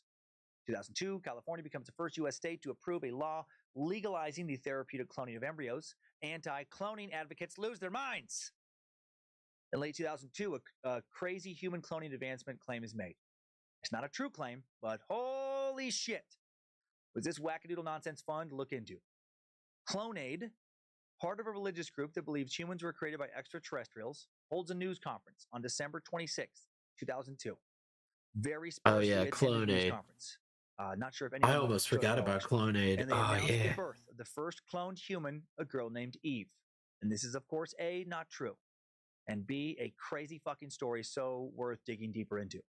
Clonaid is a company that still has an operational website, clonaid.com, and it is worth checking out. Just looking at their website made me think no member of Clonaid could make 2 paper airplanes that looked exactly the same, let alone clone anything. It is janky as fuck. Forget clones. They can't even design a good website. Clonaid, founded by the Raelian movement. We talked about this organization labeled as a cult by some in the 5th takeaway of the Ancient Aliens / Ancient Sumerians time suck. The Raelian movement is nuts. The Raelian movement essentially believes that extraterrestrials created life on Earth, not bothered by that part. Maybe they did. I wasn't there when human life began. But these fuckers don't seem to have a lot of archaeological evidence to point towards their claims. The Raelians, very much a part of the Ancient Aliens crowd. The organization founded in the 1970s in France by Claude Barillon, known as now as Rail. This dude, former sports car journalist and test driver, following a purported extraterrestrial / spiritual encounter in December of 1973, forms the Raelian movement. Changes his name to Rail. Basically said he saw an alien, and the alien was God, and now he knows all of God's plans. Right? Standard cult leader fake prophet shit with a UFO twist. And he is a standard cult dude. Rumors of multiple brides, married a 16-year-old when he was in his 40s, been accused of blatantly plagiarizing Raelian scripture, copying and pasting the overwhelming majority of his teachings from books written previously by other wackadoodles. We will suck Raelian Raelism someday properly. This guy Rail is still out there somewhere, it appears, hiding out in some weird compound in his 70s now. Raelism teaches that an extraterrestrial species known as the Elohim created humanity using their advanced technology. They believe that the Elohim have historically been mistaken for gods.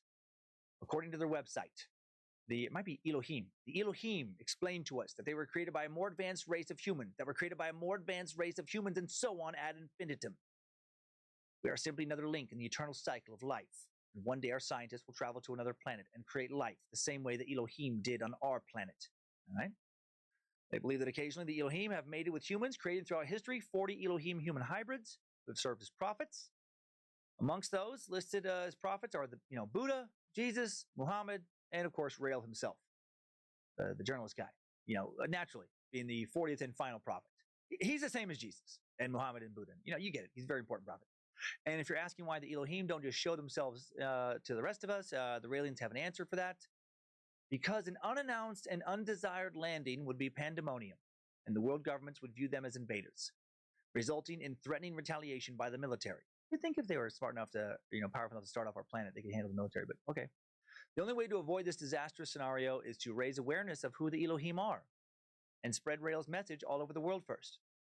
Only then can we envision the return of our creators who love us and who wish to officially meet with our world government so they can share their scientific heritage. Totally. If we want to see the alien gods, we all have to become Raelians first. We have to give the Raelians our tithes. And, only then will peace and harmony come to Earth if we all join this cult. So what does this have to do with Clonaid? Clonaid was registered as a company in the Bahamas, founded by so the pretty. Thank you, Zara. Company, Rael had an express purpose in mind. Hey, Zara, how you been? Thomas said in an interview, what you been up to wake people up, he said. I read that as we have zero hanging out with friends, just needed to create some buzz, chilling out, worship aliens with us, and worship doing nothing much. Clonaid started back in 1997. In the spring of 2001, we're just listening about this. Bridget Bosselier, a French-Canadian chemist, about celebrity cloning. Chief executives, began talking about a secret cloning so laboratory for right in the now, United States. This is page 2. Before cloning, this doctor, who does have a PhD in chemistry, worked for a French industrial gas company. Huh. That sounds like a. And then I was gonna add sound effects, clink, clink, clink, clink, clink, clink. Doesn't require you to spend a lot of time like so that's interesting. The sound also, effect if you do of a Google image search for one Dr. Bridget like Bosselier, making holy shit, she looks fucking crazy. Step. You get it. You get it, Zara. Like, you get it. I don't even need to bring it up. You already know. When asked by the FDA, you guys already know what I'm doing. You figured it out. Said an official at the Food and Drug Administration. I'm trying to figure out who to raid. For any human cloning work in the U.S. She said, "I have a lab, but I won't tell you where it is." Why am I so tired? I slept pretty good, but I've been up and the FDA's since 2:30 in the afternoon, and it's this is so great. So over 12 hours. They found a rented room at an abandoned high school in the small suburban town of Nitro, West Virginia. That is the secret cloning lab, a former classroom where algebra or biology was taught, where kids made spitballs and tried not to let their teachers see how high they were. The FDA, investigate this. Let's see. Who are we gonna raid? Who are we gonna raid? Research. Laughable, but they actually were doing research here, Who which are is we so funny gonna to me. raid? They wrote in their report about insects That flying is the through the open question. windows, possibly from a nearby barn. This was no I place think where sterile real, conditions just could be because had, an official said. And the lone Raelian clone researcher there was not a doctor. And also, we've gotten all this done, basically. When it came to cloning, it's not too bad. One grad student in a former West Virginia high school classroom doing all their clone research work, guided by a crazy woman who knows a lot about industrial gas and nothing about cloning. The FDA determined that the work this one person was doing wasn't even on human cells. The grad student had obtained some cow ovaries from a slaughterhouse and was trying unsuccessfully to extract eggs from them. Oh my God. The official reported the notebooks had a sketchy page and a half of entries like, "We went to the slaughterhouse and got some ovaries." And that was it. Some of the equipment in the lab was actually state-of-the-art. All right, guys. Thank you guys for being awesome. Thank you guys for being amazing. The equipment had been I'm getting tired, and you guys stay out of trouble, and you guys have a good one now. I really mean it. So weird for a cult to prey on someone's grief. I feel like, cults I'm gonna get some rest. My head hurts. No, my neck hurts. Not my head, my neck. So I will see you guys. Then he got suckered into the Raelians bullshit.